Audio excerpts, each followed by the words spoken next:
Nestor's test was to close the doorway of the dam to prevent an invasion of Secluded Valley assassins, but his solution set the ceiling of the Dark Tower crashing down, and Kevin realized that Nestor was standing right under heavy stones which might crush him. In the chamber at the top of the Lower Realm's Dark Tower, pieces of the ceiling continued to break away. Kevin knew several tons of rock and stone were about to come crashing down directly on where Nestor now stood. The 14-year-old was paralyzed with terror and could only gape up at his impending doom. Kevin launched himself forward, tackling Nestor out of the way and rolling them both out of the highest chamber in the Dark Tower and onto the small platform at the top of the spiral stairs. Kevin crouched over Nestor, protecting the boy's body with his own as sharp splinters of stone flew from the chamber. Nestor had used Kevin to bring down the ceiling to extinguish the flames of the doorway of the damned, so the assassins couldn't get through, but in the process they had nearly destroyed the entire top of the Dark Tower. As the dust settled, Kevin waited, curious to see if the chain reaction they had started would bring down the entire Dark Tower and the two of them with it. But after a moment, everything went still and silent. The Dark Tower would stand. Kevin was glad because he had no idea what the fall of the Dark Tower would mean for the balance of the upper and lower realms and the future of the Foundation. Kevin finally sat up. "Are you okay, Nestor?" There was no answer. When he looked, the boy had disappeared. But Kevin was not alarmed. This had happened before. It meant that Nestor had passed his first test on the road to becoming the next keeper of the White Tower of the Upper Realm. There were only 2 more candidates left to be tested. Kevin wondered whose turn would be next as he made his way down the spiral staircase out of the Dark Tower and back into the blasted wasteland of the Lower Realm. Kevin wasn't surprised when he saw Pamela outside the Dark Tower. She was peering at the ground and frowning. She looked relieved when she saw Kevin exit the tower. "Kevin, there you are. I'm so glad to see you." Pamela was one of the oldest candidates to be the next keeper of the White Tower. She was 17 and originally from a small town in Sri Lanka. She had been the first candidate that Kevin had located and brought to the Upper Realm.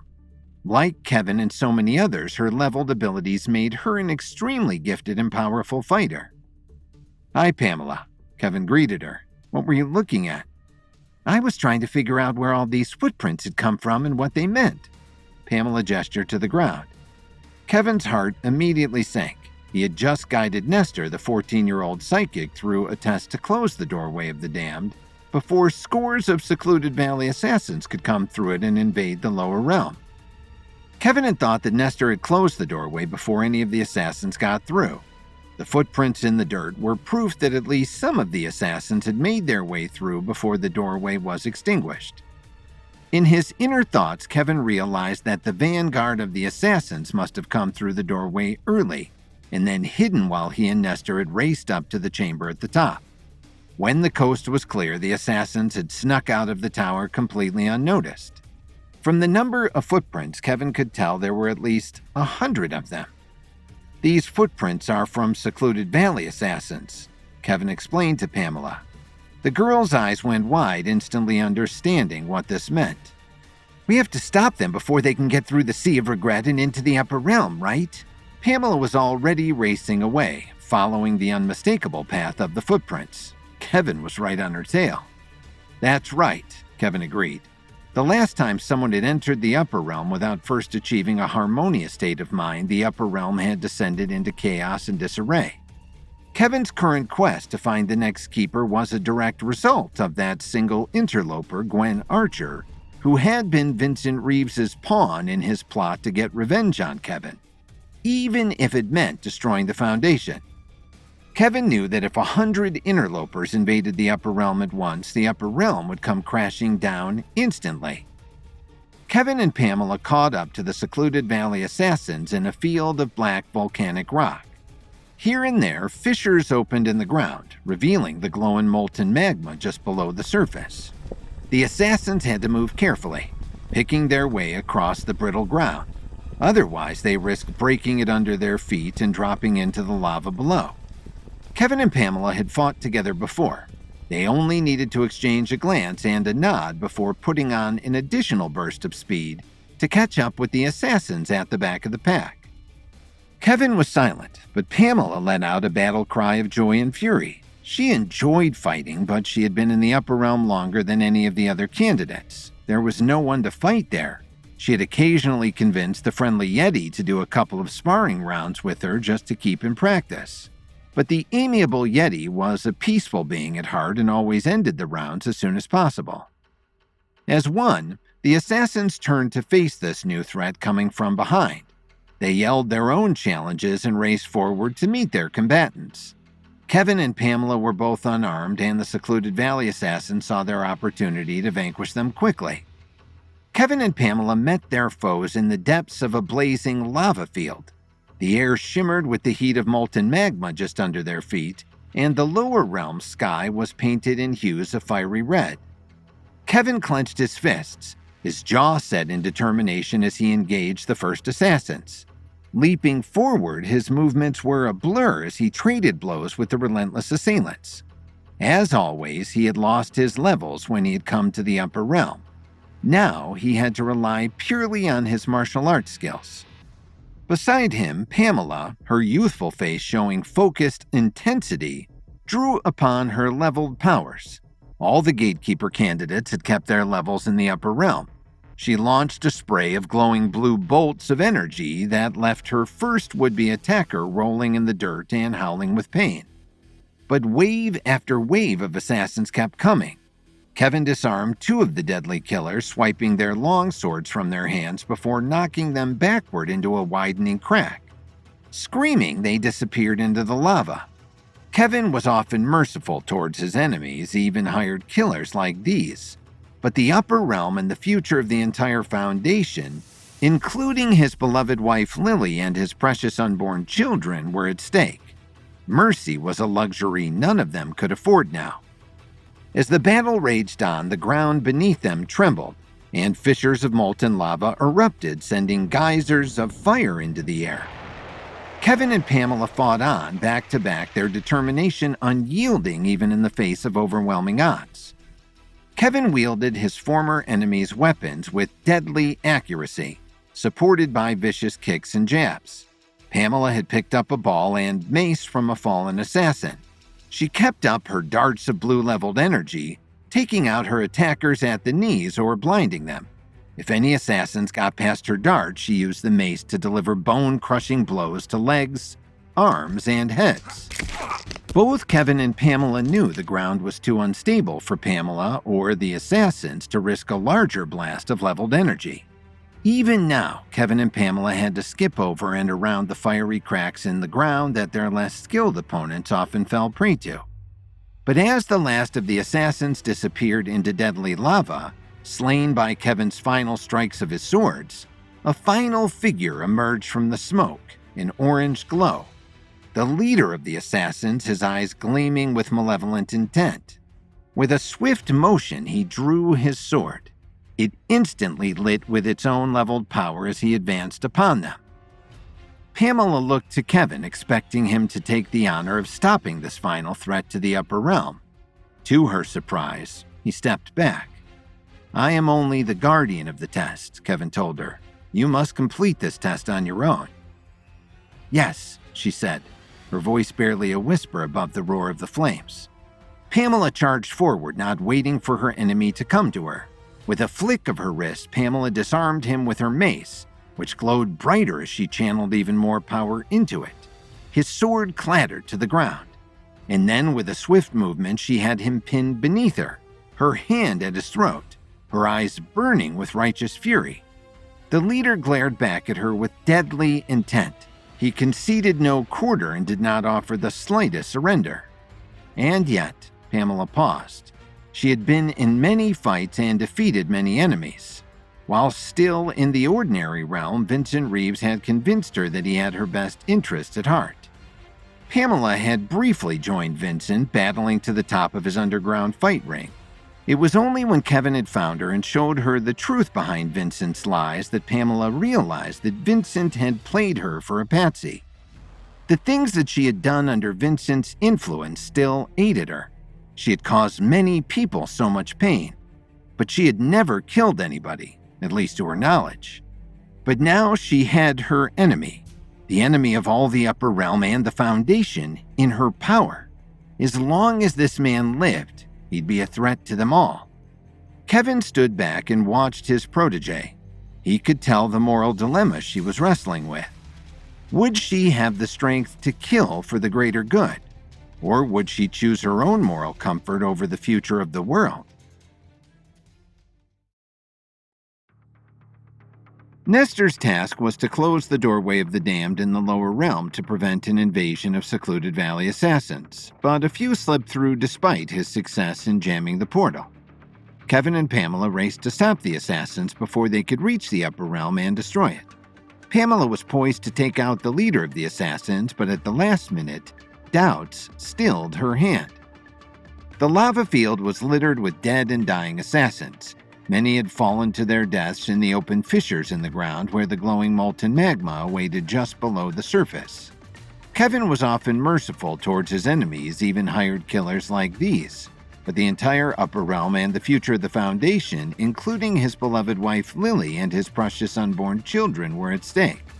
Mercy and a kind heart could not overtake him at this point when so much was at stake. But he was only the guardian of the test. As the final opponent stepped forward, Kevin stepped back and allowed Pamela to deal with the leader of the invading Secluded Valley assassins. Pamela had the disarmed leader pinned under her. The leader glared back at her with deadly intent. He concealed no quarter nor offered the slightest surrender. This was going to be a battle to the death, and the leader was sure he could easily beat down a teenage girl even if she had valiantly bested many of his followers and led them to their deaths at Kevin's hands in the fiery lava just moments before. But instead of giving him a swift and merciful death, Pamela was frozen. She was racked with guilt and indecision. Although she had never resorted to killing anyone with her hands before, she had sometimes questioned the rightness of violence. In her own past, she had allowed her abilities to be misused. The leader of the assassins took advantage of her delay. He bucked heavily, knocking the girl off him. Caught off guard, Pamela could not block the blow that sent her flying across the lava field. The assassin jumped to his feet and took off running. Kevin wanted to go after him, but he could see Pamela tumbling toward one of the open cracks where lava glowed up from below. He dove after her, feeling the brittle ground crumble under his steps. He ran faster, too fast to fall into the waiting molten rock below. He leapt forward, catching Pamela's wrist before she could fall to a fiery death. "I've got you." Underneath him, Kevin could feel the ground cracking and splintering like ice in a spring thaw. It could collapse under him and send them both to their deaths at any moment. Kevin could not allow that, especially when there was one more assassin, the leader, whom they still had to stop. He spread his weight wider and reached his other hand out to the girl. "Pamela, grab my other hand, and I'll pull you up."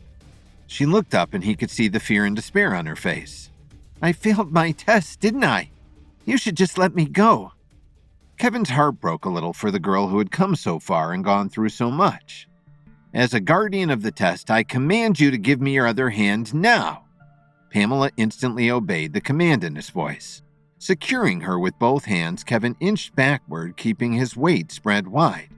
Pamela slowly climbed out of the crevice. The ground was too unstable to risk walking out of the field. Instead, they crawled, keeping their bellies to the hot ground until they were out of the danger zone. Once they were to safety, Pamela curled into a ball of misery and failure. Kevin knew he should race after the last assassin and stop him before he could reach the upper realm through the sea of regret. But he couldn't abandon Pamela. Kevin looked at the girl with gentleness. "Tell me what happened." "Why bother? I already failed my test, Kevin. I'll never be the next keeper of the White Tower of the Upper Realm now." "Tell me anyway," Kevin demanded. Pamela sighed. "I knew I should have killed him. I knew I should have killed all the assassins and not left them for you to kill, Kevin, but then I had all these doubts. I mean, isn't it wrong to kill?" "Very often it is," Kevin agreed, "especially when it's for your own power or advantage. But sometimes the correct thing to do is to kill when it's for the greater good." "I know the Upper Realm and the Foundation are counting on us," Pamela said slowly. "I know how important they are, but If killing the assassin's leader was what I should have done, why didn't it feel right? Did it not feel right? Or did it not feel easy? Kevin gently probed. I'm not asking if you could have easily killed that leader. We both know you could have snapped his neck like a twig. I'm asking if the decision to kill was easy, if it was comfortable. Pamela looked startled. The decision definitely didn't feel comfortable.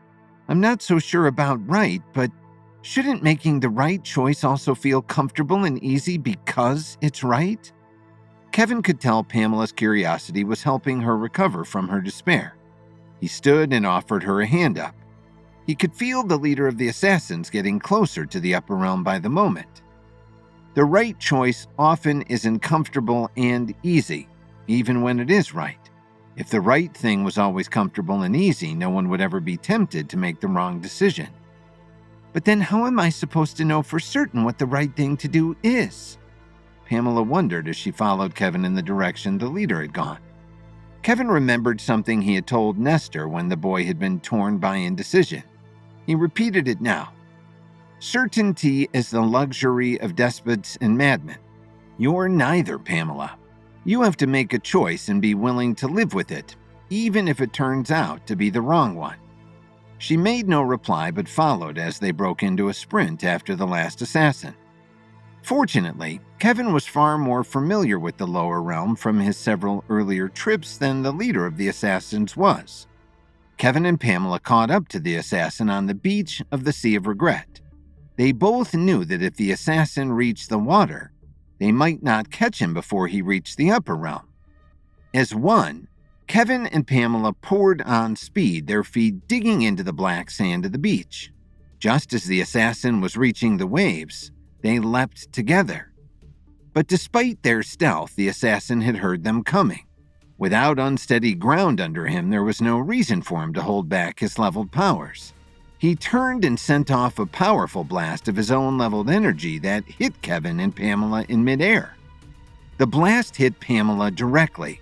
She went flying 40 feet across the beach and plowed into the harsh black sand. Kevin was only partially hit. He tumbled backward a few feet and was able to spring up and grab the assassin as he lunged for the hot black waters of the Sea of Regret. The two men went tumbling to the ground, trading vicious blows at close quarters and rolling over and over again. Despite being distracted by his attacker, Kevin caught a glance of Pamela stumbling to her feet. She was racing back, but Kevin could see her face was still clouded with doubts and her moral dilemma. In his interior thoughts, Kevin reminded himself that she was still just a teenager and in need of guidance and advice.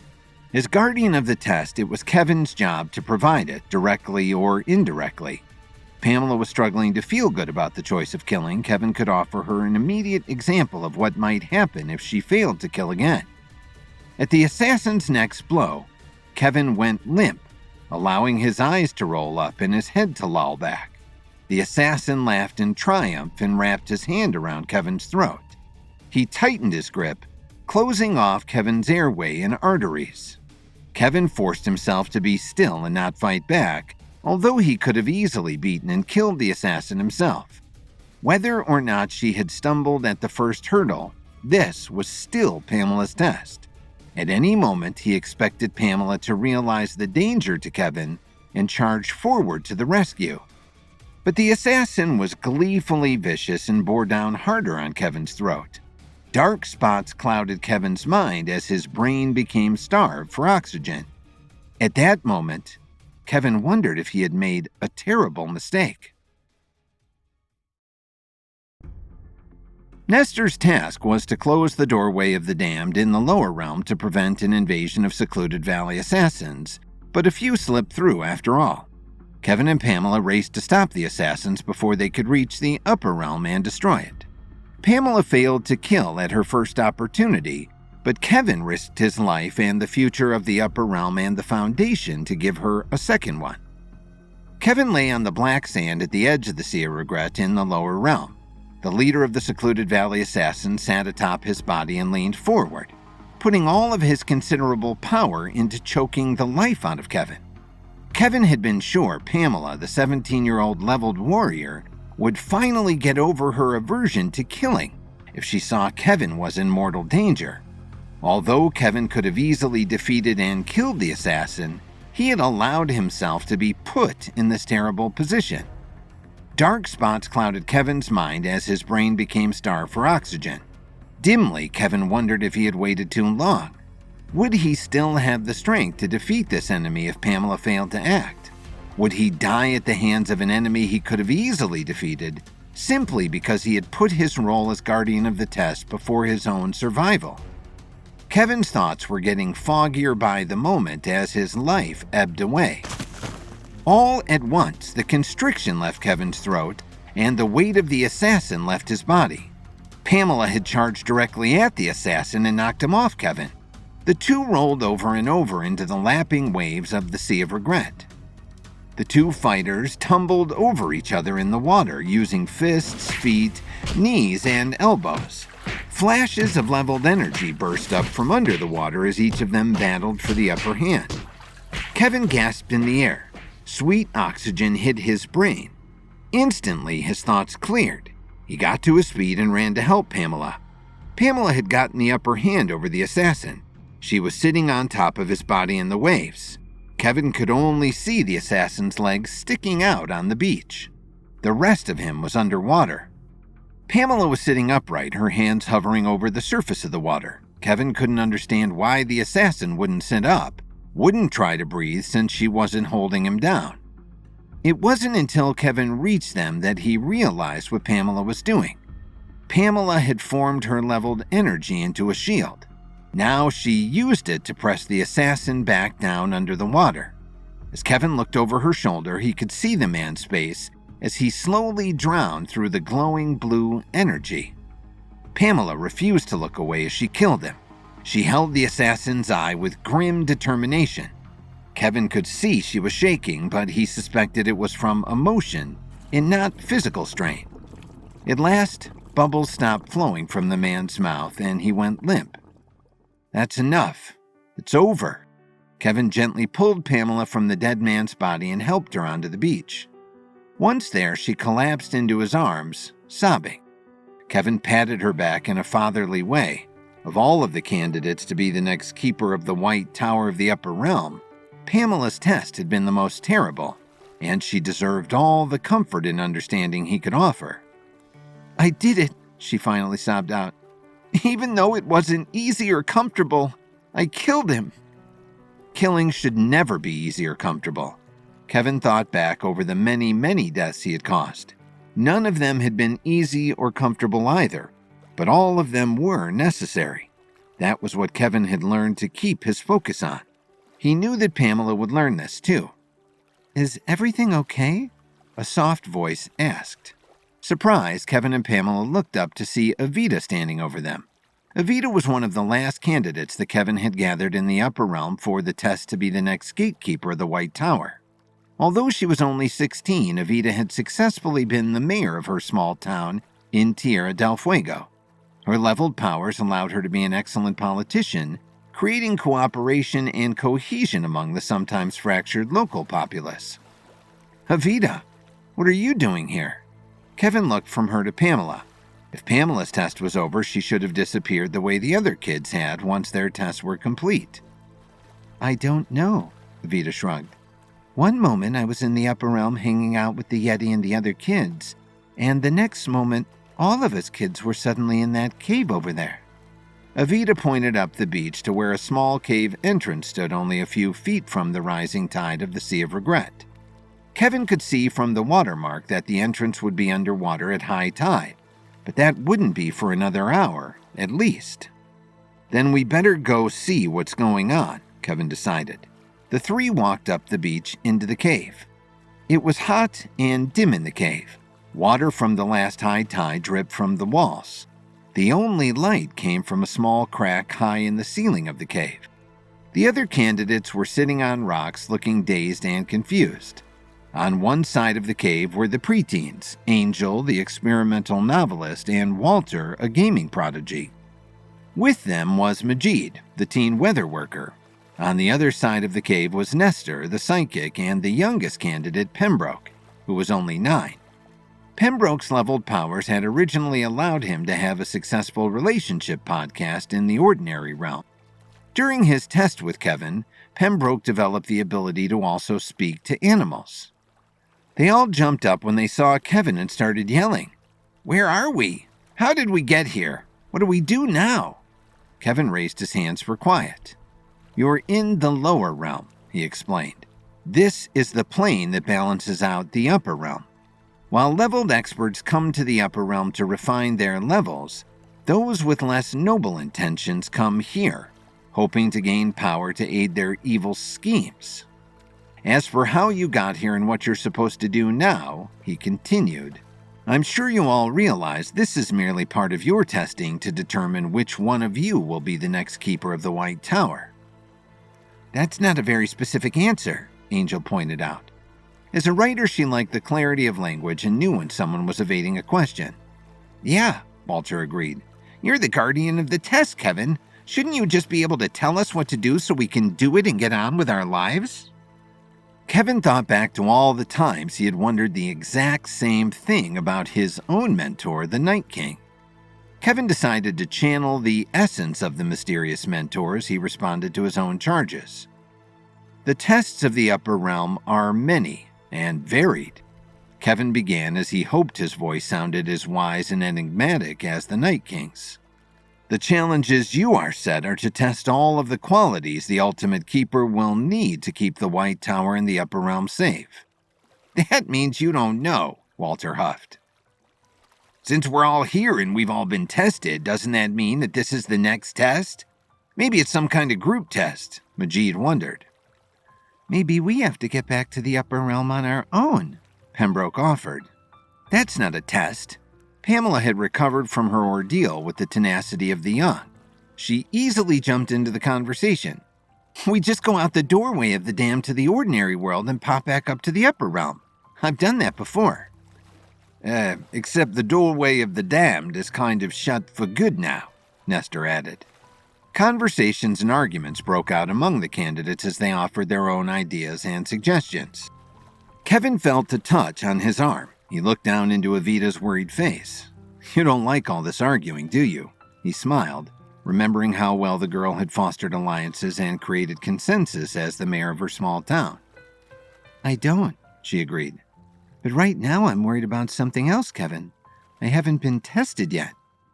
Of course, Kevin hadn't forgotten about Evita's individual test. Looking at the bickering kids, he had his suspicions about what her test would be. But before he could reply, the ground shook beneath their feet, and it didn't stop. "Earthquake!" one of the kids yelled as the lower realm bucked beneath them. Arguments instantly stopped as the kids grabbed each other and tried to steady themselves. Kevin grabbed Evita and swept her out of the way as part of the roof of the cave collapsed, blocking the cave's exit. Suddenly, Kevin and every one of the candidates who would be the next keeper of the White Tower were trapped. Kevin and Pamela raced to stop the assassins before they could reach the upper realm, and Pamela passed her test, the most difficult of all, when she killed an assassin to save Kevin's life. Then all the candidates suddenly appeared in a sea cave near the Sea of Regret. Why are they here? And why has the 7th candidate, the teen mayor Evita, not been tested yet? But before Kevin can figure it out, an earthquake causes the cave entrance to collapse. Now Kevin and all of the candidates are trapped in the lower realm. Kevin continued to shelter Evita as the earthquake continued. The other kids grabbed onto each other or braced themselves against the walls out of the path of falling debris. At last, the earth stood still again. Kevin was about to call out to see if anybody was injured, but Evita was already pushing him away, getting to her feet and taking charge. "Are we all still here? Is anybody injured?" Nobody answered. Evita tried to peer through the gloom. The light inside the cave was dim. With the entrance cut off, the only light came in from a small crack high on the roof of the cave. "I'm going to call everybody's name one by one," Evita declared. "When I call your name, let us know if you're okay if you can." If anybody doesn't answer, search the area around to see if that person is nearby." Vague murmurs of agreement came back. Kevin realized the wisdom of Evita's plan and held back from interfering. The kids had all taken to bickering before the earthquake, and Kevin had a suspicion that this was actually Evita's individual test. The 16-year-old had used her remarkable leveled power to forge alliances and create consensus in her small hometown in Tierra del Fuego. She'd need all her abilities now to get the strong-willed candidates to work together. "Angel, sound off." "I'm here. I'm okay," Angel called back. "Majid?" "All good," the weather worker replied. Evita continued through the candidates. All of them called back that they were unharmed. Evita got to the final candidate. "Walter?" "Why am I last?" Walter grumbled. "Because I went through the candidates' names alphabetically," Evita explained diplomatically. Then she added with less tact, "And if you're that grumpy, Walter, you can't be hurt." New bickering broke out among the kids until Evita cut it off. "Wait, I'm not done." "But that's all of us," Pamela objected. "That's all the candidates, but there's still Kevin. Kevin, are you okay?" Kevin was pleased she had thought to make sure he was unharmed as well. He knew the kids had a tendency to see him as invulnerable after all the adventures he had brought them through. Evita's question was both practical and thoughtful. "I'm here," he waved, knowing he was close enough to her that she would spot him in the gloom. "And you're unhurt?" Kevin paused. Pamela, the leveled warrior, had only been able to finally pass her test when she thought Kevin was in real danger. Perhaps concern for the guardian of the test would also lend Evita extra motivation. "I'm not in any immediate danger, but my ankle was hurt in the fall," Kevin finally said. It wasn't completely a lie. His ankle had been strained when he had tackled Evita out of the way of the falling rocks, although the pain was hardly more than a twinge. "Okay, you sit tight, Kevin. Don't make your ankle any worse," Evita ordered. "Everybody else, the first thing we need to do is to get some light in here so we can see what we're doing. Search around your immediate area for any driftwood or seaweed that would burn. Bring anything you find to where the light is coming through the crack in the roof." The kids spread out to search for combustibles, and a pile soon grew in the patch of light. Pembroke and Angel, two of the smallest candidates, struggled to move a heavy log of driftwood. "Pamela, can you use your super strength to help them?" Evita directed. "What? Oh, sure." Pamela put down her armful of twigs to help the smaller kids. At last they had enough fuel to build a fire that would light the entire area. Unfortunately, it was all dripping wet from the last high tide that flooded the sea cave. "How are we going to get this muck to burn?" Walter wondered, kicking it with his foot. "Majid can help us with that," Evita pointed out. "That's right, I can." Majid glowed a slight blue as he directed his weather powers to remove the moisture from the wood. "I could probably set it on fire with a lightning strike," he offered. Evita looked around the enclosed space. There was no way to know how unstable the roof still might be. "Let's keep that as a backup plan. I was hoping Walter might help start the fire." "Me?" Walter looked surprised. "Sure. Your parents were off-gridders and survivalists, right? Did they ever teach you how to start a fire with 2 sticks? "Oh, yeah," Walter remembered.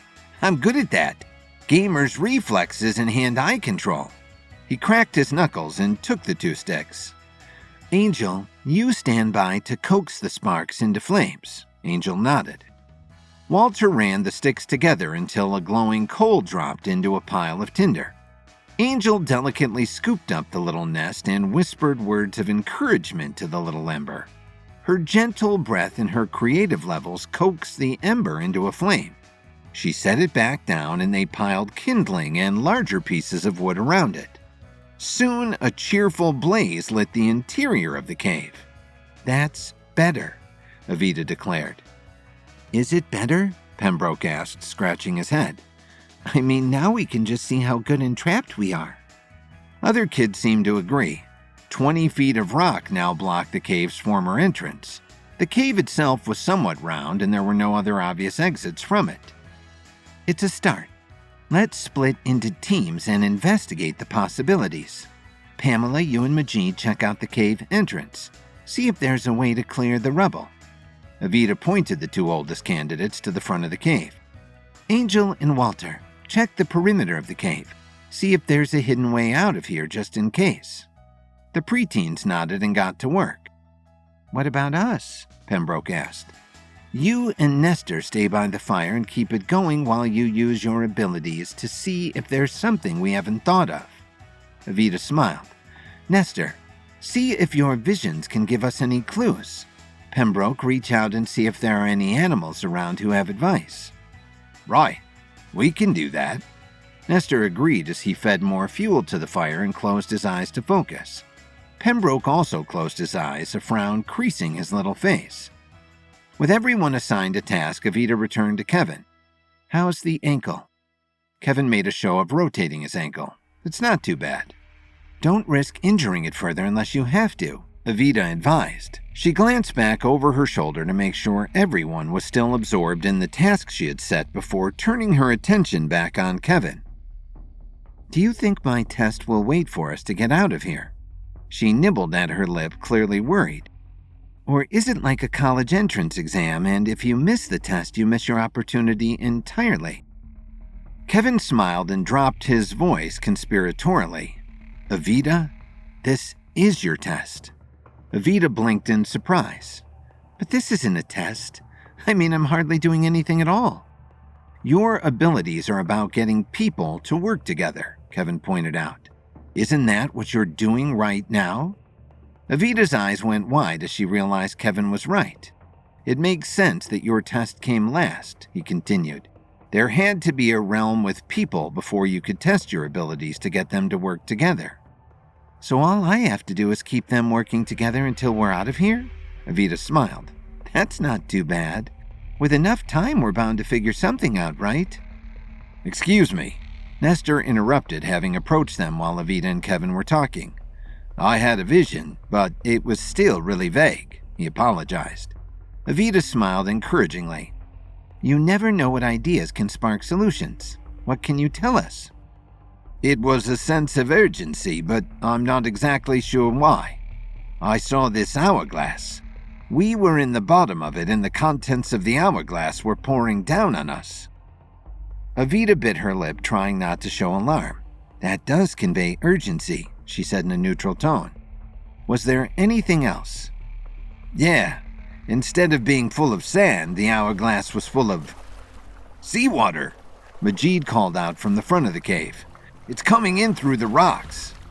Even as he said it, a new flood of water poured in from between the rocks. Pembroke scrambled to rake the fire to higher ground. Angel and Walter raced to help him. "It's the tide. It's coming in," Kevin informed Evita. "At high tide, this entire cave is underwater." Her eyes went wide with alarm. "Kevin, that means if we can't figure a way out of here fast, all of us will drown." In his own mind, Kevin added that if all the candidates to be the next keeper of the White Tower were dead, the upper realm would surely fall. Evita appeared on the beach after Pamela killed the secluded valley assassin to relate that all of the candidates had suddenly appeared in a sea cave near the Sea of Regret for no apparent reason. Kevin convenes with them to answer questions, but knows that they're there for Evita's test. She is the last candidate to be challenged. An earthquake causes the cave entrance to collapse just as high tide is coming in, which means everyone behind the boulders might drown. Another wave from the rising tide of the Sea of Regret rushed in through the fallen rocks that blocked the exit of the cave in which Kevin and the 7 candidates were trapped. Panic broke out among the children. Nestor grabbed his head, suddenly overwhelmed with psychic visions of all of them drowning in terrible ways. Angel and Walter started squabbling about the best way to try to keep the fire, their only source of real light in the dank cave, going even as the floor of the cave was quickly being covered by water. Strong and powerful, Pamela declared, "I'll just move these rocks out of the way." At the same time, the weather worker Majid said, "I'll hold back the tide and save us." But as soon as Pamela started to shift the rocks, more water poured into the cave, overwhelming Majid's ability to hold it back. "Wait! Wait!" he yelled. "Let me get a handle on the tide first." But in her haste, Pamela threw a small boulder, not noticing that Majid was standing behind her. The teenage weather worker had to dodge out of the way to avoid the boulder and lost his concentration on the tide. A fresh flood poured into the cave, soaking them all to their knees and extinguishing most of the fire. Pembroke, the youngest candidate at 9, gave up trying to communicate with any wildlife nearby and burst into tears. Evita looked close to tears herself. Moments ago, she had carefully organized and cajoled the other candidates into working together so that they could escape the cave. Evita had been the teen mayor of her small town back in Tierra del Fuego and was a politician in the best sense. Her leveled abilities allowed her to see the strengths in others, figure out how they could be paired with other strengths, and keep people working together for the greater good. Kevin was sure the situation in the cave was Evita's first test to become the next keeper of the White Tower of the Upper Realm. But just now, she seemed to be failing the test and was putting the lives of all the children in jeopardy. Kevin easily could have stepped up, solved all of their problems, and saved the day. But these tests were not about him. He was only the guardian of the test, so he forced himself to hang back, faking an ankle injury and waiting to see if Evita would step up to her challenge. "What do I do?" Evita wailed to Kevin after several of her attempts to rally the others failed. Every one of the candidates seemed to have forgotten that Evita hadn't been tested yet. Each of them assumed this was their next test and had retreated to individual plans to try to escape, except for young Pembroke, who was still crying. "You know what you need to do," Kevin told Evita as he shifted to higher ground to be out of the water. Although Majid was still trying to hold back the tide, Pamela's interference was a constant distraction, and the water level continued to rise. "I tried," Evita wailed, "but they won't listen to me. Make them listen to me, Kevin." Kevin suddenly understood why his interactions with his own mentor, the Night King, were so often mysterious and frustrating. In the same way that Kevin could not solve the tests for his young charges, the Night King wasn't able to give Kevin straight answers. All Kevin could do was give Evita good advice. If they won't give you their attention, you must find a way to take it. Evita considered this. At first, she seemed to be at a total loss, but then a faint blue glow fired around her. Kevin knew that meant she was engaging with her leveled powers, channeling them to aid her next move. Evita put 2 fingers in her mouth and... The shrill whistle Evita let out bounced around the cave. The candidates stopped what they were doing and stared at Evita, startled out by their individual actions. "Listen up!" Evita bellowed like a drill sergeant.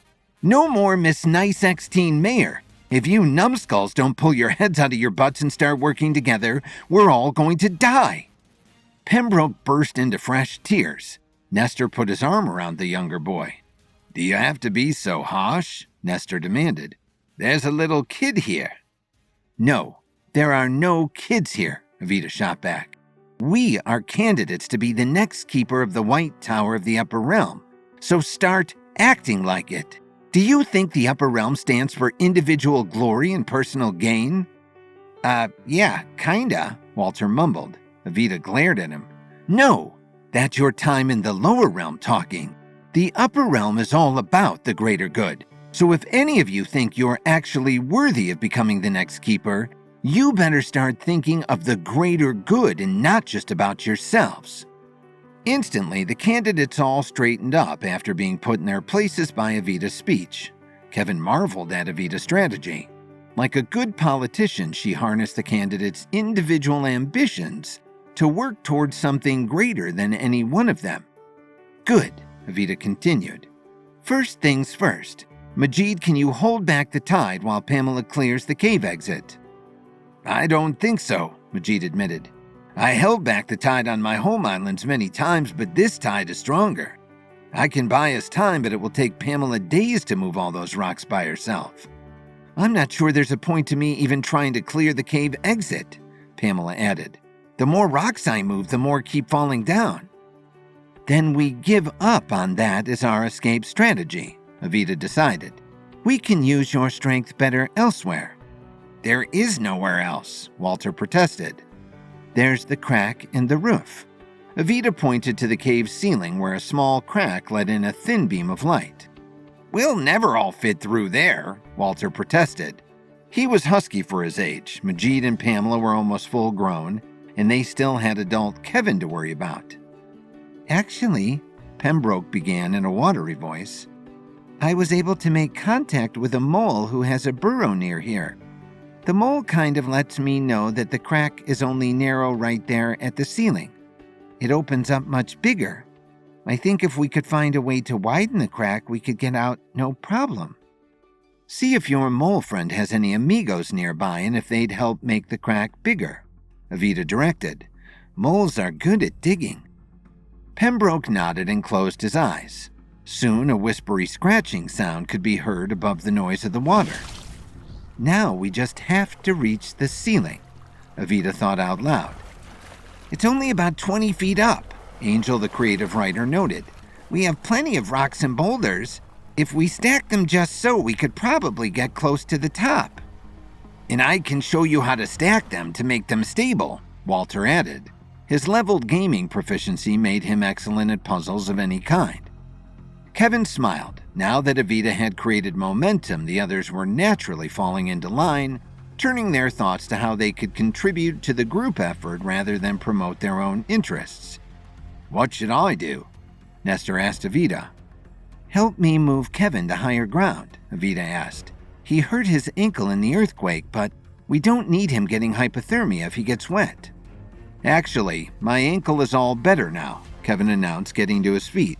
His ruse had served its purpose, and he could see the kids would now need his strength more than his guidance to get out of the cave in time. To Evita's delight, everyone contributed their leveled abilities, which made the work go faster than she believed possible. Pembroke's mole friend sent him a warning before they caused a small section of the roof to collapse from their digging. All of the kids stepped clear as the sizable chunk fell into the rising water. The increased light from above made up for their fire finally going out as the water covered the entire floor of the cave. For stability, Angel and Walter decided on a step pyramid structure for the piled rocks. As one plateau was completed, all the kids stepped up onto the higher and drier platform, while Kevin and Pamela continued to build the next one. At last, they were within 8 feet of the ceiling, but the waters of the Sea of Regret were lapping at their toes. A new fight was about to break out regarding how to build the next plateau, but Evita took charge before it could get up any steam. I'm making the executive decision that we are now high enough, she declared. We'll send the smaller kids up first so that the bigger kids can stay here and give them a boost. Pembroke went first, then Angel, and then Walter. Nestor followed. Although Evita was next in size, she was reluctant to go.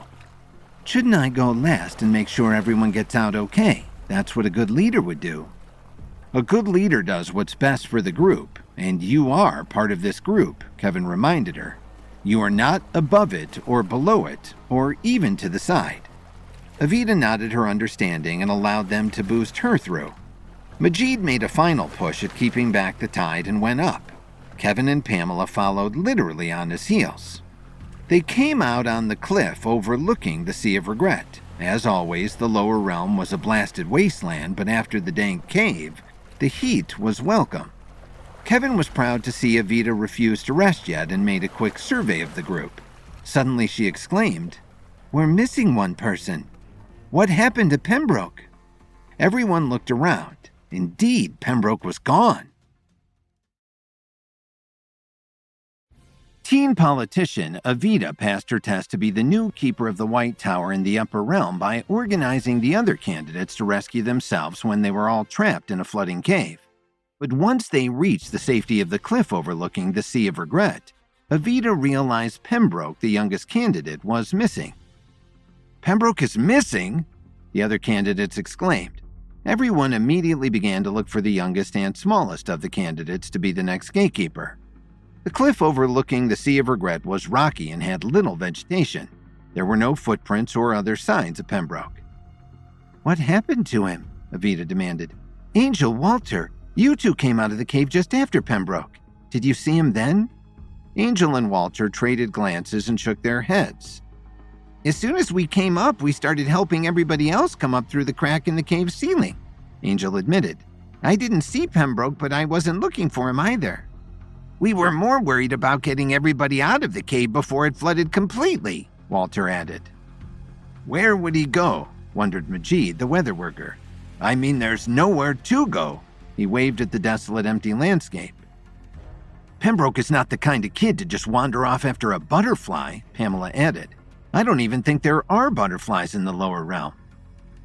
Is this the next test to see which of us will be the keeper of the White Tower? Evita asked Kevin. All the candidates turned their attention to Kevin. As the guardian of the test, they expected him to know everything, even though Kevin was often as much in the dark as any of them. In his private thoughts, Kevin knew that Pembroke's disappearance was not part of the testing. He was beginning to develop a sense of the strategy and mindset behind the tests. Pembroke's sudden and alarming disappearance, especially here in the lower realm, felt wrong. This is definitely not part of the tests. We need to find Pembroke fast, Kevin decided. There may not be butterflies in the lower realm, but there's another creature who might know where Pembroke went. Kevin crouched down and put his face near the ground. Pembroke had a successful relationship advice podcast in the ordinary realm, but during his testing, the young leveled expert had also developed the ability to communicate with animals the same way that Kevin had, through a vision quest. Pembroke had used his newfound abilities to help them escape the cave by asking some nearby moles to help widen the crack in the cave roof. Now, Kevin reached out to the same little rodents, hoping one of them knew what happened to Pembroke. Kevin easily reached the mind of the same mole that Pembroke had first contacted. The little creature popped his head out of his hole and blinked his bleary little eyes at Kevin. Consummate diggers, moles spent most of their life underground in the dark and had very poor eyesight. Knowing this, Kevin couched his request in general terms, not asking if the moles had seen where Pembroke went, only if they knew what had happened to him. The mole sent back an impression of sound and vibrations. The mole had sensed his new friend had been seized by a larger creature as soon as he had emerged from the crack in the ground. The larger being had somehow been silenced and then dragged off. Kevin was sure none of the other children had heard Pembroke's kidnapping over the pounding of the incoming tide in the sea cave. Fortunately, sound and vibration carried a long way underground. The mole was able to give Kevin an exact idea of the direction in which Pembroke had been taken. Someone definitely took Pembroke, Kevin declared to the horror of the others. We have to get him back, Pamela declared. Whoever took him is going to be sorry he messed with our little buddy, Walter declared, vengeance lighting his eyes. The others were also ready to bring hell and fury down on Pembroke's kidnapper. Let's go. Kevin waved them forward in the direction Pembroke had been taken. None of the candidates was more furious than Kevin. He was the guardian of the test. Usually his role was as an advisor and mentor to the candidates, but right now his own protective instincts were roused. They set off in a tense, quiet group with Kevin in the lead and Pamela protecting their rear. The experience of escaping the cave together had forged them from individual candidates into a cohesive team. As they trotted along, each candidate engaged their leveled abilities, turning their individual talents to one goal: finding and saving one of their own. As the smallest candidate, Pembroke was first sent up through the crack in the cave ceiling, boosted by the others. He had climbed and scrambled his way up through the rest of the hole on his own. Emerging on the cliff overlooking the Sea of Regret, he paused only a moment, intending to give the all-clear for the next person to climb out of the cave and to safety. But before he could even stand up, something latched itself around his waist. Surprised, Pembroke looked down to see some kind of braided metal now encircling his body. He followed the lash of metal and found it connected to the stump of an arm. That arm belonged to a man Pembroke had only ever seen before in disguise, but Pembroke instantly recognized the angry hatred in his eyes. You're, was all that Pembroke had time to say. A blast of electricity tore through the lash and into his body. Pembroke instantly went limp, knocked unconscious by the electrical shock. Vincent Reeves grinned in grim pleasure as he hoisted the boy up and carried him away, just as Angel was about to emerge from the hole in the ground. Fortunately, Vincent had not used the full power of the electric whip he now had as one of his prostheses. After several moments, Pembroke regained consciousness only to find himself jolted along, tucked under Vincent's arm like a package. Pembroke wisely kept his body limp, not wanting his kidnapper to realize that he had regained consciousness. Through slitted eyes, Pembroke tried to take in any information that he could. He was being carried along a shallow gully that led to the banks of a fiery lake. Pembroke could see that there were a few small structures on the shore of the lake. One looked like a small trailer RV, heavily armored, without even any windows as far as Pembroke could determine. The other was some kind of large slatted box. There was something in the box, but Pembroke couldn't make out what it was through the iron slats. Pembroke turned his attention back to his kidnapper. In addition to the electric whip, Vincent had his trusty hook prosthesis attached to his other arm. Pembroke's heart sank. Vincent had nearly killed the boy once before. Pembroke's high-achieving parents had mistaken their son's special abilities as a sign that he was destined to be a chess grandmaster. Pembroke had been competing in a high-level chess match and had drawn Mrs. Danbury, an English matron, as his first opponent. Vincent Reeves had been trying to stop Kevin from assembling all 7 of the candidates to be the next keeper of the White Tower. Previously, Vincent had attempted to coax candidates over to his own side, but by the time Kevin had found Pembroke, Vincent was resorting to simply trying to kill them. Vincent had stolen Mrs. Dansbury's identity with a clever disguise and then tricked Pembroke into touching a poisoned chess piece. Kevin had to use the 10 directions to stop time so that he could concoct an antidote for the fast-acting poison. Now Pembroke had no idea where Kevin was and had no way to escape Vincent's clutches. He was sure that Vincent would kill him at any moment. Instead, when they arrived in the camp, Vincent took Pembroke directly to the box-like structure, which was, in fact, a large standing cage, 7 feet on each side with bars too narrow for even little Pembroke to slide through. Vincent opened the door, threw Pembroke inside, and locked the door. Vincent then stalked off to the little trailer. Pembroke flew across the cage and landed on the only other object in his prison, a very large, shaggy carpet heaped on the floor. The carpet's fur was white at one time and probably had been very silky, but now it was dirty, matted, and singed. It was also curiously warm and breathing. This was no carpet at all. It was something alive. Pembroke jumped off of it. The creature, whatever it was, shifted back and forth. As Pembroke watched in horror, it began to stand up and up and up until it towered over the boy huddled on the floor. It was a Yeti, 7 feet tall with blazing red eyes and sharp, slathering teeth. Pembroke covered away, but there was no place he could go, trapped in the cage as the Yeti lunged for him.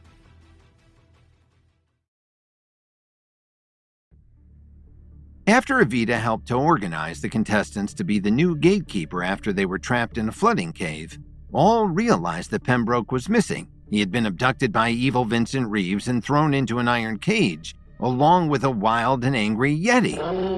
Pembroke cowered away from the Yeti. The creature was 7 feet tall, covered in singed and dirty white fur, and had extremely sharp teeth. Suddenly, Pembroke remembered he could now communicate with animals. He reached out to the Yeti with his mind, trying to convey that Pembroke meant the Yeti no harm. The Yeti shook his head like he had a bee in his ear and rubbed the fur over one ear. "Stop it," the Yeti growled aloud. "I'm not some kind of dumb animal, you know." Pembroke's eyes went wide hearing the Yeti speak. Pembroke wanted to slam his own palm into his forehead for being such a doofus. Of course the Yeti could speak. Pembroke didn't need to use his ability to communicate with animals at all. Pembroke should have remembered this because he met a Yeti before. The Upper Realm was home to a single female Yeti who had taken care of the current keeper of the White Tower, Alohi, while Kevin had sought candidates to be Alohi's replacement. Once the candidates had begun to arrive, the Upper Realm Yeti had acted as kind of a den mother, keeping the kids entertained and occupied and settling squabbles while they waited for Kevin to find all of the candidates. "Sorry," Pembroke told the male Lower Realm Yeti, who was still standing over him and slathering. "I forgot that Yetis can speak. I'm a prisoner just like you. Please don't hurt me." "Hurt you?" the Yeti uttered as he rubbed his sore ribs. "You're the one who hurt me. I think you cracked a rib or two." "Sorry," Pembroke replied. "I didn't mean to. That Vincent Reeves guy threw me in the cage and I couldn't stop my momentum." The Yeti growled again like he wasn't convinced, but he did at least take a seat on the cage floor, which put him almost eye to eye with little Pembroke. "What's a few cracked ribs matter now anyway?" the Yeti wondered. "Vincent is going to kill us both, and there's nothing we can do about it. Why bother to fight it? It's hopeless." "Maybe you and I can't fight, but..." Pembroke agreed. He feverishly hoped that Kevin and the rest of the candidates had managed to escape from the sea cave after him. "But I think there's some other people out there who can and will."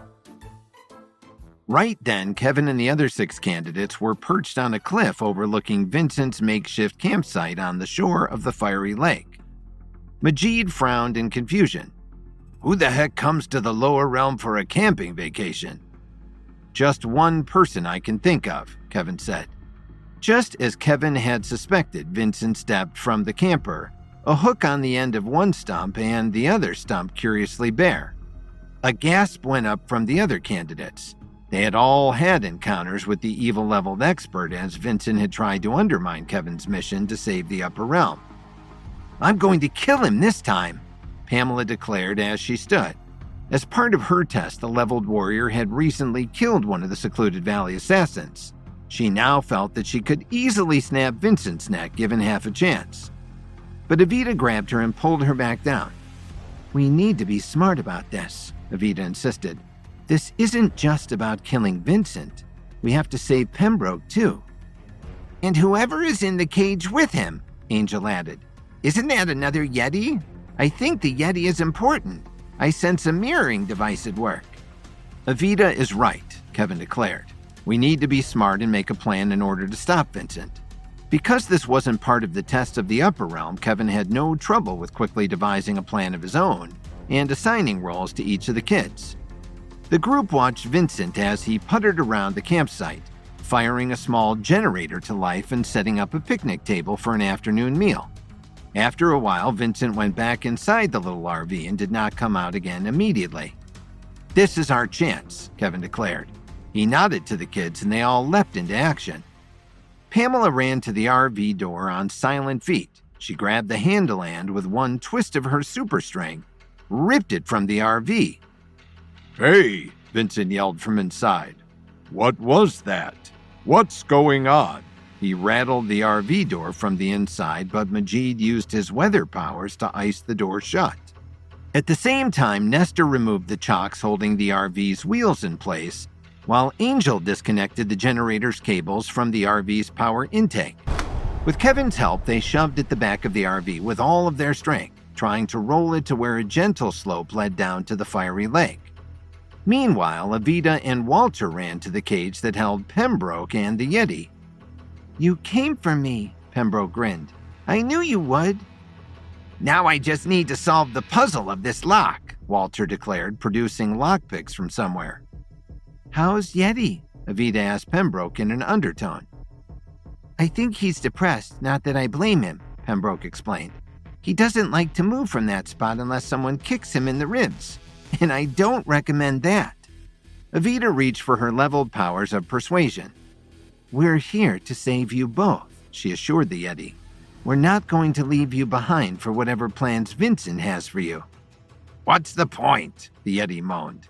"I'm the last of my kind. I'm all alone in the realms. Just leave me here." Evita's ears instantly perked up. Even Walter looked up from his lockpicking. Evita leaned closer to the bars. "What if we told you you're not the last of your kind?" The Yeti instantly raised his head. Meanwhile, at the RV, Kevin and the other kids had finally gotten the armored capsule rolling. Vincent had crashed and bashed about inside for a while, but the same armoring that had kept anyone from getting inside was now preventing Vincent from getting out. In the last few moments, Vincent had gone ominously quiet. "Keep pushing," Kevin urged the others. "We're almost to the fiery lake." A gentle slope led down to the lake, and the trailer RV picked up speed, but Nestor suddenly grabbed his head and moaned in pain. Kevin knew the boy had just been hit with a terrible vision. He left off pushing to help Nestor. "Nestor, what is it? What did you see?" Kevin asked the boy, desperate to get back to pushing the RV. It was their only hope of taking out Vincent and making a clean escape back to the upper realm with all of the kids. "I saw Vincent escaping," Nestor gasped. "We were totally unprepared when he did, and Kevin, it was terrible." "We'll be prepared if you can tell us what happened," Kevin urged. Then he called back over his shoulder. "Get that RV moving faster. Vincent could still escape." Unfortunately, the sandy slope of the shore was now a hindrance. The RV's wheels sank instead of rolling over it. Even with Pamela's strength, they struggled to keep it going. "We're trying," Pamela grunted. "The sand is too soft." Angel suddenly had one of her creative brainwaves. "Then we need to make it harder. It's already damp. Majid, can you freeze it too?" "The whole shoreline?" he exclaimed. The lake was very large, and the shoreline stretched for miles. "No," yelled Angel in frustration. "Just a path between the RV and the lake itself." "I'll try. The fiery lake is working against me," he warned. But a cool breeze swirled around their ankles, and the RV began rolling more easily. Kevin saw that they were back on track. "Now, Nestor, just tell me your vision. We'll figure out what it means together." "I saw Vincent escaping through the cave the same way we did." Nestor's eyes were wide with fright and confusion. "I know that doesn't make sense. He wasn't in the cave with us at all. But I saw him escaping by climbing up and out." Kevin jumped to his feet. The RV was almost to the lake and was at a lower elevation. From this angle, Kevin could see what they had all missed. The armored RV had no windows, but it did have a skylight. The kids gave a final heave and the RV raced toward the lake and Vincent's doom. As its wheels hit the fiery lake, they exploded. But at the same time, the skylight shattered. Vincent Reeves leapt up out of the RV and onto its roof and then to the shoreline as the RV sank in the fiery waters. Kevin watched in horror as Vincent laughed in triumph and flung his arms wide. Both were now equipped with deadly electrified whips, which snapped and crackled with every move. "Kevin," Vincent called, "at last you've fallen for my scheme. Now every candidate to be the next keeper of the White Tower is conveniently in one place. For me to kill." Kevin and the gatekeeper candidates find Pembroke locked in a cage with a depressed Yeti at the lakeside campsite of evil Vincent Reeves. Though the kids manage to push Vincent's RV into the fiery lake, he emerges from a skylight and declares that now that he has all 7 candidates in one place, he's going to kill them all in one fell swoop. Kevin realized they'd all fallen into Vincent's trap. Before, Vincent had tried to destroy the candidates to be the next keeper of the White Tower one by one. Vincent had been playing a numbers game, hoping to kill the candidate who really was destined to be the next keeper. But now Vincent was playing with all the marbles. He could kill all the candidates at once and ensure the upper realm would collapse when the current keeper, Alohi, died. The kids ran to Kevin's side except Walter and Evita, who were still working to free Pembroke and the male Yeti from Vincent's cage. Walter refused to be distracted from his task of picking the lock while Evita and Pembroke worked to pull the Yeti out of his depression. "We beat this jerk once and we can do it again," declared the warrior Pamela as she stepped forward, more than ready to take on Vincent single-handed. "No," Kevin declared. "This is not one of the tests to be the next keeper. Vincent is threatening the entire process. As guardian of the test, this is my duty." Kevin, I hate to remind you," Angel spoke up, "but do you remember that you no longer have your levels, right? You lost them when you came to the upper realm just like always, but this Vincent guy." Angel eyed Vincent with alarm. "He's still got his levels, right? Because he came through the doorway of the dam, they weren't taken from him that way." "You're right," Vincent crowed. Once my powers far exceeded Kevin's. He was just a student and I was a master. How wonderful that things are now back as they should be." Vincent flung his arms wide. "And now that I've got my whips fully charged and ready to go, I'm more powerful than he ever was or will be." Vincent laughed with a maniacal delight as he strode forward. Kevin drew his night dagger from his trusty satchel. "I defeated you in the lower realm before, Vincent, and I'll do it again." Against the eerie glow of the burning lake, the two figures stepped forward to meet each other in mortal combat once again. The ashen shore crunched under their feet as they circled each other warily. Smoke from the burning RV blew into the shore, rendering them hazy silhouettes to those who watched. Pamela, Angel, Nestor, and Majid stood back, obeying the Guardian of the Test command that he be allowed to face this adversary alone. Vincent emerged from the swirling smoke, his whips crackling with electricity every time he twitched them. With a smirk twisting his lips, Vincent spoke. "How foolish of you to challenge me here like this, Kevin. You stand no chance against my power." Kevin said nothing. He was done trading jibes with this old enemy. His only interest now was trading blows. He assumed a defensive stance, his martial arts training evident in the fluidity of his movements and his firm grip on his night dagger. Vincent launched his electrified whips toward Kevin with lightning speed, one after the other. But Kevin dodged the first and parried the second with precision born of his finely honed discipline and training. With each clash, sparks flew. The air crackled with tension as Kevin continued to counter Vincent's onslaught, his movements swift and deliberate. Despite the searing heat and the relentless assault, he dodged strike after strike, going low when Vincent sent his whips at his head, jumping high when Vincent attempted to take Kevin out at the knees. But despite Kevin's martial arts prowess, he could not get close to Vincent. The incredible reach of the whips kept Kevin at bay. Kevin desperately sought an opening. One throw of his deadly night dagger could end Vincent once and for all. But Vincent gave no opening. Kevin wouldn't risk throwing his only blade away on anything less than a sure shot. Nestor hid his eyes in his hands. "I'm not sure I can watch this. It's worse than any one of my visions. This time it's real." "Kevin will win. He always does," Pamela avowed. "He's outmatched," Majid protested. "We have to do something to help him." "He ordered us not to," Pamela countered, ready to physically restrain anyone who tried to help Kevin. "He said the Guardian of the Test had to take care of this because Vincent isn't part of the competition to see who the next keeper is. We can't interfere." "Maybe we can't," Angel added, "but maybe someone else can."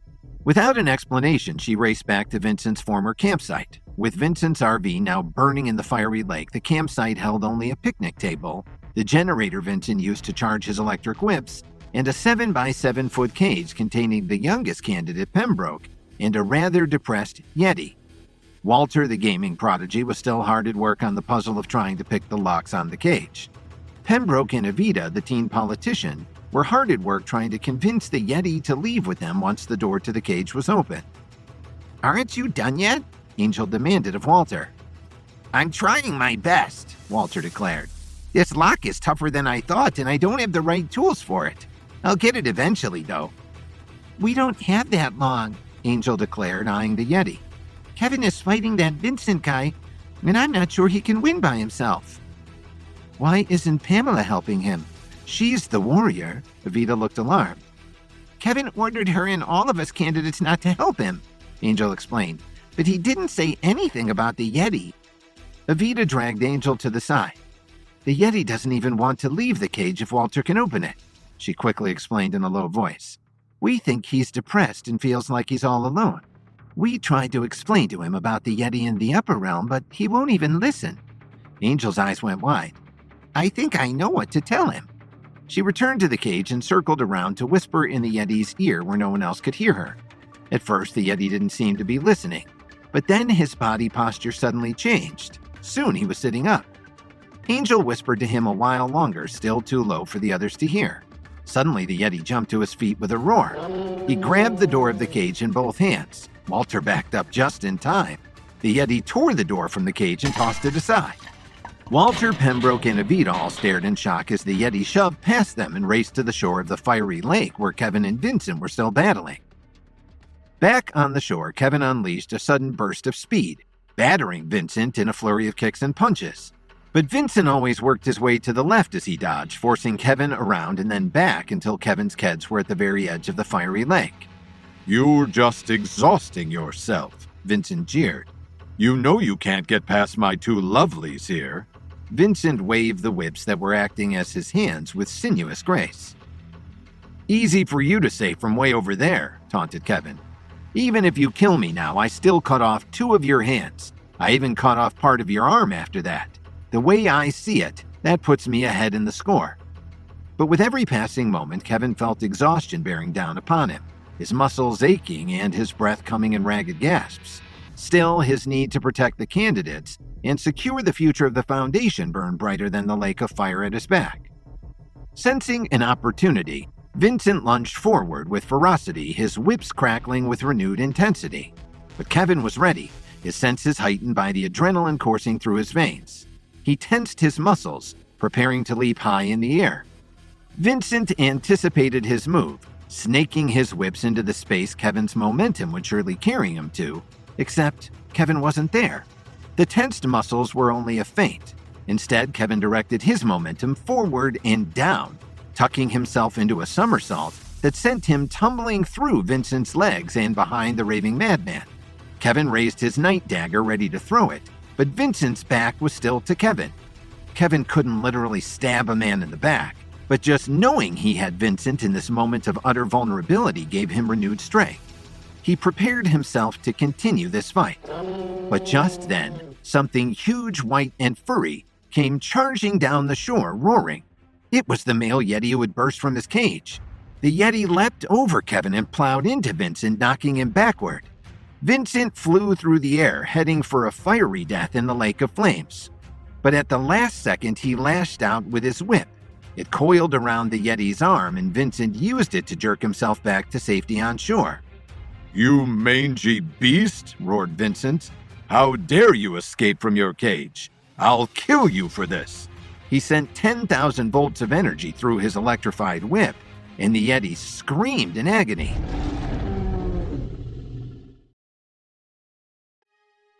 Vincent Reeves kidnapped the youngest candidate, Pembroke, creating a trap that had the 7 candidates together in the lower realm, where he could kill them all at once. However, the kids worked together to save Pembroke and a male Yeti that Vincent had also taken prisoner. In a rage, the Yeti attacked Vincent, but Vincent caught the Yeti in his electrified whip prosthesis. The Yeti roared in pain again as the power from Vincent's electrified whip tore through his body. New patches of white fur smoked and turned black. "You mangy beast," roared Vincent again. "Taste the fury of my power."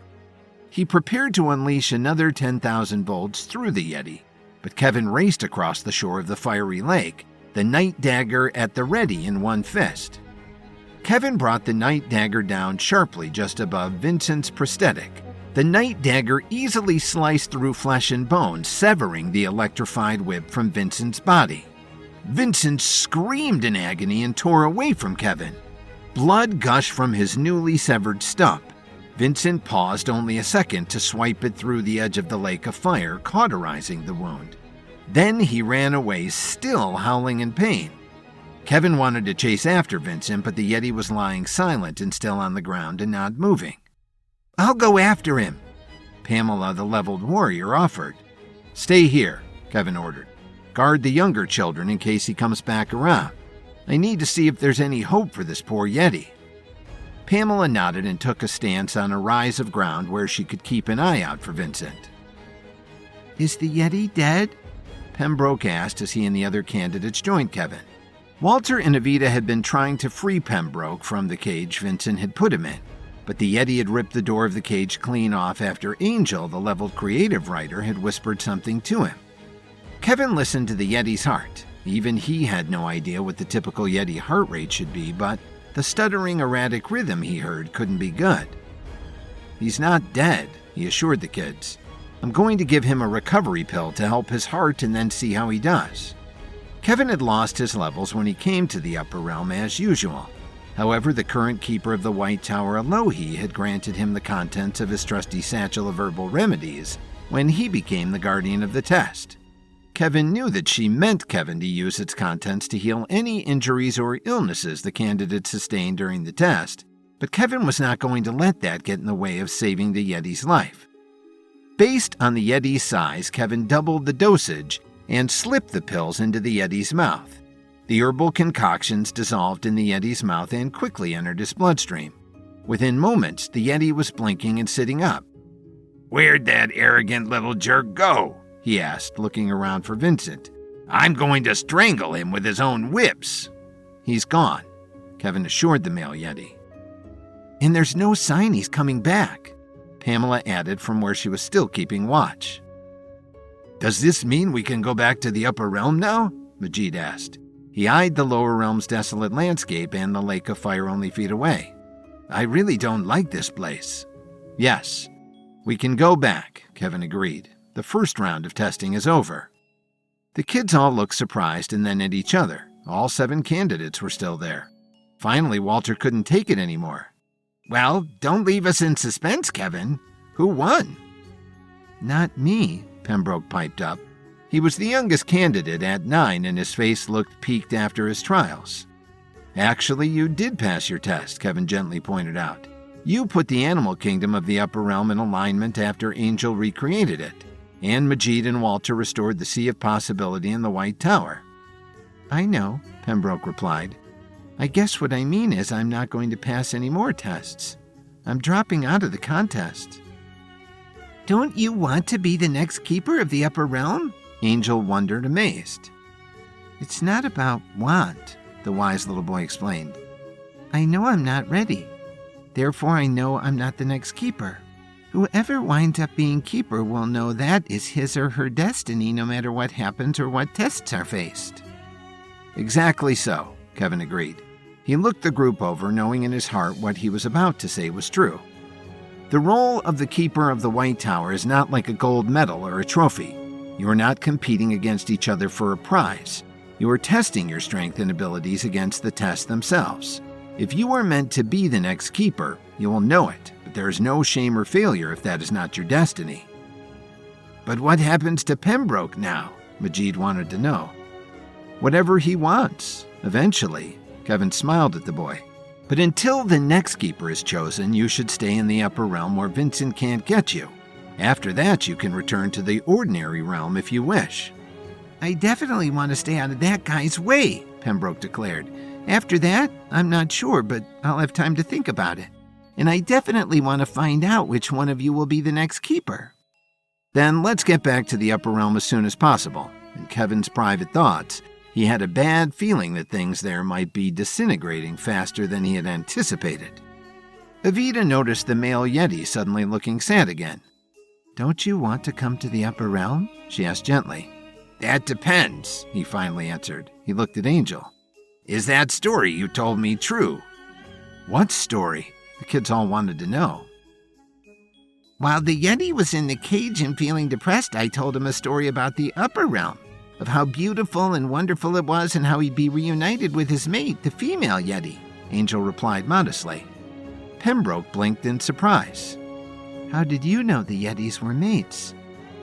"I sensed a mirroring device at play," Angel said matter-of-factly. The kids looked at her in confusion. "I don't see any mirrors," Pamela said. "No, I mean," Angel shook her head trying to explain it.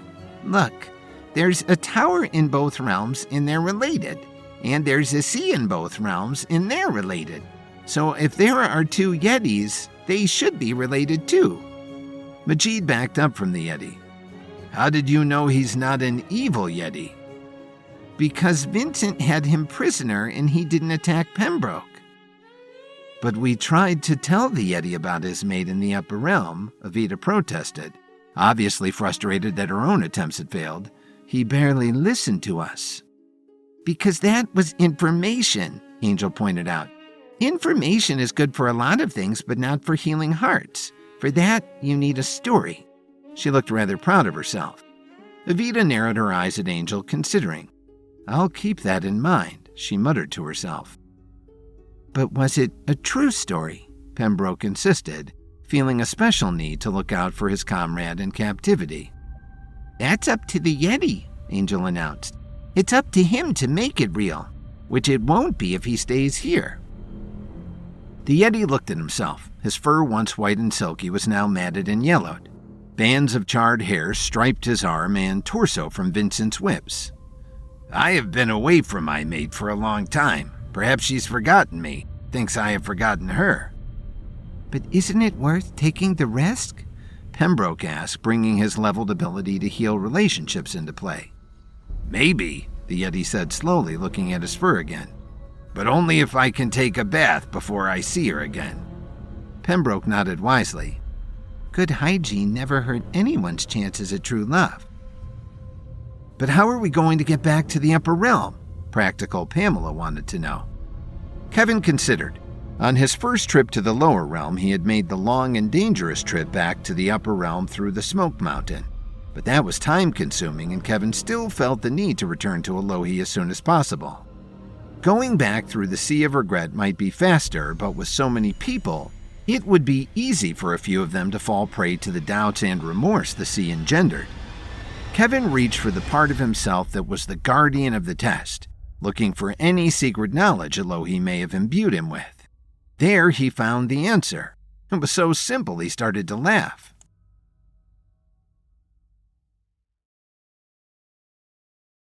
The kids worked together to save Pembroke and a male Yeti while Kevin battled Vincent and drove him off. But now they faced the question of how to return to the upper realm. The kids and the male Yeti stared at Kevin as he laughed with delight. His position as the guardian of the test to determine the next keeper of the White Tower had supplied him with the answer to how they could quickly get back to the upper realm. It was so simple and elegant that he couldn't keep from laughing. Come on, Kevin, share the joke, Walter demanded. Sorry, Kevin wiped tears from his eyes. After so much tension and danger, it felt wonderful to laugh. It's just that the way to get back to the upper realm is so simple. We'll get there the same way you all arrived there to begin with. You mean, we just do the meditation thing again and we'll, poof, be back in the upper realm? Nestor asked, amazed. That's crazy, Majid scoffed.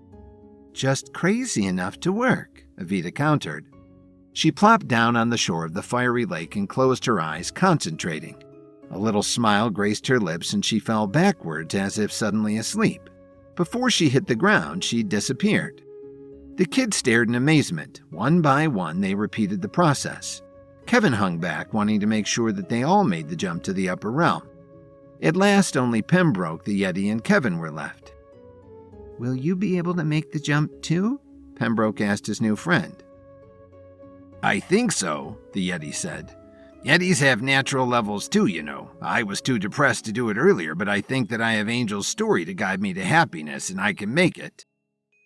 We can go together, Pembroke offered. Kevin smiled as Pembroke put his little hand in the Yeti's big paw. They dropped into meditation and both quickly disappeared. The last one left, Kevin seated himself on the shore of the fiery lake. He directed his mind to his own sources of joy and peace, his darling wife Lily and their unborn twin babies. Although time moved differently in the upper realm, to Kevin it still felt like he had been away from them forever. He missed his family terribly, but took comfort in knowing that everything he did was to help secure a safe and happy future for them and the Foundation. Kevin imagined having Lily in his arms again, with one hand on her belly to feel the twins kicking away. He smiled as he fell back into nothingness. And then he woke up on the green lawn surrounding the White Tower in the upper realm. Kevin took a moment to enjoy the lingering happiness, the soft grass under him, and the gentle breeze over his face. But when he opened his eyes, he saw shock and fear on the faces of all the candidates who were gathered nearby. They were looking past Kevin to something behind him. Concerned, Kevin whirled around. His own eyes went wide and his jaw dropped. They were all staring at the White Tower. Only now the name did not quite fit.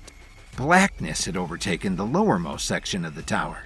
Kevin could see that it was gradually spreading upwards like a tooth rotting from the root up.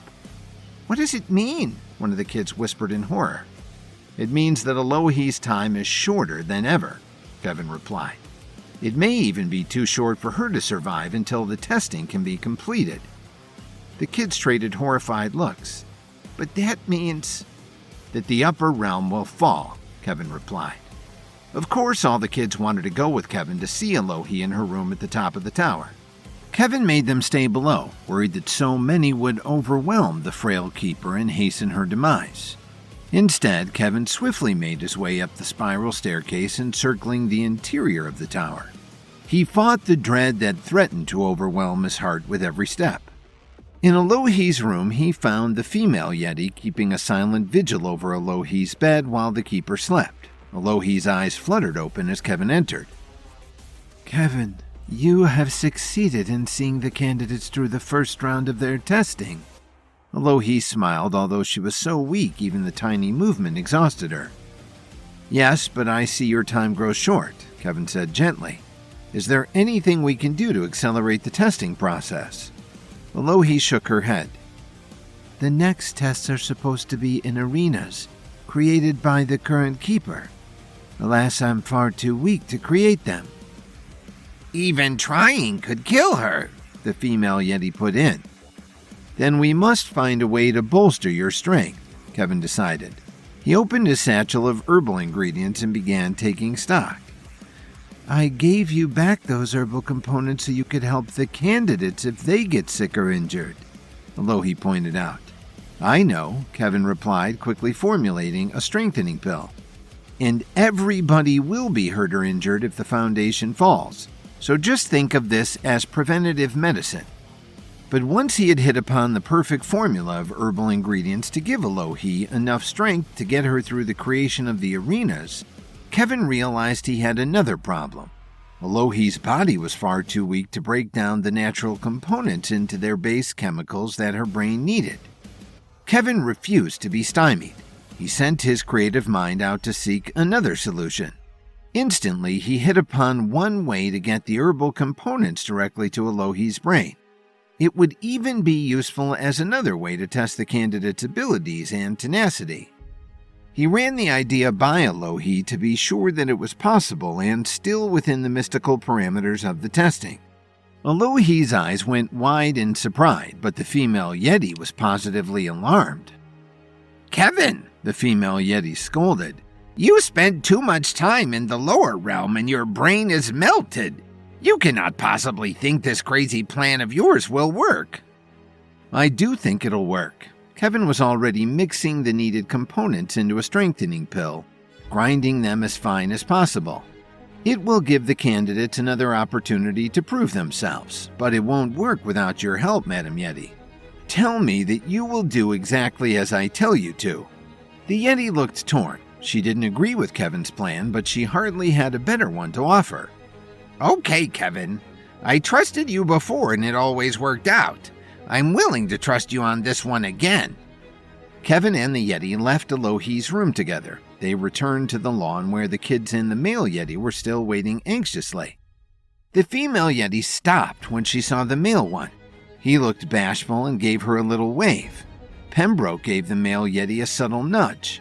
Normally this would have been in the ribs, but not only were the male Yeti's ribs sore, Pembroke was only tall enough to really elbow him in the hip.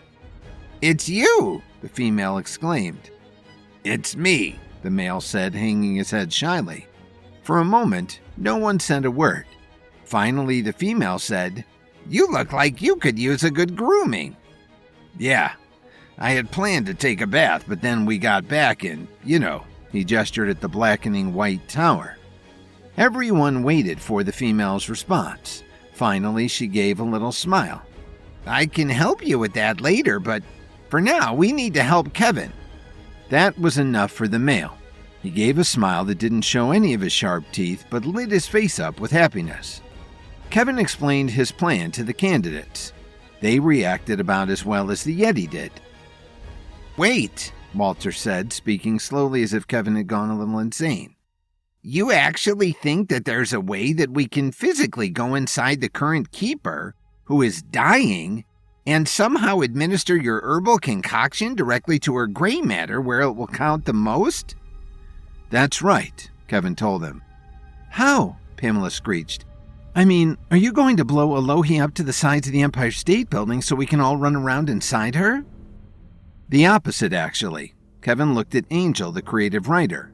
if Angel can create a vehicle for us to travel in. I get it, Evita declared, always the first to see the potential in others, even potential they didn't see in themselves. You mean that because Angel created the upper realm out of nothingness when it was remade, she should be able to create this vehicle we need to get inside Elohi's body. One that will shrink us all down so that we can go inside her. Do you think you can? Pembroke asked, eyes wide with wonder. I don't know, Angel said. But you created the entire upper realm, protested Walter, waving his arms around and indicating everything. One magical shrinking body submarine should be no problem. That is the problem, Angel pointed out. Starting from scratch is the easiest thing in the world. Any author will tell you beginning a story is easier. Creating in the middle is the hard part. She took a deep breath. But I'm willing to try.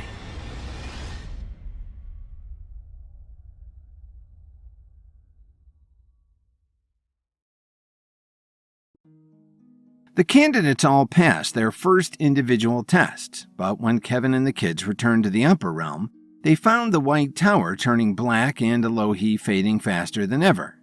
Kevin concocted a daring plan to deliver the herbal remedy directly to Elohi's brain, but it all depended on Angel, the creative writer, to use her leveled powers once again to make something out of nothing. Kevin made all of the kids stand back while Angel channeled her level powers in an attempt to create a vehicle that would shrink down small enough that they could travel inside Elohi's body and administer Kevin's life-giving herbs directly to her brain. Without the restorative powers of Kevin's potion, Elohi would surely die before the new gatekeeper was found, and with that the upper realm and the Foundation and the fate of the world would be thrown into chaos. I saw a cartoon like this once, Walter whispered to the others. He was instantly hushed. But Angel wasn't paying attention. All her concentration was focused on the middle distance.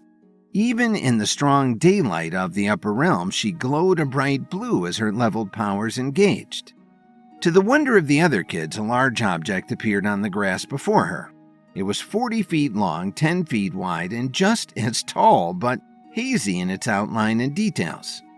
She's really doing it, Pembroke exclaimed. But as they watched, the shape shifted and morphed, growing legs and other appendages, sometimes taking on a definite color or design. But then the detail would collapse back into nothingness. The object seemed to be striving for reality, but couldn't quite make it. Kevin watched in alarm as Angel trembled with the effort. Her lips moved silently and her eyes were only slits behind her thick glasses. There was a brief moment when the vehicle seemed to become completely real and whole, but then it folded into itself. The crack of collapsing air heralded the vehicle imploding into nothingness. Angel, close to tears, threw up her hands in frustration. I can't do it, Kevin. Elohi is going to die and the upper realm is going to fall and it will all be my fault. You can do this, Kevin encouraged. You created an entire plane of consciousness using just your creative abilities. But this is like the flower, only so much worse. Angel lifted her glasses and swiped away her tears. While creating the upper realm, Angel's perfectionism had gotten her stuck on a single flower on a single bush. She had nearly exhausted her powers on a tiny detail until Kevin intervened. So you're trying to be a perfectionist about this vehicle as well?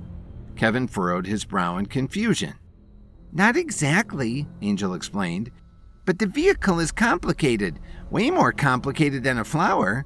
I'm trying to keep all of the details straight in my head, but then I forget something or realize something else needs to change, and I have to revise and restructure, but still not forget what I need to keep. Kevin instantly saw the solution to Angel's problem. He was only surprised that Angel hadn't already realized it herself. So what tools can you use to work out all the details before you begin the creation process? He prompted. Tools? I'm not building this vehicle by hand, Kevin. I'm creating it with my mind and my... Angel's eyes went wide as she realized what Kevin was talking about. With my words that I'm used to writing down. She dug through her bag for her trusty pen and notebook. These are my tools.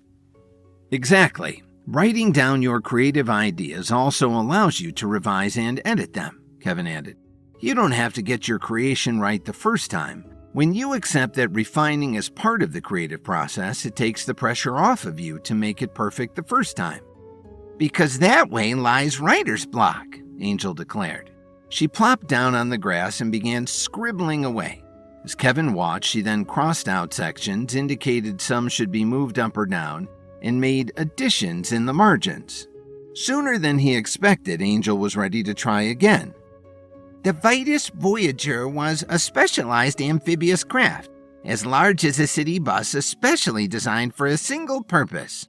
Angel continued to read from her notebook, which glowed blue as she channeled her leveled powers down and through it.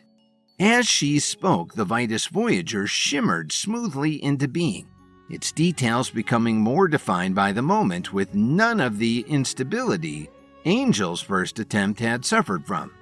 The other kids exclaimed in surprise and admiration for her creative abilities. At last, the vehicle was complete, just as the blue glow was fading from Angel's book. Angel spoke the last words and swayed on her feet. Instantly, Kevin was there to support her. "You better sit down, Angel." He and the female Yeti helped Angel to a seat. Did I do okay? "You did awesome," Evita exclaimed, always ready to give praise when it was deserved. "But now you're too weak to come with us," Kevin decided. He could tell that Angel's gray skin and fluttering eyes meant she was at the end of her strength. "You will need to stay here while the rest of us complete the mission to help Alohi and extend her life. But do not worry. You have already done more than your part and proven yourself worthy of moving forward as a potential keeper of the White Tower." It was a mark of Angel's exhaustion that she only nodded. Without another word, she curled up against the female Yeti and went to sleep. Kevin looked over at the remaining candidates. "Okay, everybody who is still a potential candidate into the Vitus Voyager. We have a mission to complete." Inside the Vitus Voyager, Pamela, Majid, Walter, Nestor, and Evita trooped past a loading bay and a rack of hanging suits similar to what astronauts might use. In the main cabin was a central captain's chair surrounded by seats at other control stations. Walter ran to the pilot seat. "Hey, these controls are just like in one of my favorite video games." In his interior thoughts, Kevin believed Angel had wisely created the ship to be as familiar to the other kids as possible. Their mission was too important and too urgent to spend time on training exercises. They must succeed at their mission the first time. Of course, Kevin took the captain's chair while Evita slid into the seat at the communication console. Nestor took the other pilot's chair, while Pamela and Majid manned the weapons system and the life support controls, respectively. "All systems go, Captain Kevin," Walter reported. "Open communications to the outside," Kevin commanded. "Communication systems are open," Evita reported. "Can you guys hear me outside?" Kevin asked. "We can hear you," the Yeti's voice filled the main cabin. "Ready to do your part, Madam Yeti?" "Sure am," her voice boomed back. "Once you're a shrinky-dink, I'll load you up with the herbal ingredient, pop you in a pill capsule, and then it's down Alohi's hatch." "Perfect." Kevin looked to Walter. "Walter, engage shrink processes." Walter hit a red button Angel had helpfully labeled Shrink Process. Everybody waited. Nothing seemed to happen. "Is it working?" Nestor wondered. "Let's see." Evita offered and turned on the large screen at the front of the cabin, giving them a view of the outside. "Where did that jungle come from?" Majid wanted to know, staring at the dense forest of soaring greenery before them. "That's not a jungle, that's..." Kevin began, but was interrupted when a giant hairy foot suddenly slammed down directly in front of the Vitus Voyager. The now tiny craft shook. "Seatbelts, everyone," Pamela ordered. They all engaged their 5-point harnesses as the Yeti picked up the minuscule craft delicately. She held it up to one enormous eye and blinked at them. "Wow, you guys really are tiny." "Tiny but mighty," Kevin replied through the open communication system. Let's hurry. Alohi has no time to lose. Within moments, the Yeti had the Vitus Voyager's cargo bay stuffed with the herbal concoction Kevin had formulated to strengthen Alohi's brain. Then she popped them into a pill capsule and raced them up to the White Tower to Alohi's room. The Yeti helped Alohi to sit up so she could swallow the new Vitus Voyager pill. Through the view screen, Kevin and the others watched as the cave of Alohi's mouth loomed large. Then her mouth closed around them, and all was dark. "We're not going anywhere," Nestor reported. "Just wait," Kevin ordered, knowing what would come next, "and prepare for a rough ride." Suddenly, light blasted in as Alohi opened her mouth again.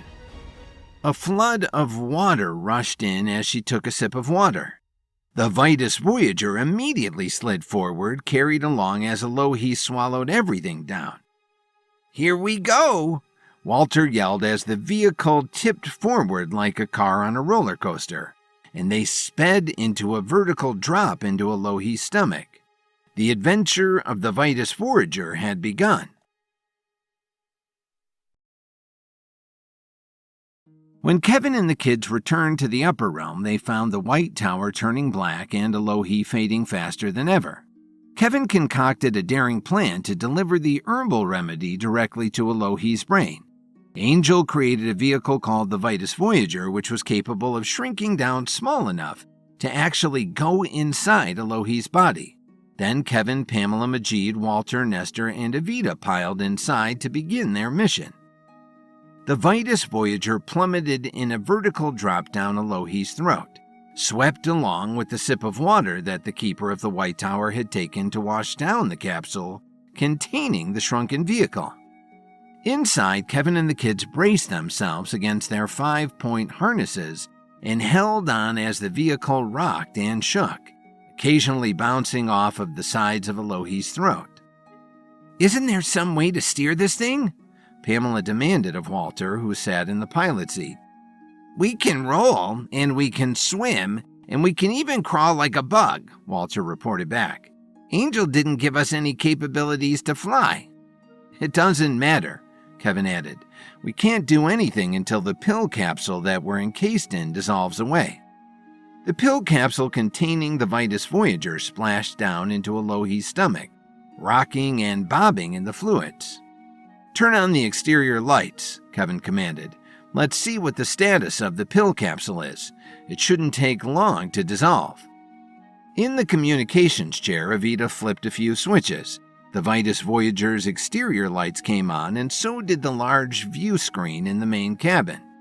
Everything had the hazy, dim light of the inside of the capsule, but as they watched, that began to break apart.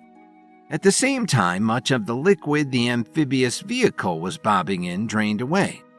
At last, they were left looking out at a pink landscape with ridges of yellowish tissue running up and down. "Where do we go from here?" Majid wondered. "Turning on the BPS, the Body Positioning System," Nestor announced. "It looks like we need to exit the stomach toward the bottom. There's a duct to absorb nutrients into the main artery running directly to the brain." "That sounds clear enough," Kevin decided. "Let's start." But before he could finish, giant globs of greenish-yellow muck began raining down on the Vitus Voyager. Direct hit sent the vehicle rocking on the soft stomach tissue. "Ew, what is that?" Evita scrunched her face up in disgust. "Some kind of bodily fluid?" Pamela guessed. Not some kind of bodily fluid, Kevin realized. It's stomach acid. He looked to Majid, who was at the environmental controls. "Do we have any kind of defense or armor against acid?" "Not enough," Majid yelled. "That's the warning that the acid will breach the hull in less than 2 minutes." "Then let's make like chunks and blow," Walter announced, grabbing the pilot's controls. The Vitus Voyager lunged forward, bobbing up and over the uneven terrain to Alohi's stomach. "You're going to tip us over," Evita warned. "Nah, this is just like playing Sand Cruiser 7, Walter shot back. "I never lost at that game." He bounced the vehicle along at top speed, ducking and dodging falling globs of stomach acid. Do you even know where we're going, Walter? Nestor demanded.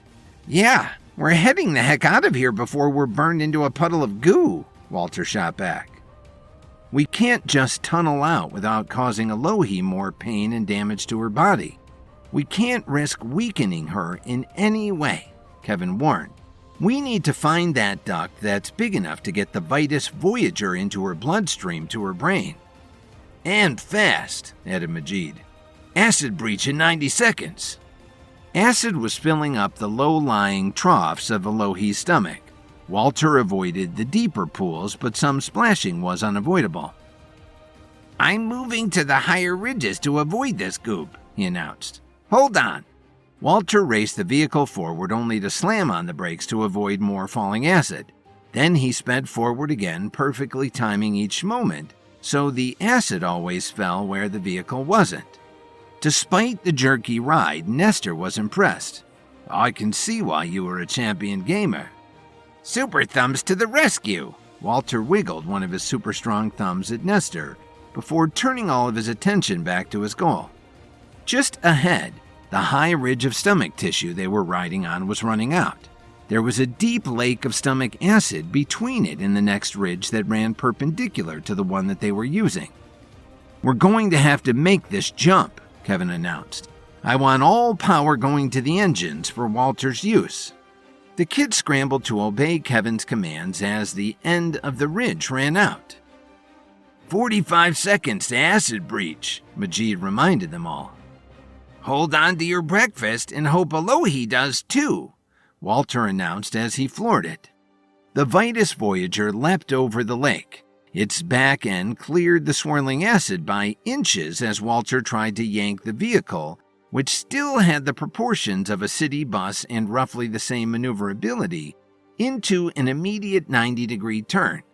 Everyone was rocked against their harnesses as the vehicle nearly toppled over, but Walter gave it a little more power, steering expertly into the skid and regaining control right before it would have flown off into another acid lake. The duct we need to enter the bloodstream is directly ahead, Nestor announced. At the same time, Majid warned, 30 seconds to acid breach. I see the duct.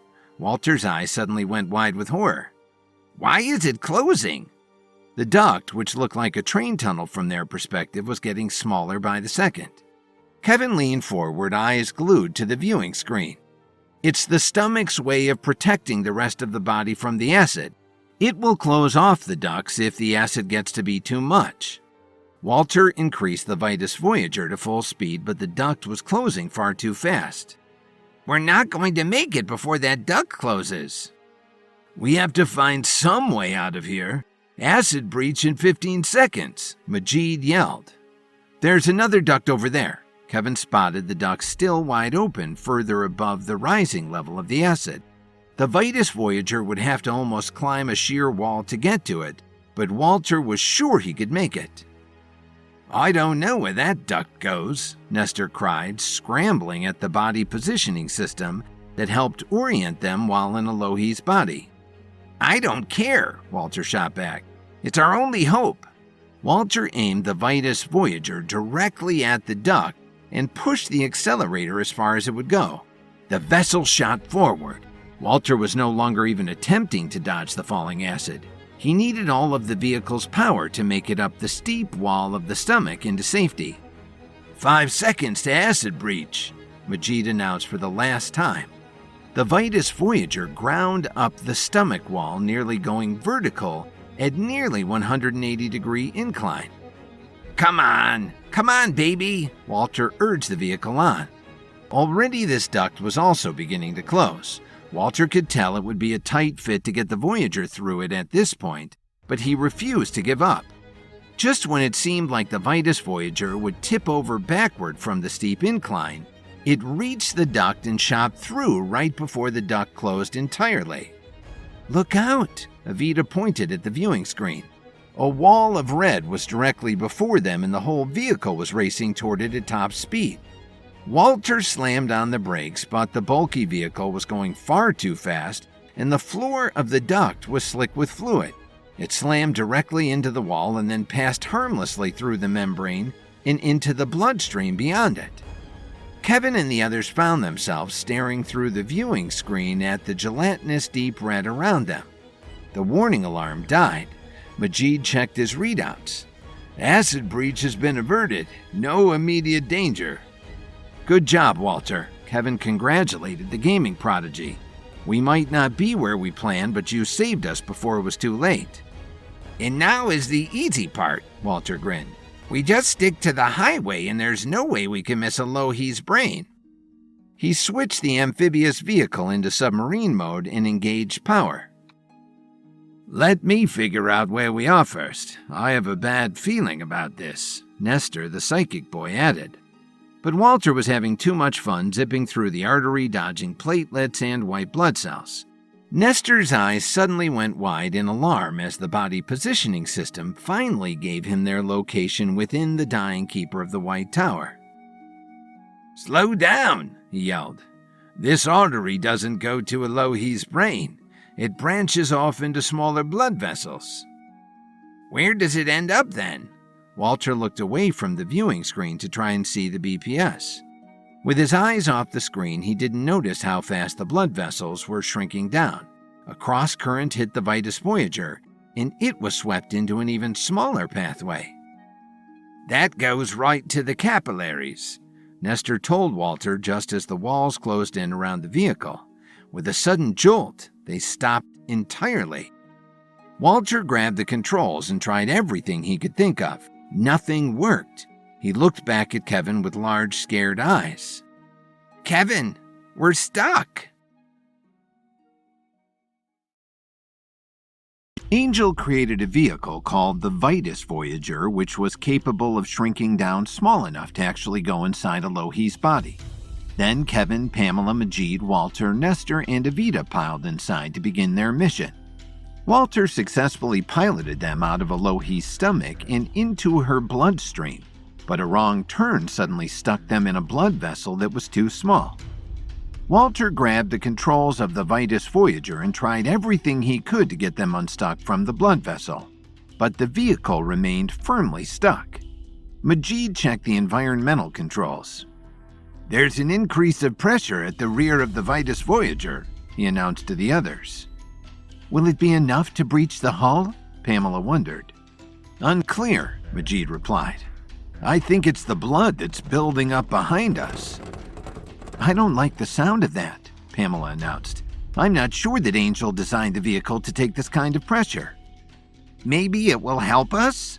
Walter asked nervously. I mean, enough pressure and won't we get unstuck? You know, like a cork from a bottle. Unless Alohi's blood vessel gives way first, Kevin said grimly. It's called an aneurysm. If the blood vessel bursts completely, then it's a rupture. A ruptured aneurysm causes internal bleeding and often leads to death. You mean I might have already killed Alohi? Walter gasped. Everyone looked at Kevin. He could offer them reassurance and solutions, but he was starting to suspect that this entire scenario was another part of the testing to see which of the candidates would become the next keeper of the White Tower of the Upper Realm. Unless Alohi's life was actively in danger, Kevin would hang back and only act as the guardian of the test, mentoring and giving good advice. Nobody's dead yet, he said flatly. What tools do you have to solve this problem? Walter looked around wildly and locked eyes on Nestor, who sat at the controls of the Body Positioning System, or BPS. The BPS told them exactly where in Alohi's body they were. Nestor, what can you tell us? Walter demanded. Walter checked his screens. As far as Nestor could tell, they were currently stuck in Alohi's right thigh, and he told Walter this. No! I mean, what can you tell us as a psychic? Walter wanted to know. Nestor's psychic visions were a result of his naturally leveled abilities. Although he'd been learning to control them, Nestor's visions were not as precise as he could hope, and sometimes they overwhelmed the boy completely. Yeah, you should be able to predict what will help us to get out of this predicament, Pamela added. Nestor glanced at Kevin. Kevin gave him an encouraging nod. I can try, Nestor offered. He shut his eyes and tried to concentrate. A faint blue glow surrounded him as his leveled abilities engaged. They all watched silently. Majid kept an eye on the external readings and saw the pressure had grown to extraordinary levels. He said nothing, not wanting to break Nestor's trance. Nestor jerked and cried out. Kevin left his captain's chair to put a hand on his shoulder. "It's okay," he spoke to Nestor in a low voice. "Push away the negative visions. Focus on the ones that are positive. Let hope guide your mind." Nestor didn't open his eyes but nodded. A frown of confusion creased his young brow. I'm seeing something like a beetle. It's crawling out of the hole that's too small for it, but it's using its legs to, you know." Nestor made a motion like a doggy paddle or an insect forcing its way through a small space. "The crawling legs!" Walter began flipping switches and resetting his controls in the pilot's seat of the Vitus Voyager. "I forgot about them." 2 complicated sets of controls shot from his console. They looked like exoskeleton gloves for a 3-fingered sloth. "What the heck are crawling legs?" Pamela wondered. "I told you about them on the way down Alohi's throat." Walter thrust his hands into the exoskeleton gloves, ring and pinky fingers together, index and middle fingers together, and the thumbs on their own.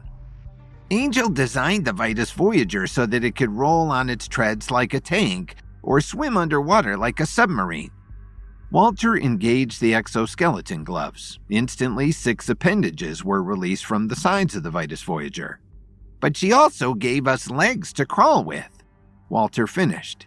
The tight confines kept the legs close to the vehicle's body, but that was fine with Walter, who was terrified of damaging the blood vessels further. Using the exoskeleton gloves as if they were puppets, he crawled the 2 front appendages forward, using them to scoot the vehicle forward just a little bit more. The blood flow around the Vitus Voyager increased. On Majid's screen, the external rear pressure began to drop. "It's working." "Getting a little more breathing room," Walter announced. As the blood vessels began to widen again, the exoskeleton gloves, attuned to external conditions, became easier to move. Suddenly, Nestor was hit with a vision so unexpectedly that he fell out of his chair. "No! Stop! Don't go any further, or you'll kill Alohi!" Nestor screamed.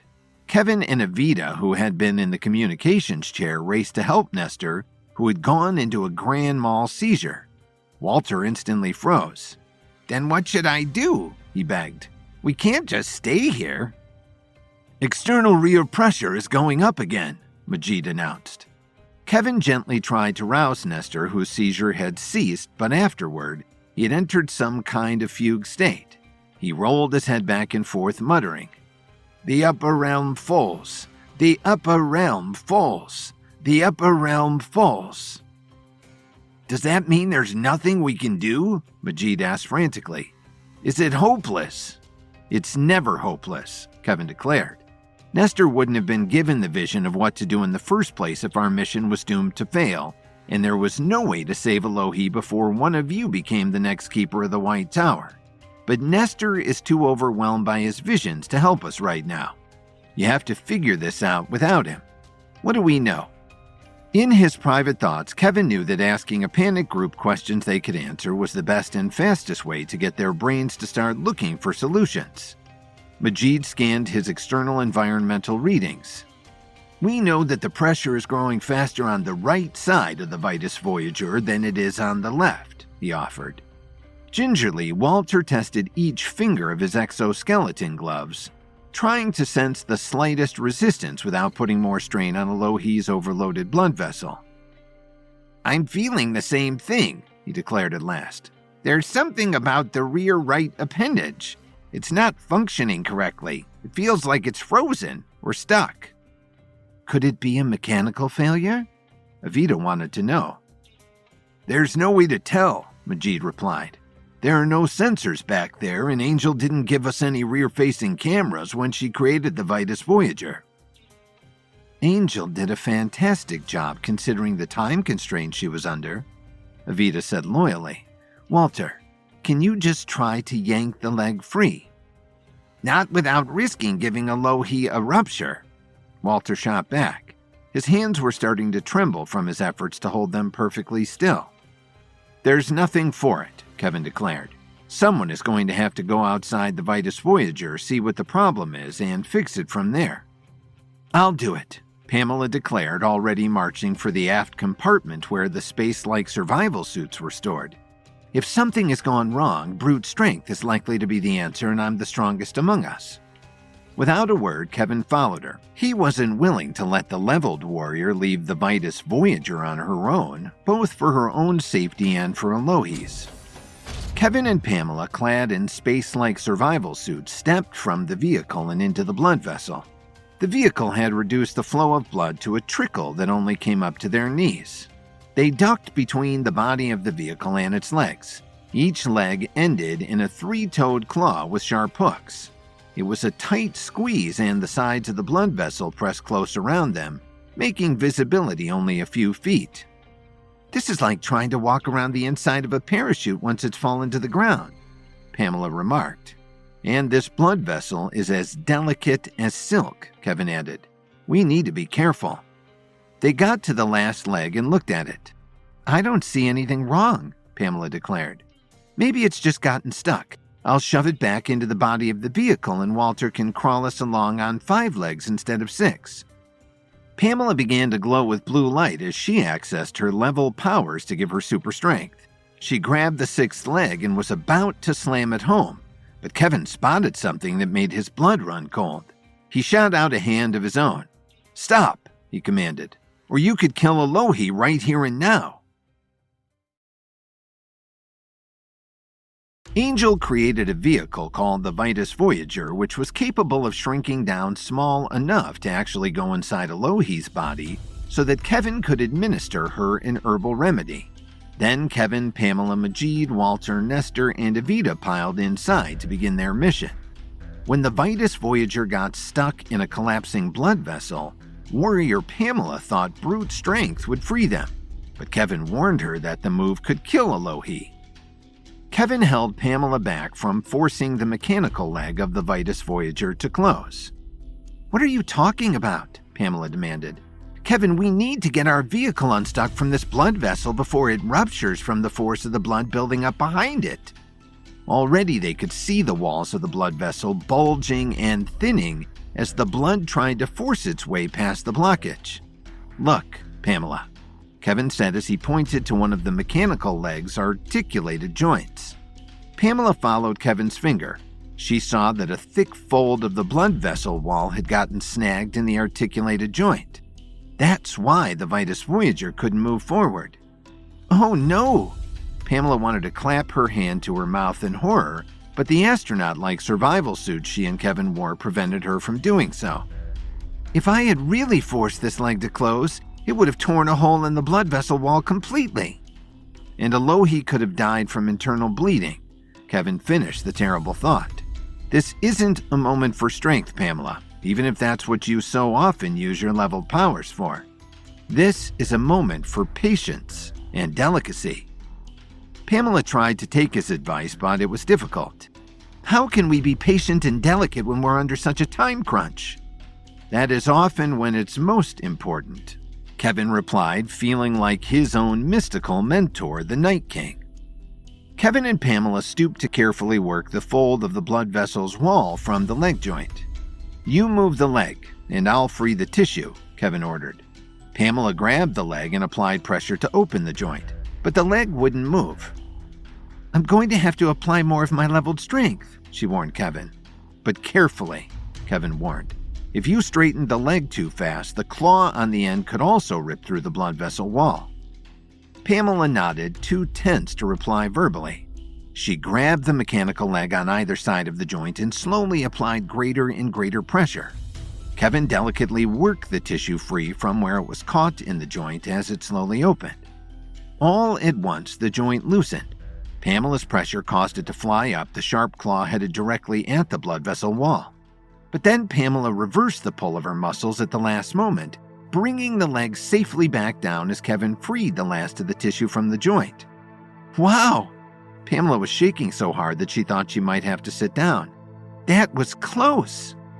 "But you got the job done." No longer snagged on the blood vessel, the Vitus Voyager began sliding forward, pushed by the force of the blood that had built up behind it. Inside their helmets, Kevin and Pamela heard Evita open up the communicators. "Get back in here now," Evita urged. "Walter can't keep the Vitus Voyager in place for long." Kevin and Pamela scrambled back in the airlock and into the main cabin just as the force of the blood overcame the vehicle's braking system, and it was swept along. In the main cabin, the remaining candidates to be the next keeper of the White Tower, Walter, Nestor, Evita, and Majid, were thrown back in their seats as the Vitus Voyager shot forward. Kevin and Pamela scrambled to take their own seats and buckle in. "Where are we going?" Majid wanted to know. Kevin glanced over at Nestor, the psychic boy. Nestor had been manning the vehicle's body positioning system, or BPS, but his last psychic vision had left the boy weak and disoriented. "We'll find out when we get there," Kevin announced. "For now, all we can do is ride this wave." As much as Walter tried to hold the vehicle steady, the force of the blood sent it tumbling end over end. Everyone grabbed their 5-point harnesses, and there was nothing any of them could do until the ship righted itself. At last, it came to rest mostly upright. When the kids looked out the viewing screen, they saw that they were in a yellow cavern with pockmarked surfaces on every side. "What is this place?" Pamela wondered, awestruck. Nestor roused himself enough to look at the BPS system. Kevin was glad to see that he was finally recovering from his attack of psychic visions. "According to the BPS system, we are actually inside Alohi's thigh bone. This must be her bone marrow." "Look at that." Evita pointed at the view screen at the front of the cabin. As they watched, a beautiful pearl-colored globe the size of a beach ball rose from one of the craters, like a moon rising over an alien landscape. "It's a white blood cell," Kevin informed the others. "They're produced in the bone marrow and fight infections." "It's so pretty," Evita exclaimed. But before the white blood cell even cleared its crater, another creature lunged out from somewhere. This one was not beautiful.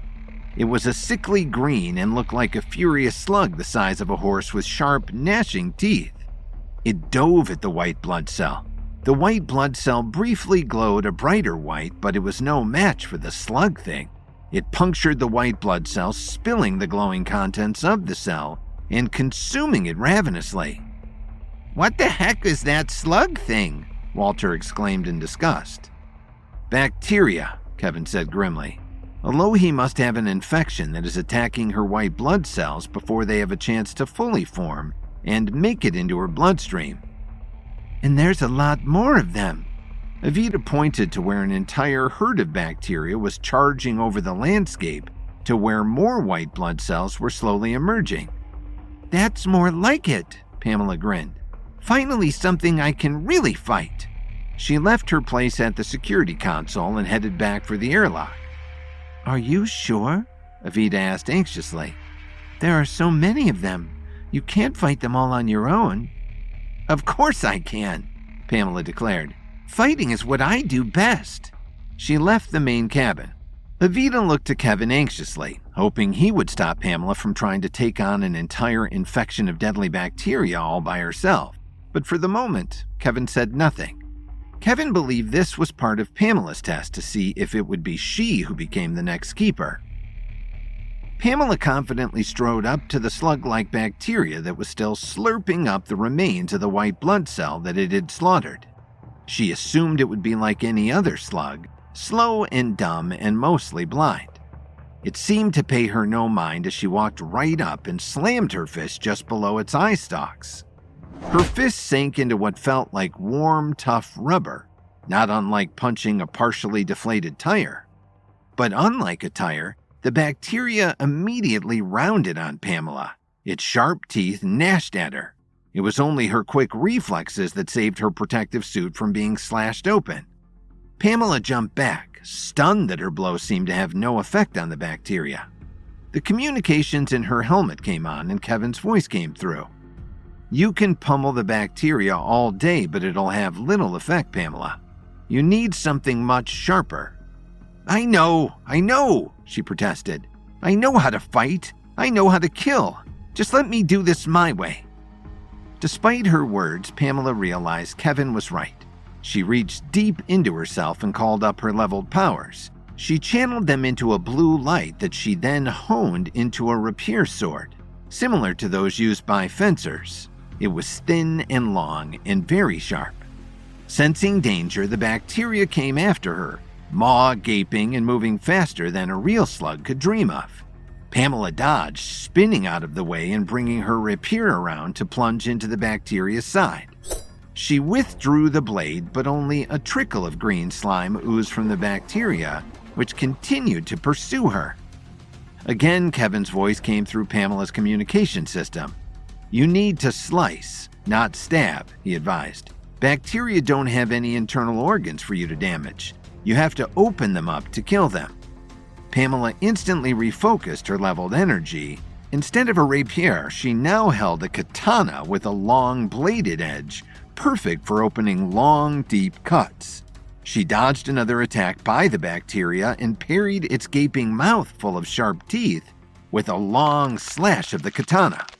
It opened the front of the bacterial slug in a 3-foot gash. Instantly, the slug's inside simply fell out, and it collapsed like a deflated balloon. Pamela took a moment to savor her victory. "Just call me Penicillin Pamela," she crowed, never noticing the newly arrived herd of bacteria charging directly for her. Warrior Pamela insisted on single-handedly battling the bacteria attacking Elohi's white blood cells in the bone marrow. Although she killed the first bacteria, the entire herd was now charging down on her. "Pamela, look out! Behind you!" Kevin roared over Pamela's helmet communication system. Pamela spun around. Their vehicle, the Vitus Voyager, had come to rest in the bone marrow of Elohi's thigh. It was a yellow cavern with pockmarked surfaces on every side. Occasionally, beautiful pearl-colored globes the size of a beach ball would rise from one of the craters, like a moon rising over an alien landscape. But then the white blood cells were attacked and eaten by bacteria, which looked like sickly green slugs the size of horses, with sharp, gnashing teeth. Now an entire herd of them was charging directly for Pamela. Oozing with a sickly slime, their bulbous bodies undulated as they slithered across the uneven surface of Elohi's bone marrow, their eye stalks honing in on their target. Although she had seen this herd of bacteria from afar, they were much scarier up close. But Pamela buried her fear and lunged forward. Her katana, created from her own leveled energy, sliced through the air with deadly precision. The first slug, caught off guard by her unexpected attack, let out a silent screech as her blade sank into its rubbery hide. Slime sprayed in all directions as the creature writhed in agony before collapsing to the ground, lifeless. But Pamela had no time to celebrate her victory. The rest of the herd of bacteria surged forward, their numbers seemingly endless. Dodging and weaving between the creatures, Pamela fought with a grace and agility that belied her young age. Each swing of her katana was swift and decisive, leaving a trail of deflated slugs in her wake. Yet for every slug Pamela struck down, 2 more seemed to take its place. Their relentless onslaught threatened to overwhelm her. Inside the Vitus Voyager, the others watched in horror as Pamela was surrounded by hundreds of bacteria. "Shouldn't we help her?" Evita asked Kevin. "There's no way Pamela can fight off all those bacteria on her own." It hurt Kevin's heart to do it, but in his private thoughts, he knew he was doing the right thing. "No," he told the other candidates. "Pamela asked that we let her do this her own way. We must respect that unless she endangers Elohi's life." Evita wanted to protest, but one look at Kevin's determined face and her words died on her lips. "All the same," Kevin added, "make sure the communications stay open so we can hear her if Pamela changes her mind and wants our help."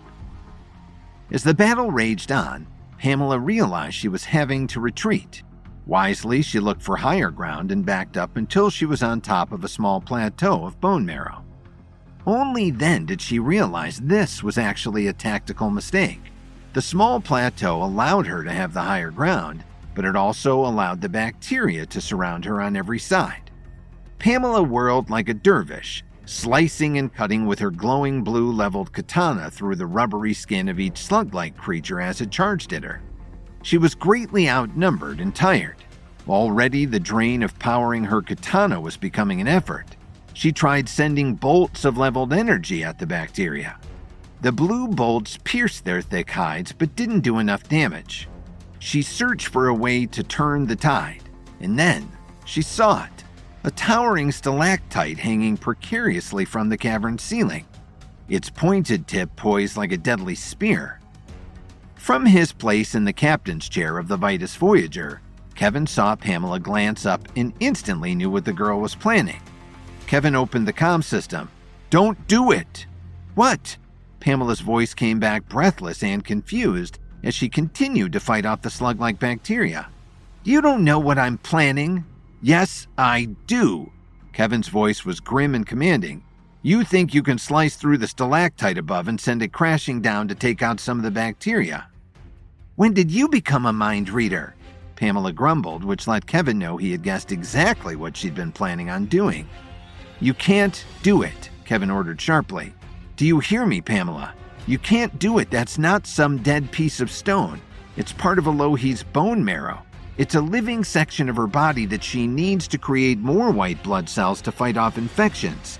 You can't sever it without causing Elohi real harm."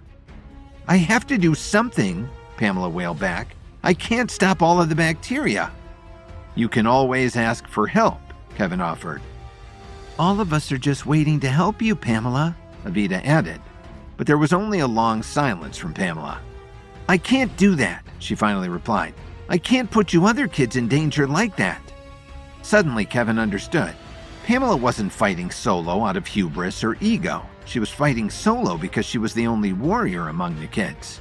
She was also the oldest and strongest. "Your need to protect others does you credit," Kevin praised her, "but you also need to be a leader to help others protect themselves." "You mean like a general?" Pamela asked. Kevin smiled at her quick mind. "Exactly so." "Then, in that case..."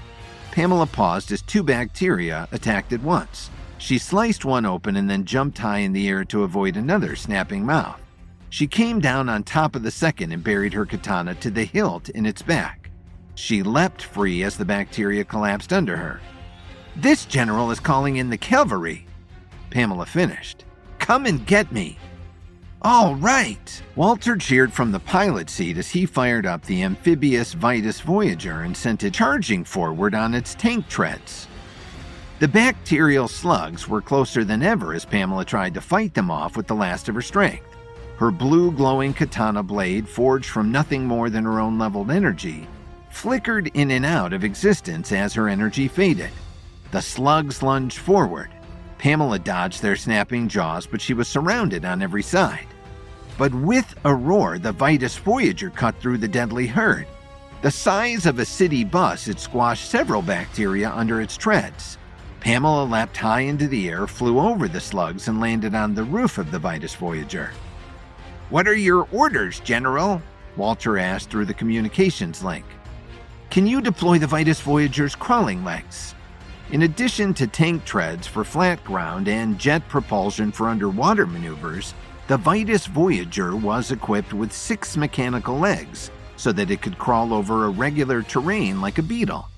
At Pamela's request, the 6 legs shot from the body of the vehicle.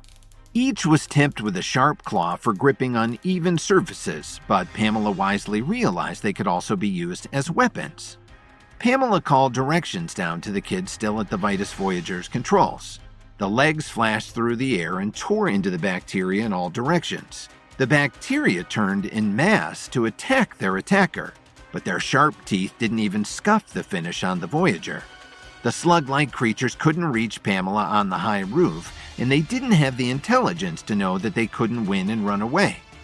With Pamela as general, the gatekeeper candidates operated the legs of the Voyager and quickly slaughtered all the bacteria until none were left. The floor of the bone marrow cave was slick with green slime from the bacteria's innards, but as they watched, it drained away through the spongy tissue. Exhausted, Pamela returned to the Vitus Voyager's main cabin. She was covered in green gore and bruises. She expected Kevin to reprimand her for waiting so long to ask for help, but he only smiled at her. Evita helped Pamela out of her yucky spacesuit and into a chair. "Did Angel think to give us anything to eat in this miracle of hers?" she asked. "I'm starving." "She did," Majid assured her. He brought her a cup of hot chocolate and a plate of warmed-up cookies. The hot food revitalized Pamela wonderfully. "Wow, Angel even included a kitchen?" she asked in appreciation. Majid blushed. "No, actually, she forgot that part. I warmed these up myself." As a weather worker, he easily controlled temperatures. Majid distributed cocoa and cookies to everyone, and they ate in their chairs. Silence reigned until Nestor suddenly jerked in his seat.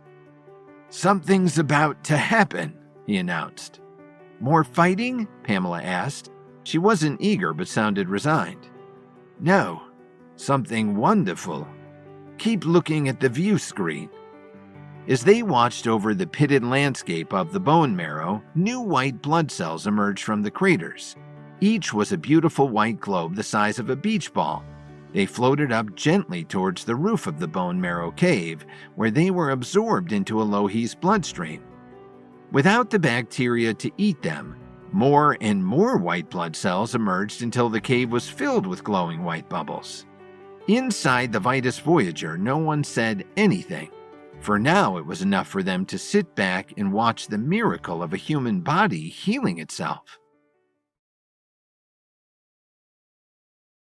Pamela successfully faced down the slug-like bacteria cells in Elohi's bloodstream and enabled the white blood cells to regenerate and restore Elohi's health. The quest has Pamela learning not just to fight, but to rally her underlings and engage in teamwork. With Pamela again safely inside the miniaturized craft made by Angel, Walter piloted the Vitus Voyager back into Elohi's bloodstream. Nestor, having recovered from his last attack of psychic visions, was able to point them in the right direction, toward Elohi's brain. The amphibious vehicle in submarine mode easily piloted through Elohi's bloodstream, occasionally passing the luminous white blood cells that they had just watched being created within her bone marrow. Platelets and red blood cells were whisked by them as well. Nestor announced that they were cruising up and along the spine. Kevin relaxed for the first time since the mission began. Finally, everything seemed to be going well. But no sooner did he think that than the Vitus Voyager began to rock and buck within the bloodstream. "Hey, Leadfoot!" Pamela yelled to Walter, who was in the pilot seat. "What's with the stop-and-go driving?" "It's not me," Walter yelled back, irritated. "It's the currents in the bloodstream. I'm trying to fight it and hold it steady, but there's only so much I can do." "What's causing the erratic currents?" Majid wondered from his place at the environmental controls. "I know on Earth currents are caused by all kinds of things, wind, water temperature, even the rotation of the Earth. But this is the first time we've encountered them in Elohi's bloodstream," the weather worker pointed out. Kevin considered the possibilities, pulling from his mastery of herbal knowledge and the human body. His heart sank at the realization. "I think it's because Elohi isn't getting enough oxygen to her body. That means there may be a problem with her lungs." "If that's the case, then our mission to deliver these strengthening herbs to Elohi's brain might be over before we have a chance to complete it," Evita pointed out. "If Elohi's lungs shut down, she could be dead within minutes." "Exactly," Kevin said as he looked toward Nestor. "Nestor, plot us a new course to get us to Elohi's lungs. We need to see if something is causing trouble there before we continue on to her brain." "I'm on it," Nestor told Kevin. Nestor checked his BPS, body positioning system, and issued new instructions to Walter. "I'm going to have to bring us in, though, in her lungs," Walter reported back. "Angel didn't design the Vitus Voyager with wings, and the lungs will just be empty air, right?" "Something like that," Kevin said vaguely, not ready to explain the complex structures of the human lungs with their bronchi, bronchioles, and the tiny air sacs called alveoli to the preteen. Walter was a gaming prodigy. Back in the ordinary realm, he had been a secret billionaire in his own right from playing stock markets and cryptocurrency exchanges as if they were another puzzle to be figured out. But his parents had also moved him off the grid at a young age and homeschooled him. Because of that, Walter had occasionally shown some interesting gaps in his education. At last, the Vitus Voyager popped through the membrane that separated the blood vessel from one of the millions of alveoli air sacs. They found themselves in one of the number of small, round compartments, almost like being inside one grape in a small bunch. Through the view screen, the lung tissue looked faintly pink but otherwise was unremarkable. "Nothing looks wrong," Nestor remarked in confusion. "It's not about what looks wrong," Kevin pointed out, waiting to see if any of the candidates to be the next keeper of the White Tower would pick up on what was missing. "It's about what feels wrong. What feels wrong about this?" Instantly, Majid got up. "I don't feel anything. That's what's wrong.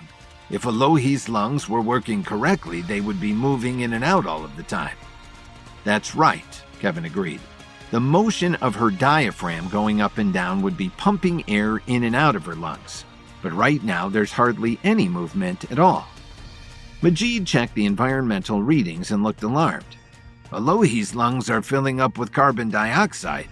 Pretty soon, no more carbon dioxide will be able to leave her bloodstream and enter her lungs because they'll already be full. We need to get the carbon dioxide out of her lungs so that they can fill up with oxygen again." "Oh, of course." Walter lit up. Then he immediately looked crestfallen. "Does anybody have any idea how to do that?" Kevin remained silent again, believing that this was yet again part of the testing to see which of the kids would rise to the top and become the next keeper of the White Tower. Within a moment, Evita, the teenager who had become mayor of her small town in Tierra del Fuego, spoke up. "Majid, couldn't you do some of your weather work to move this air around even inside of Elohi's lungs?" Evita had a special gift of understanding the strengths and abilities of others and figuring out who would be best to tackle any given task. "I could try," Majid agreed. He closed his eyes and began to faintly glow blue as his leveled abilities engaged. Instantly, a brisk wind kicked up inside the Vitus Voyager. It buffeted Kevin and the kids. If they all hadn't been locked into their 5-point harnesses, they would have been blown to the floor. "Hey, cut it out," Nestor complained. "We need the breeze out there, not in here." "Yeah," Walter added. "You're messing up Nestor's hair." Majid released his leveled energy and the wind instantly died away. He looked embarrassed. "Sorry. I think the environment inside the Vitus Voyager is too contained. It's not like being inside a house or a car. I never tried to work the weather in some place that I wasn't actually in myself. I'm not sure that that's even possible." His face took on a grim look. "I guess that means I'll just have to go outside." "I'll go with you," Kevin agreed, much to the teenager's relief. In his private thoughts, Kevin knew that getting oxygen to Elohi's bloodstream was too important to leave entirely to chance. If for any reason Majid wasn't able to get oxygen to her lungs, Kevin would be there, ready to step in to do it himself.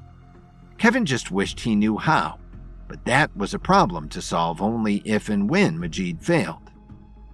Moments later, Kevin and Majid were clad in the astronaut-like survival suits that Angel had included when she created the Vitus Voyager, using only her leveled creative powers.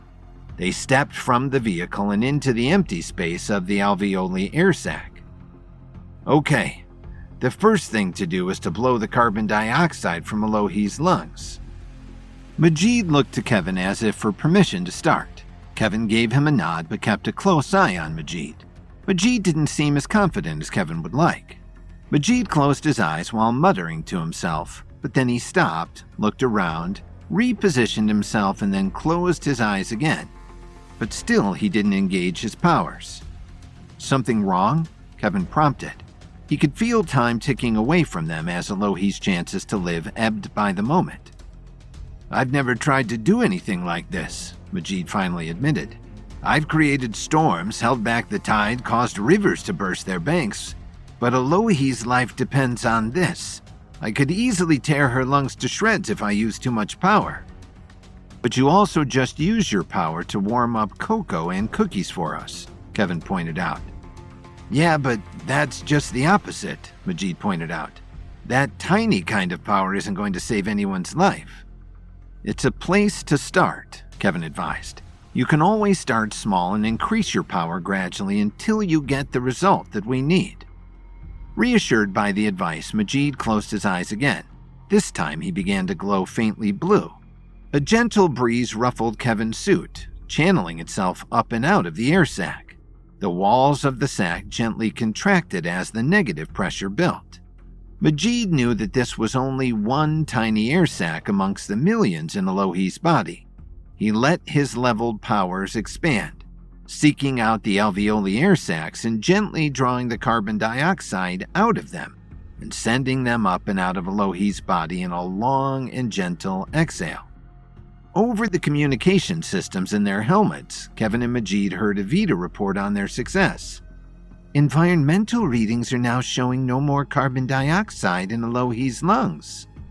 Good, Kevin replied. Now that the carbon dioxide is gone, her lungs should fill again with fresh air so that oxygen can get into her bloodstream. They waited for Alohi to inhale, filling up the air sacs with life-giving oxygen, but nothing happened. Something's gone wrong, Kevin realized. Alohi isn't breathing anymore at all. After Pamela rid Alohi's blood vessels of the slug-like bacteria that were attacking her white blood cells, the kids realized that Alohi's breathing was labored and waning. Weather worker Majid helped rid Alohi's lungs of stale carbon dioxide, but suddenly she stopped breathing altogether. Majid stared at Kevin in alarm. Why did Alohi stop breathing? She was breathing just a moment ago, even if it was shallow, and she needed some help from us. Kevin's mind raced, looking for a solution. Of course, there were a dozen reasons, internal and external, for which Alohi might have stopped breathing. There was no way that they could solve for all of them at once, or even before Alohi died from a lack of oxygen. Kevin also knew that with Alohi's life hanging in the balance, and with it the fate of the Upper Realm and the Foundation, this was no time to stand back to let the candidates sort out a solution to a possibly fatal test. Kevin decided to go with his best guess and hoped it was good enough. I think her body is now too starved of oxygen to breathe on its own, Kevin announced. Majid, you'll have to breathe for her until enough oxygenated blood reaches her diaphragm, muscles, and brain, and they can start operating on their own again. If you don't summon fresh air into her lungs and keep them going, Alohi will die. Majid nodded and again reached out with his leveled energy. This time he channeled his powers up through his body out of Alohi's lungs and into the upper realm. There they caught the fresh air and pulled it back down into her body. The air sac around them expanded as the air pressure increased. Majid waited as long as one of his own breaths lasted. Then he sent the air in Alohi's lungs back out into the upper realm, now full of carbon dioxide from Alohi's bloodstream. Majid looked at Kevin, checking to see if he had done well. The desperate need for approval on Majid's face was heartbreaking. Kevin wished the boy had enough confidence to know he had done well without any exterior approval. But Kevin still was wise enough to give the needy child a well-deserved nod of approval. The most important thing at the moment was to make sure that Alohi was kept alive and that the upper realm didn't fall before the next keeper of the White Tower got through the selection process. Majid repeated the same process several times, keeping Alohi's lungs working only on the power of his leveled abilities. Suddenly, the air sac over their head split. Drops of blood rained down on Kevin and Majid. "What did I do wrong?" Majid asked in a panic. The blue glow of his leveled power faded as Majid lost his concentration. Kevin knew that this meant that Alohi wasn't getting the oxygen she needed. "Majid, you can't lose concentration," Kevin ordered. "You have to keep Alohi breathing while we figure out what caused that crack." Again, Evita came over their helmet communication system. I've been keeping an eye on all of the environmental readings outside the Vitus Voyager, she told them. It looks like the moisture content of the air that Majid has been bringing in has gone way down. The instruments are telling us that the air is critically dry. That's what's caused the cracking, Kevin decided. Majid, you need to bring in some water content with the air so that Elohi's lungs don't dry out completely. Majid nodded. I'll try. It's tough to get just the right balance of air and water, but I will keep trying, the teenager promised. Kevin could see the strain around his eyes and in the unsteady glow of his leveled powers. You're doing a fantastic job, Kevin assured the boy, laying a fatherly hand on his shoulder. We're all right here with you, and we'll help you to succeed. Cheers of agreement came over the comms from Majid's fellow candidates. They all knew they weren't in competition to become the next keeper. They were only testing themselves at each stage to see if they wanted to continue. All the candidates were happy to support and root for each other. Majid nodded, looking steadier. As Kevin watched, his concentration improved and the blue glow of his leveled energy evened out, becoming a soft and steady pulse. Kevin glanced around. The pale pink tissue of the air sac was flushing a healthier, darker shade as oxygen-rich blood began circulating throughout Elohi's body.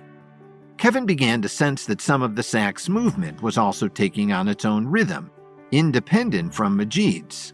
Kevin believed that this was a sign that Elohi was beginning to breathe on her own. Okay, Majid, after you complete this next cycle of breathing, pause for a moment. Let's see if Elohi's ready to breathe on her own now. Majid let Elohi's last breath gently run out of her body. He held completely still, even holding his own breath. His blue glow of leveled energy didn't flicker. He was holding it at the ready, but for the moment he wasn't forcing any air into or out of Elohi's lungs. Inside the Vitus Voyager, the other candidates also held their breath, anxious to see if Majid had worked his weather magic and saved Elohi, the current keeper of the White Tower. Just as Kevin was about to signal to Majid to continue the artificial respiration for Elohi, the air sac around them began to inflate gently.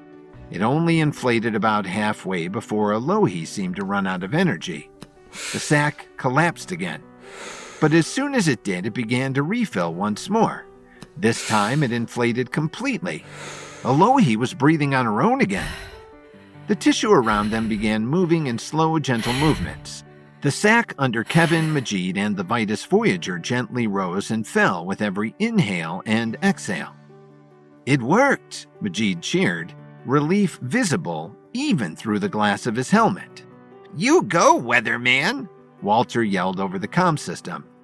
But before he and Kevin could return to the Vitus Voyager and to the rest of the candidates, Elohi's lungs gave a sudden, sharp contraction. Elohi's slight cough sent Majid tumbling down. Even Kevin, with his superior reflexes, had to grab the side of the vehicle to keep from falling over. All the air in her lungs was suddenly expelled outward. The force of it dragged Majid a few feet along the ground before he finally came to a stop. Nothing to worry about, Majid declared as he got to his feet. It's natural for Elohi to need to clear her lungs a little bit and make a few adjustments. But no sooner was he upright again than another coughing fit racked Elohi's body. This time even Kevin was knocked over. The air sacs contracted sharply, and the force of the air being expelled from Elohi's lungs hit hurricane-level forces. Majid was swept along the ground, tumbling end over end. At the last second, Kevin reached out a hand and grabbed onto the back of Majid's suit. The air was even strong enough to dislodge the Vitus Voyager and send it skittering a dozen feet, with Kevin and Majid still clinging to it. Inside, Walter wisely engaged the vehicle's mechanical legs. The claws on the end of each leg dug into the surrounding tissue. Kevin hoped the claws weren't doing too much damage, but if they were expelled from Elohi's body now, their entire mission would be for naught. Do you think that's it? Majid asked Kevin when the coughing fit finally died down. Before Kevin could reply, the worst fit of coughing yet hit Elohi's body. Each burst of coughing battered the two of them against the side of the Vitus Voyager. The inhalations slammed them against the vehicle as air rushed into Elohie's lungs. The exhalations nearly sent them flying like so much unwanted phlegm. Kevin looped one arm around one of the Vitus Voyager's mechanical legs, locking it into place. Although Kevin had lost his levels when he entered the upper realm per usual, he still had his hard-won physical conditioning and superior strength from years of martial arts training. Beside him, Kevin could see that Majid was losing his grip on the Vitus Voyager. A particularly brutal series of coughs left Majid clinging only by his fingertips, the rest of his body parallel to the ground from the incredible force of the air movement. Kevin watched in horror as Majid's fingertips finally slipped free. Kevin grabbed for the teenager, but Majid panicked, flailing his arms and legs wildly, as if he could fight the currents of air. He smacked Kevin's hand away from him accidentally. "Kevin!" Majid screamed as he went flying away and disappeared up and out of the air sac into the darkness. In a tiny vessel crafted into being by Angel's writing skills, Kevin and other candidates went into Elohie's body to deliver an herbal potion directly to her brain, only to face bacterial slugs and Elohie's waning lungs. Weather worker Majid helped restart Elohie's breathing, but a coughing fit sent him hurtling out of her lungs and away from Kevin and the others.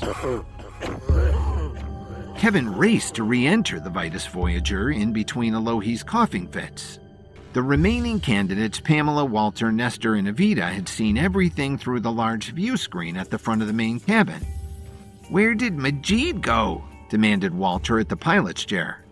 "There's no way to know for sure," Kevin admitted. His heart raced. As guardian of the test, it was Kevin's responsibility to ensure the safety of all of the kids under his care. Right now, Kevin only knew one thing for certain. There was no way he was going to continue on their mission to get the life-sustaining herbs to Elohie's brain until they found Majid. Nestor checked the body positioning systems, which oriented them within Elohie's body. "Majid would have gotten sucked up into a higher part of the lung," he declared.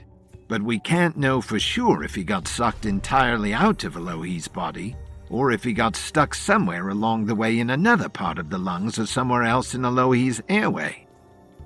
"How much range does our communication systems have?" Kevin demanded. "If we can make contact with Majid, he might be able to tell us where he is." "I'm not sure." Evita's fingers danced over the communication panel. "So far, we've only needed to use it for short distances while one of you was outside the Vitus Voyager." She threw a few switches and turned several dials, doing everything she could to boost the Vitus Voyager's communication signal. "I'm trying to restore contact with Majid now. I'm opening a channel to his helmet comm." Everyone flinched at the squeal of feedback, but no one complained. Everyone was as worried about Majid as Kevin was. "This is the Vitus Voyager calling Majid," Evita said into her comm. "Vitus Voyager to Majid." "Who else would be calling over Majid's helmet comm? Of course it's us," grumbled Walter. In the chair opposite Walter, Nestor leaned over and smacked Walter upside the head. "Quiet. We're trying to listen." Evita ran up and down the communication channels, trying each one in turn. "Come in. Majid, can you hear me?" But each time, only the crackle of empty static came back. "We can't reach him," Evita finally decided. "He's too far out of range." "Then we'll just have to try to get in range and try again," Kevin decided, his mind racing. At Walter's insistence, they had entered through the lower lobe of Elohie's lungs. It was logical to deduce that Majid wouldn't be further down in the lung after Elohie had coughed so hard. "Walter, bring us halfway up through this lobe of Elohie's lung and we'll try again to reach Majid." "Aye, aye, Captain Kevin." Walter engaged the Vitus Voyager's mechanical crawling legs to move them out of the tiny alveoli air sacs and up through the intricate network of bronchioles and bronchi that made up Elohie's lungs. It was a complicated maneuver. Not only did Walter have to keep track of the 6 legs, which moved independently of each other, but the landscape he was trying to scale was in constant motion. Usually it was a gentle in and out movement when Alohi was breathing normally. However, Alohi's declining health made all of her body functions erratic and unreliable. Hacking fits racked Alohi's body from time to time. Then Walter would engage the sharp hooks at the end of each leg and desperately try to hold the vehicle in place so it wouldn't be whooped out like unwanted mucus. They were just leaving the lower lobe of the lung and entering the upper one when Evita suddenly yelled out, "Stop! I think I can hear something on the comms." Walter brought the Vitus Voyager to a halt, and everyone inside all but held their breath, trying to be as still as possible so Evita could hear. "This is the Vitus Voyager calling Majid," Evita said into her communication system once more. "Vitus Voyager to Majid. Can you hear us, Majid? Please say you can." The usual static came flooding back over the comms, but it faded slightly and was replaced with another sound. "Is that heavy breathing?" Pamela wondered. "Maybe Majid is hurt." "Shh." Evita held up her hand for silence. Then dimly they heard Majid's voice. "Vitus, Voyager, this is Majid. I read you." Majid's voice was dim and sounded strained, but everyone was relieved to know he was still alive. At a signal from Kevin, Evita handed over communications to him. "Majid, this is Kevin. Do you know where you are? Are you still in the lungs?" "Yeah, definitely still in the lungs. Can't you hear them?" Kevin realized the heavy breathing they heard over the comms wasn't Majid's, but Alohi's own restored lungs working to gain air. "You must be pretty high up in the lungs," Kevin replied to Majid. "Alohi's breathing is heavier there. She must be breathing shallowly." "I think you're right, Kevin," Majid replied. "I got blown pretty far on that last cough. I thought I was going to wind up in a Kleenex for sure. But at the last second, I was able to swing off into another bronchi branch, but now I'm stuck." "Stuck how?" "It's hard to explain," was all Majid would say in return. Kevin frowned but was willing to leave that puzzle until they actually found Majid. The human lung was an absolute warren of bronchi and bronchioles, each ending in a clump of alveoli air sacs. There were literally millions of places Majid could be. He put the kids to work on figuring out how to pinpoint Majid's location, but none of them had the first clue. Finally, Kevin turned to Nestor.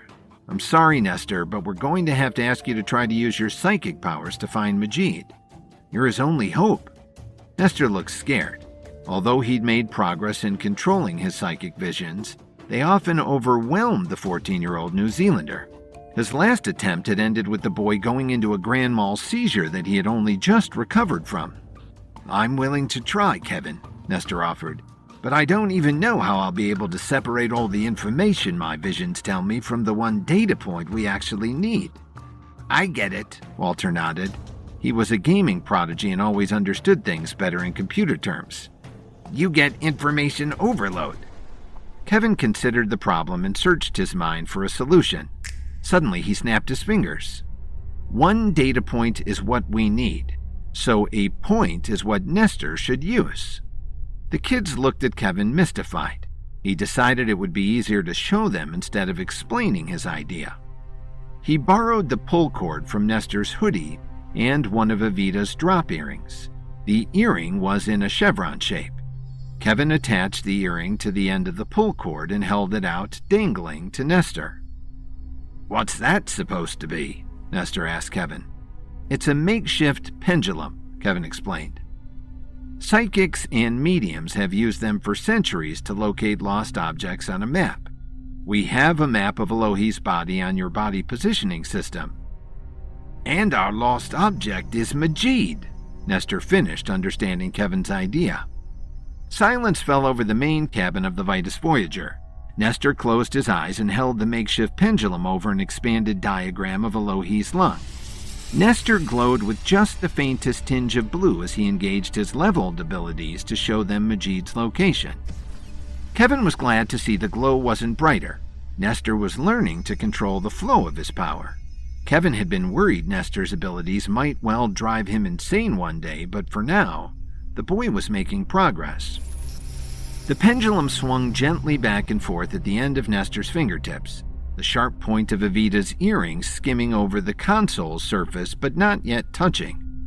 Even without looking, Nestor dropped the pendulum a fraction of a millimeter, and the point came to a rest on a particular air sac in the uppermost part of Elohi's lung.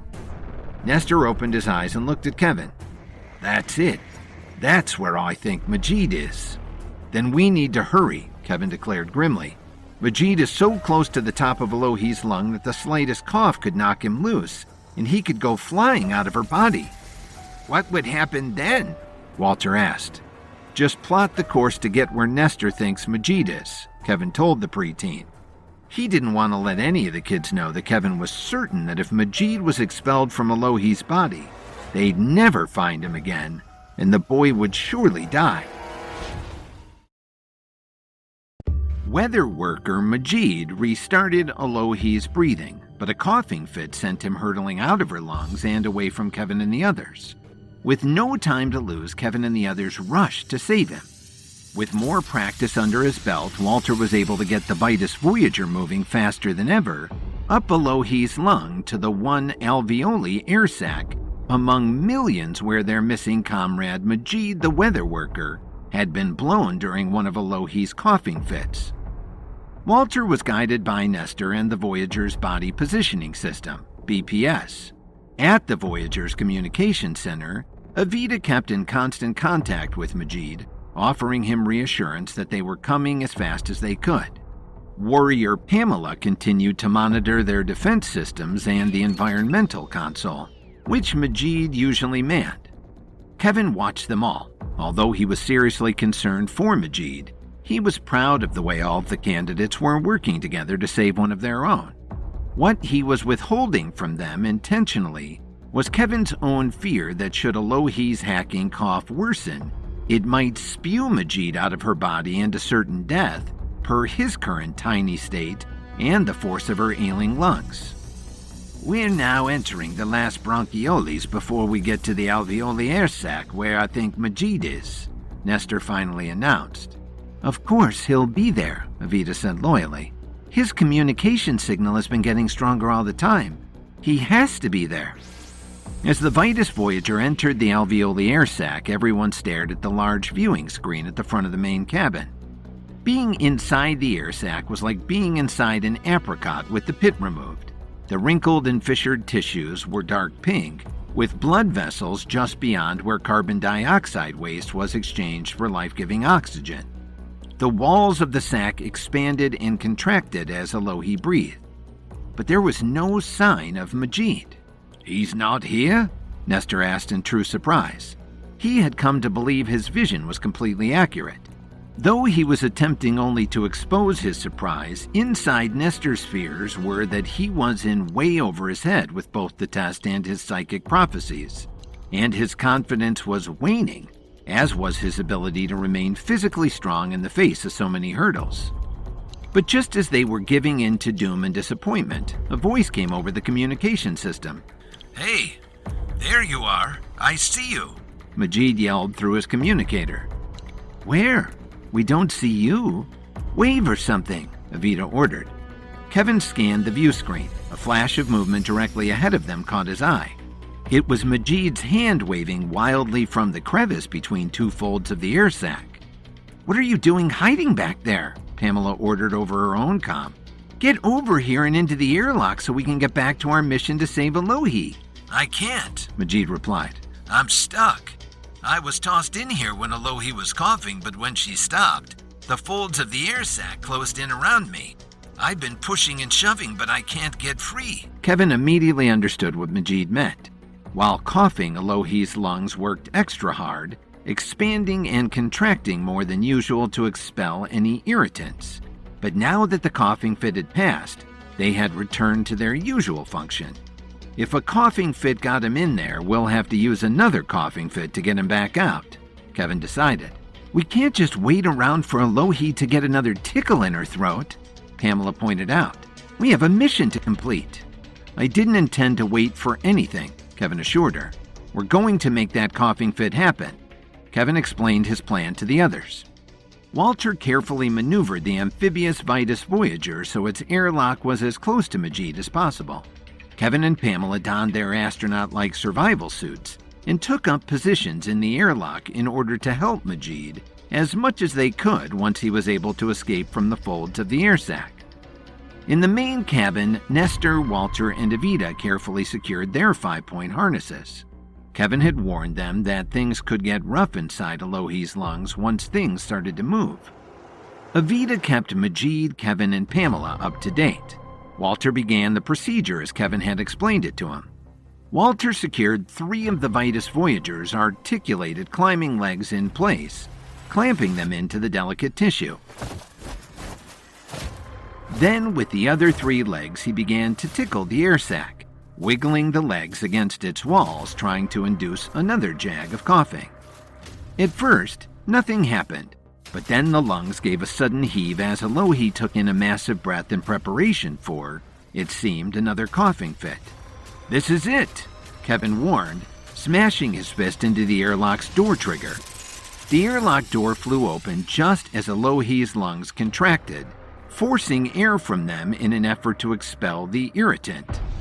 Majid was flung from the sac's tissues like a ball being bounced in a blanket. Walter had positioned the Vitus Voyager perfectly. Majid flew through the airlock door and into Kevin and Pamela's waiting arms. "We've got him," Kevin called to the main cabin as Pamela pounded the airlock button so the exterior door slid shut again. The entire vehicle rocked with the force of Elohi's coughing.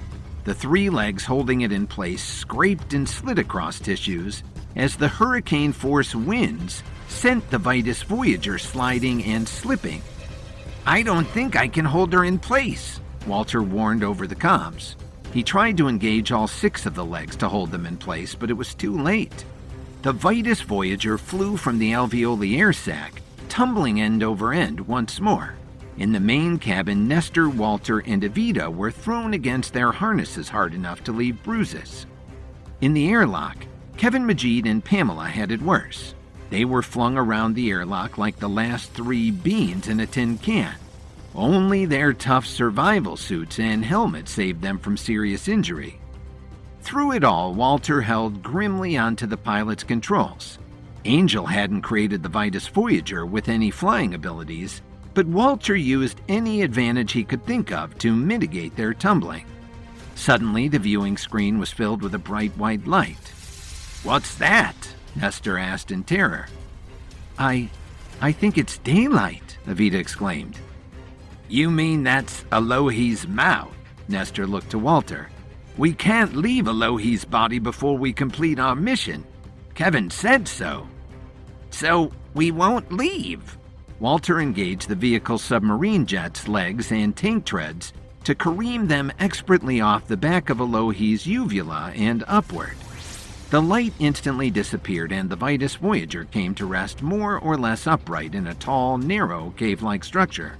When Kevin was sure they had reached a full stop, he helped Majid and Pamela back to the main cabin, where they gratefully took their seats. "Is everybody okay?" Kevin asked. "We're okay, plus or minus a few bruises," Evita reported. "What about all of you?"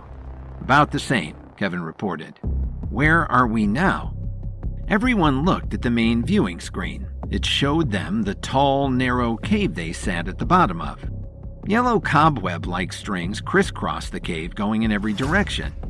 Nestor checked the BPS system, but the screen was blank. "I can't tell. I think Elohi's last coughing fit knocked out our positioning sensors." Majid checked the environmental console. "I'm getting reports of some weird sounds outside the Vitus Voyager," he reported. "Evita, can you patch it through the comm system so we can all hear it?" "Sure thing." Evita punched in the commands. The main cabin was filled with a curious set of sounds. "Ah, that's a terrible noise," Evita exclaimed. The erratic pulsing, rushing, dripping made her head ache, but in a familiar kind of way. It reminded her of September springtime back in her hometown in Tierra del Fuego. Evita had always hated the spring in the rural area because all the pollen in the air brought on her hay fever something awful. But Kevin smiled in relief. Knowing they were closer than ever to completing their mission of getting them into Elohi's brain to administer the herbal medication, to extend Alohi's life just long enough for the testing to be completed and the next candidate to be chosen. Evita saw the look on Kevin's face and realized what it meant. "Kevin, do you know where we are?" "Don't you? Can't any of you figure it out?" All the candidates stared back at him with blank faces. Tell us already, Walter demanded. Instead of answering, Kevin let out one giant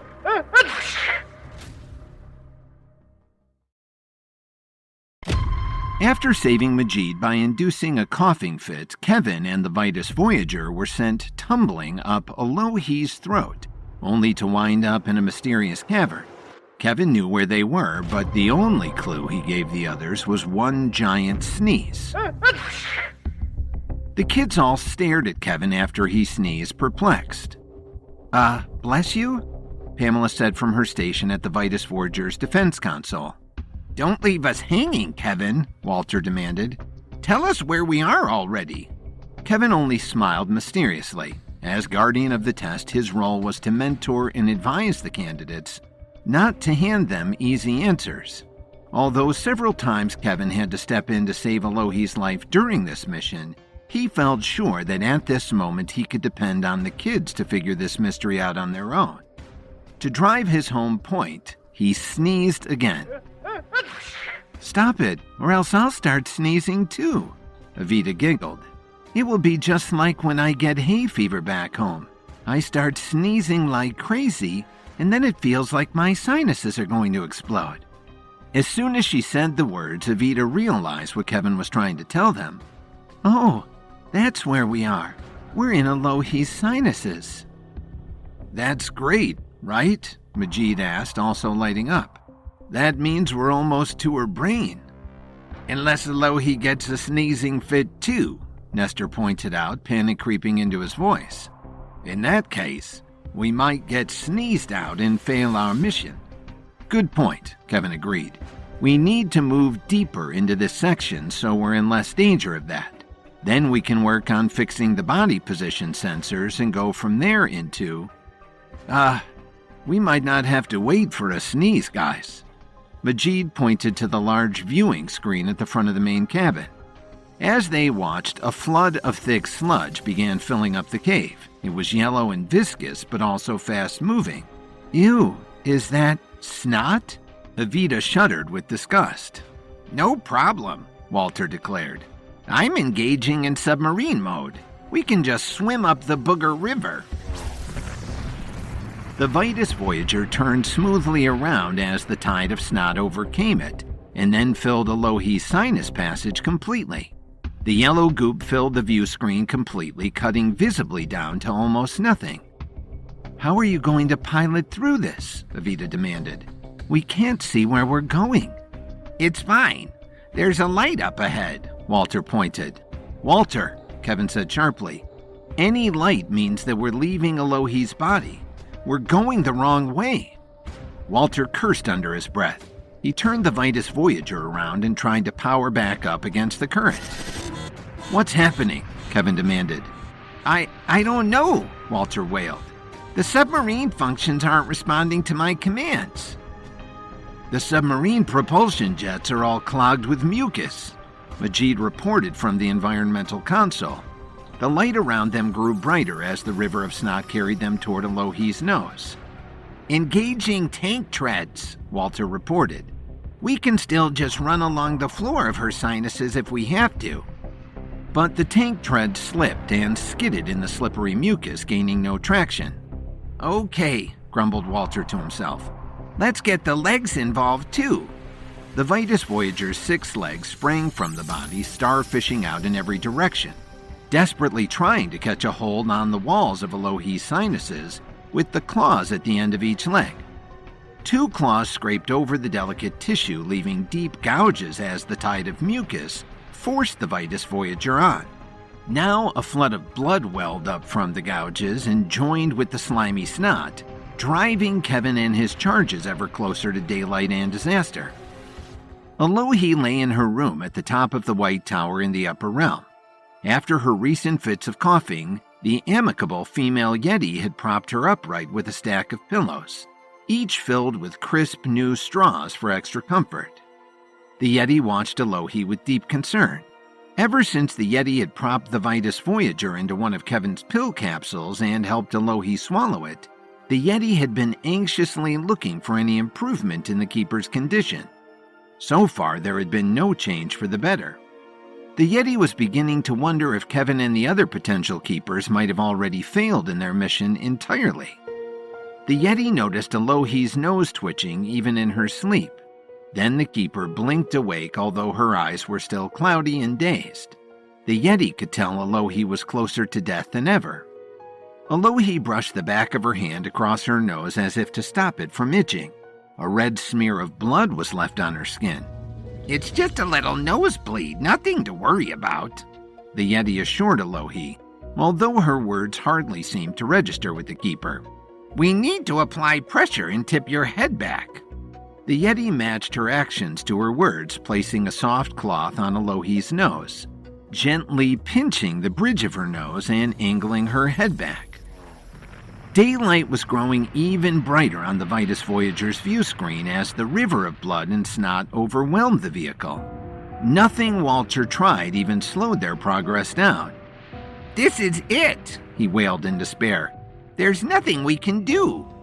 Then all at once the light faded and then went out completely as the Yeti covered Alohi's nose with the cloth.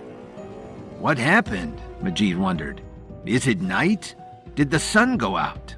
Suddenly their whole world tilted as Alohi's head angled backward. Blood and mucus reversed as gravity finally worked in the Vitus Voyager's favor. It's basic first aid, Kevin pointed out, but we're going to have to be smart and quick, or else we'll wind up draining away with the rest of this muck into Alohi's stomach. I'm not going through that again, Walter declared. But we're going to have to figure out a way to get out of Booger River or else we'll be swept along with everything else. And once we're out, we're going to need to figure out where to go, Nestor added. He took out the makeshift pendulum Kevin had constructed for him out of a pull tie from his hoodie and one of Evita's earrings. He started dangling it over the console for the body positioning system. Kevin immediately understood that Nestor was using his psychic powers to determine where the trouble with the BPS system was. But Kevin didn't have time to congratulate the boy on his creative thinking. They still had to stop their progress toward Alohi's stomach. I have an idea, but it could be dangerous, Pamela spoke up. We need to consider every possibility, Kevin assured her. What's your idea?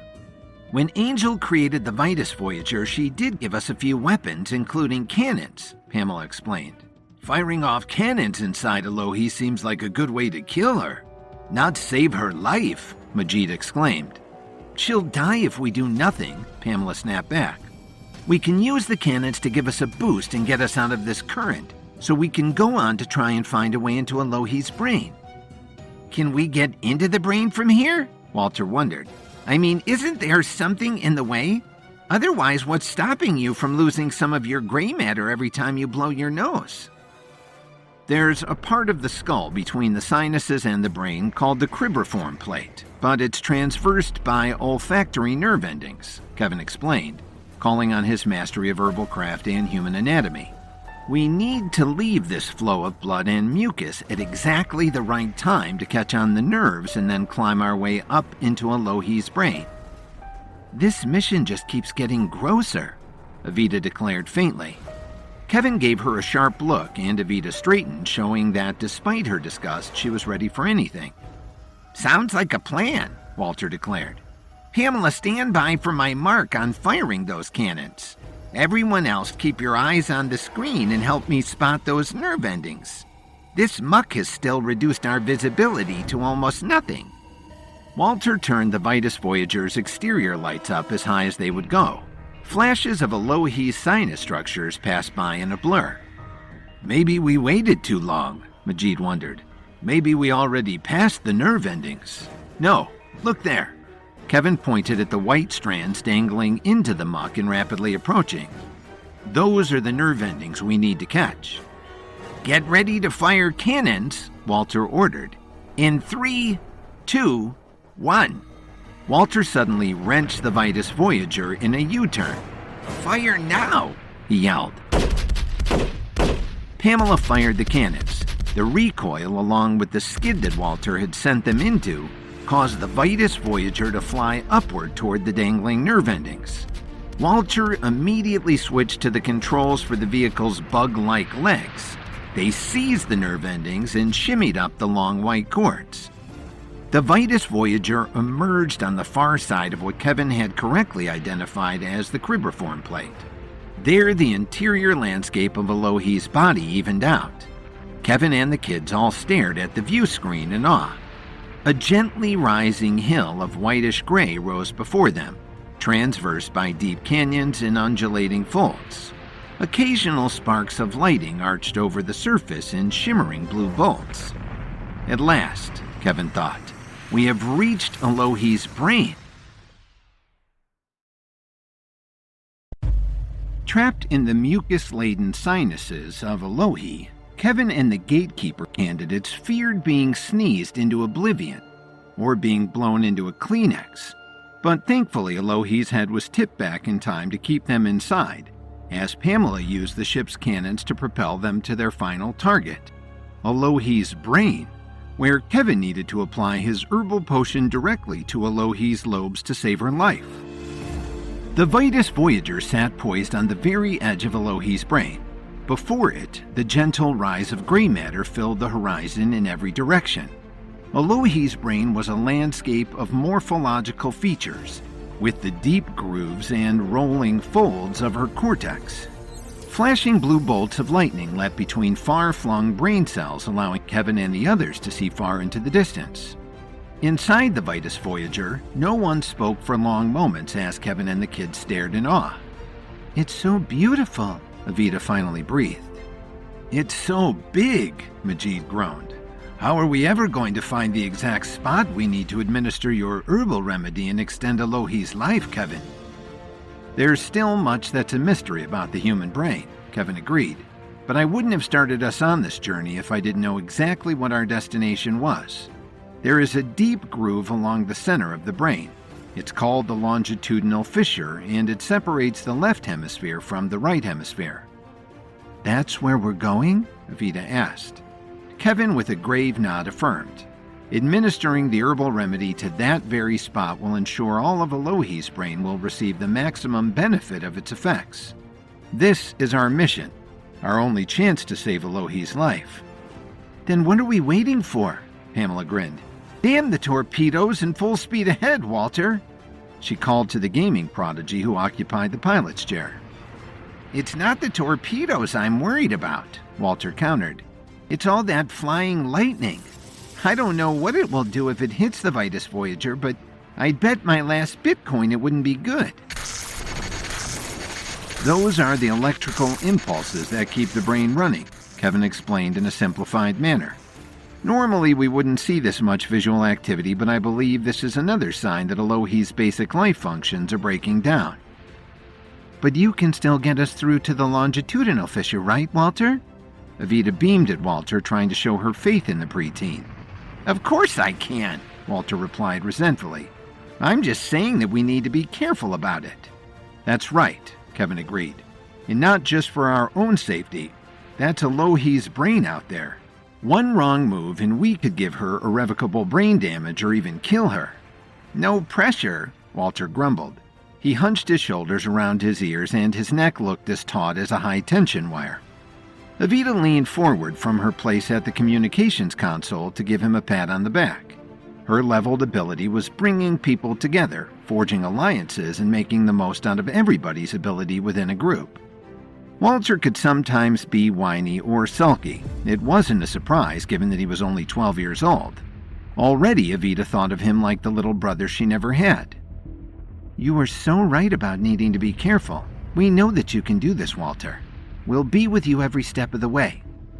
The rest of the kids murmured in agreement. Kevin smiled, happy to see how they had gone from a group of individual competitors to a cohesive team capable of accomplishing extraordinary things. Walter's shoulders came down from his ears and he began to smile his usual cocky smile. All right then. He gripped the Vitus Voyager's controls in both hands. Let's go find Elohe's longitudinal fissure. Fortunately, the Vitus Voyager was so microscopically small that the amphibious vehicle could roll directly over Alohi's brain matter without its tank-like treads damaging it. Pamela, the leveled warrior, kept her eyes glued to her defense controls, constantly checking the readings for any exterior electrical activity that might indicate an incoming lightning strike. "The Voyager is sensing a strong electrical buildup to the left," she called out. "Better swing us right in case something is about to break loose over there." "Affirmative," Walter called back. The Voyager veered to the right just in time to avoid an arc of lightning striking the very brain cells it had been trundling over moments before.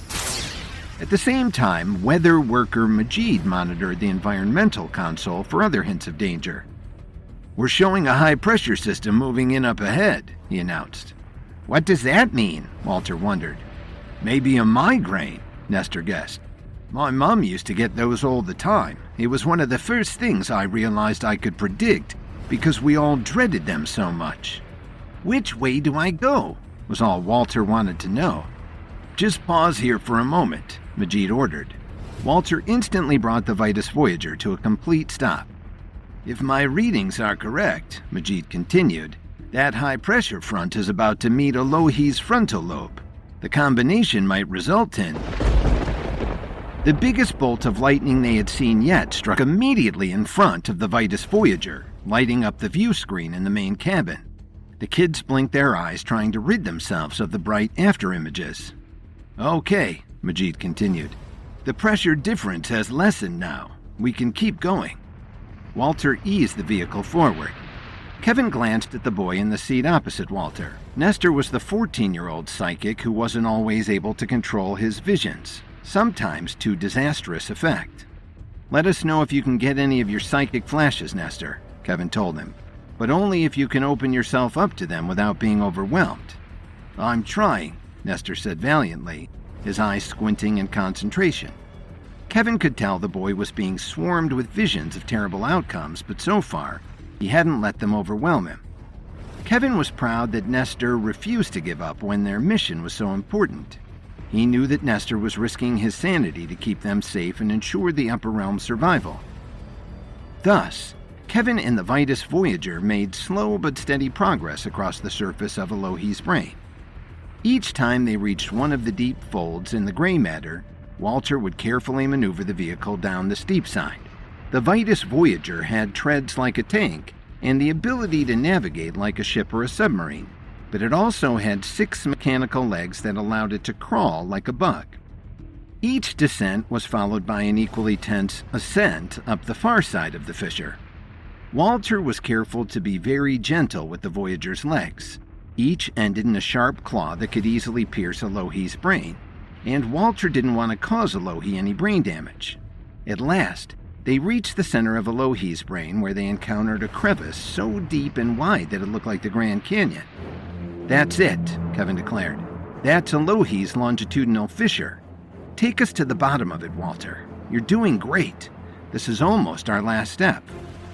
Walter nodded without taking his eyes off the view screen. He was wide awake and alert, yet also relaxed at the same time. He was ready for anything. They reached the bottom of the longitudinal fissure without incident. Walter rolled the Voyager along the canyon-like structure's bottom and stopped directly in the center. "Great work, Walter!" Evita cheered for her younger compatriot. Walter shot her a grateful smile. Evita turned to Kevin. "What's our next step?" "Now we just need to offload the herbal remedy and watch Alohi's brain heal itself," Kevin declared. "Evita, come with me to the cargo hold. The rest of you keep an eye out for more lightning strikes as Walter slowly drives us forward. We'll be dumping the herbal remedy as you go along to ensure maximum absorption." The kids acknowledged Kevin's orders and turned their attention back to their consoles as Walter slowly eased the Voyager forward again. Evita followed Kevin to the rear of the Voyager, where they both donned astronaut-like survival suits. The Voyager was roughly the same size as a city bus. The forward main cabin contained the control center, but the large cargo hold took up the bulk of its body. After the Voyager had shrunk with Kevin and the kids inside, they loaded the cargo hold with the herbal mixture, which was still full size. Although Kevin had ground the ingredients into the finest powder, The mixture now resembled a huge pile of leaves the size of dinner plates. Kevin and Evita took up positions at the back of the cargo hold, and Kevin opened the rear hatch. Evita looked out and saw Lohi's brain slowly going by under the Voyager's treads. She and Kevin took up long-handed pitchforks and began tossing the herbal remedy out the back. It reminded Evita of cattle ranches in her hometown in Tierra del Fuego. When the weather was cold, ranchers would sometimes have their ranch hands offload hay in the fields for hungry steers in the same way. At last, Kevin scooped the final forkful of herbs out of the cargo hold. There wasn't so much as a crumb left. As far as they could see, the herbs trailed away from them in a long, unbroken line directly on the surface of Lohi's brain. Kevin radioed to Walter to stop the Voyager. Then he and Evita gazed out at the deep canyon of Lohi's longitudinal fissure. Nothing happened. "Are we waiting for something?" Evita finally asked Kevin. "Yes," Kevin replied, "but it's not happening." He looked into Evita's large, frightened eyes behind her helmet's faceplate. "Something has gone very wrong." After being propelled into Lohi's brain thanks to the cannons on the Vitus Voyager that, when discharged, thrust the vessel through mucus-laden nostrils, the team avoids the brain's electrical currents to find the all-important fissure that Kevin must doctor. He and Evita seed the fissure with Kevin's herbal remedy and then wait, but nothing happens, and Kevin knows that something is drastically wrong. Evita looked out of the back of the Vitus Voyager's cargo hold. She and Kevin had just spread a long path of Kevin's herbal remedy directly onto the surface of Lohi's brain, exactly where her left and right hemispheres met. "It has to work," she declared. "We've come too far to fail now." Evita jumped from the back of the Voyager and walked back along the trail of herbs. Kevin followed her but stayed back. In his private thoughts, he sensed that this was part of the testing to see which of the kids would be the next keeper of the White Tower of the Upper Realm. So far on this mission, each of the kids had met challenges that seemed tailor-made to address his or her own particular strengths and weaknesses. But Evita had yet to be tested. If this was to be her turn, Kevin wanted to be there to offer advice and guidance in his role as guardian of the test. At the same time, Kevin would not let Lohi die if it turned out that Evita wasn't up to the challenge. There was too much riding on the outcome of this mission, including the very existence of the Upper Realm and the future of the entire Foundation, including Kevin's darling wife Lily and their unborn babies. As Evita walked along the center crevice of Lohi's brain, she reached out with all of her senses, looking for some hint of what had gone wrong. All around her, a faint blue light began to glow as she engaged her leveled abilities. Evita had been the teen mayor of her hometown. Her leveled abilities centered around bringing people together despite their differences and conflicting needs. As she walked along, she saw that in some places the herbal mixture had been absorbed into the brain, but in others it remained on the brain's surface.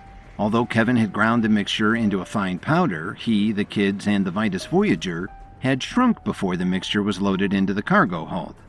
The herbal components now seemed as big as dinner plates to Evita and Kevin. Evita reached out with her leveled senses and realized that each half of Lohi's brain had absorbed what it needed from the mixture but left the rest. In essence, each half had only gotten half of what it needed because the two sides weren't considering what the other might need. As an experiment, Evita picked up one of the huge herbal leaves and placed it on the other half of the brain. Instantly, it was absorbed and disappeared. "I don't like this," she muttered aloud. Kevin had spotted the same pattern Evita had and drew his own conclusions. He felt the press of time ticking down. Every moment, Lohi grew weaker, but he could see Evita trying to work out the problem. He wanted to give her this chance. "What don't you like?" Kevin prompted. "The two halves of Lohi's brain don't seem to be communicating, or at least they're not sharing. If they were, all of your herbal mixtures would be absorbed and passed back and forth as needed." Evita considered the long path of herbal mixture stretching away from them. "We could go back and move your herbal remedy around, I guess." "We've come a very long way," Kevin pointed out. A bolt of blue electricity cracked down close enough to Kevin and Evita to make their hair stand on end inside of their survival suits. We shouldn't stay here longer than we absolutely have to as well, he added. Then I need to find a way to get both halves of Elohi's brain working together, Evita decided. She made a decision and then turned off the flow of oxygen to her suit. What are you doing? Kevin asked in alarm. I need the power of touch, Evita said faintly, her air already growing thin. She quickly stripped off her suit's gloves and placed her bare palms on either side of Elohi's brain. She then reached out with all of her leveled abilities to see what would happen. Instantly, Evita felt a terrible sense of civil war. Elohi's right brain, the logical, practical side of herself, was utterly disparaging the left side. And the left side, the creative, artistic side, had nothing but contempt for the right. Neither side felt like they owed the other anything, and so had left the unneeded herbal components scattered across the lobes by Kevin and Evita. Evita realized that the disorder originally caused by the interloper in the upper realm had lodged itself into the very makeup of Elohi's brain. Evita wanted to growl with frustration at such petty feuding, such an uncivil and stupid conflict. Both halves of Elohi's brain, along with the rest of her, would die if her brain couldn't work with itself. Evita seized 2 of the abandoned leaves, stacked them on top of each other, and pressed them into the exact center of the longitudinal fissure where the left and right halves joined. Evita felt both sides reach for the needed herbal component, only to recoil when it felt the other side was also present. Evita shook, trying to impel them together through the sheer force of her leveled abilities.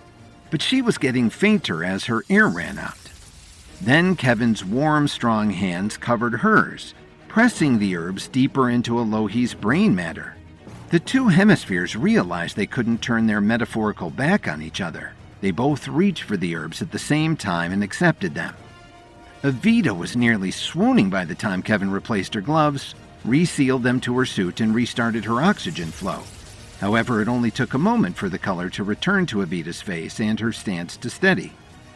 Did it work? She wondered as she looked around. Stretching ahead of her, she could see the long trail of the herbal mixture she and Kevin had spread from the back of the Vitus Voyager. But even as she watched, the herbal components were absorbed into the gray matter, regardless of whether that side of the brain needed that particular component or not. Under her, Evita began to feel a sense of cooperation and a free flow of necessary vitamins and minerals that the brain had absorbed from Kevin's miraculous herbal mixture. It's working, Evita cheered. It's really working, and Elohi's brain is healing itself. Over the helmet communication systems, Walter's voice came to Kevin and Evita. Hey, you too.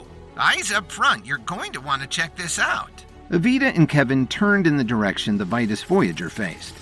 Millions of pearl-like globes floated down from the blood vessels that crisscrossed the inside of Elohi's skull.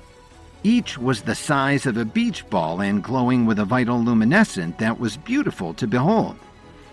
Those are the white blood cells we saw being created in Elohi's bone marrow, Evita laughed. There were so few of them before, but look at them all now.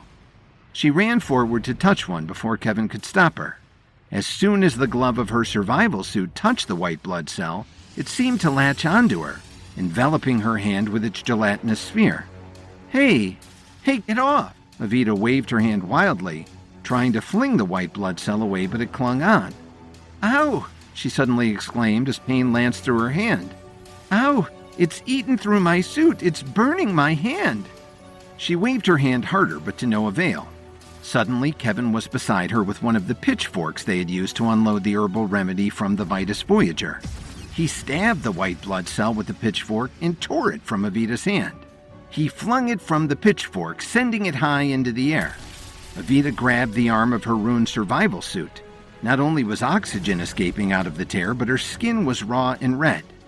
Kevin put an arm around her and immediately hustled her back to the Voyager before any more of the white blood cells reached them. What happened, Kevin? Evita asked, hurt in her voice. Why did it attack me? Because technically, you, me, and the entire Vitus Voyager are foreign bodies, Kevin explained. Now that Elohi's body is working the way it should, it recognized that we shouldn't be here. They raced back into the Vitus Voyager's main cabin where the others still watched the falling white blood cells. They now lay in front of the vehicle in thick drifts like huge fallen snowflakes. But even now, Kevin could see some of them beginning to roll towards them.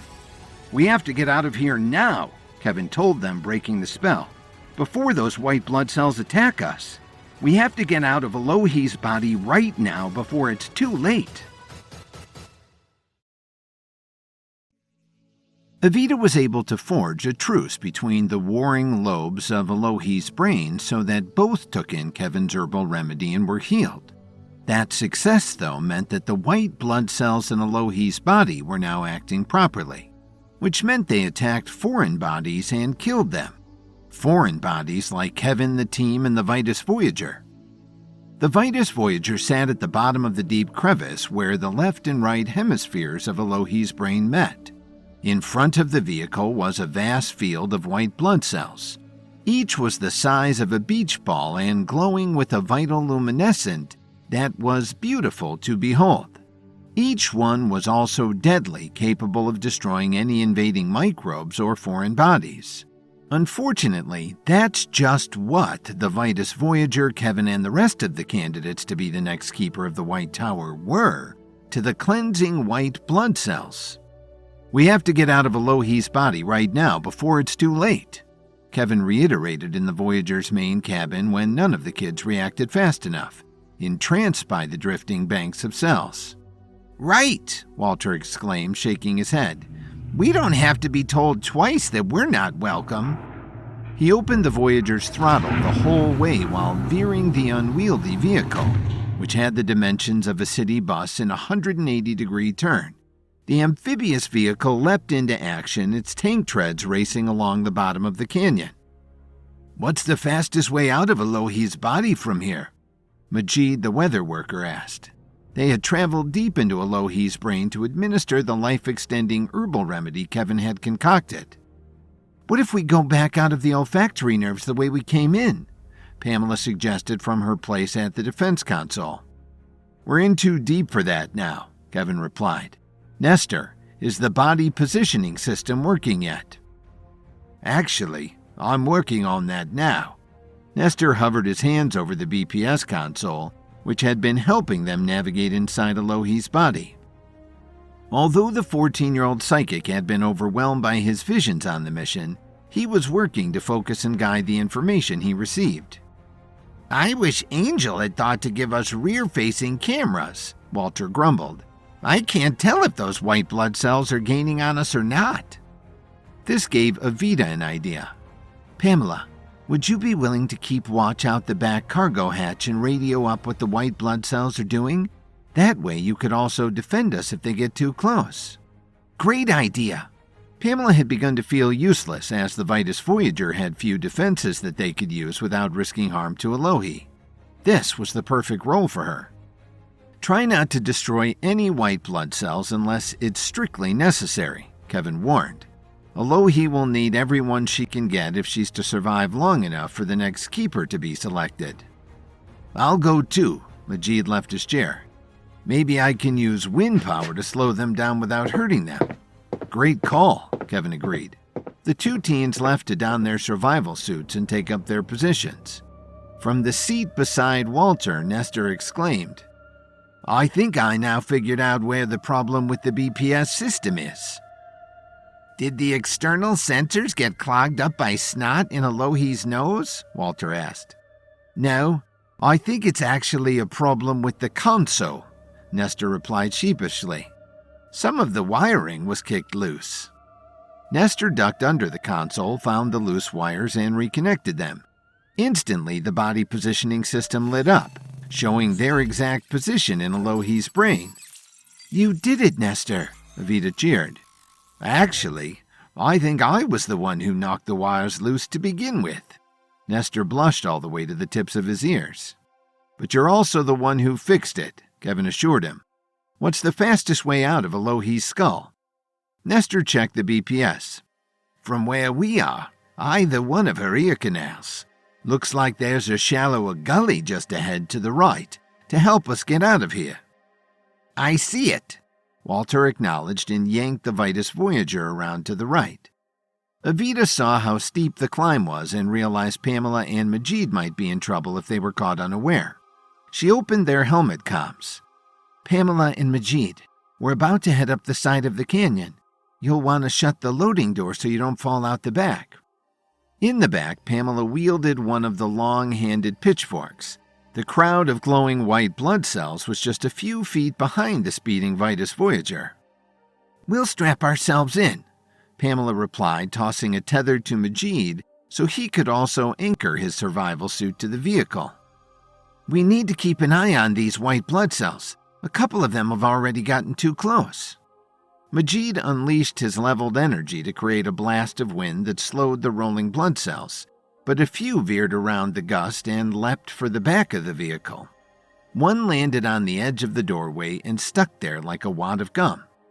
To her horror, Pamela saw that the white blood cell was eating away at the doorframe. She wrenched it off with the pitchfork and flung it away. Even the pitchfork's tines were pitted and smoking slightly. The Vitus Voyager reached the gully leading out of the longitudinal fissure that divided the left and right side of Elohi's brain. Walter kept the throttle fully open and also engaged the vehicle's crawling legs to aid it up the steep ascent. In the back, Majid and Pamela dangled from their tethers and braced themselves against the doorframe to stay in place.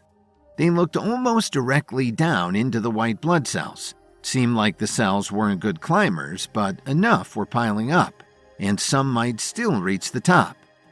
The Vitus Voyager emerged from the gully onto the domed surface of Elohi's brain.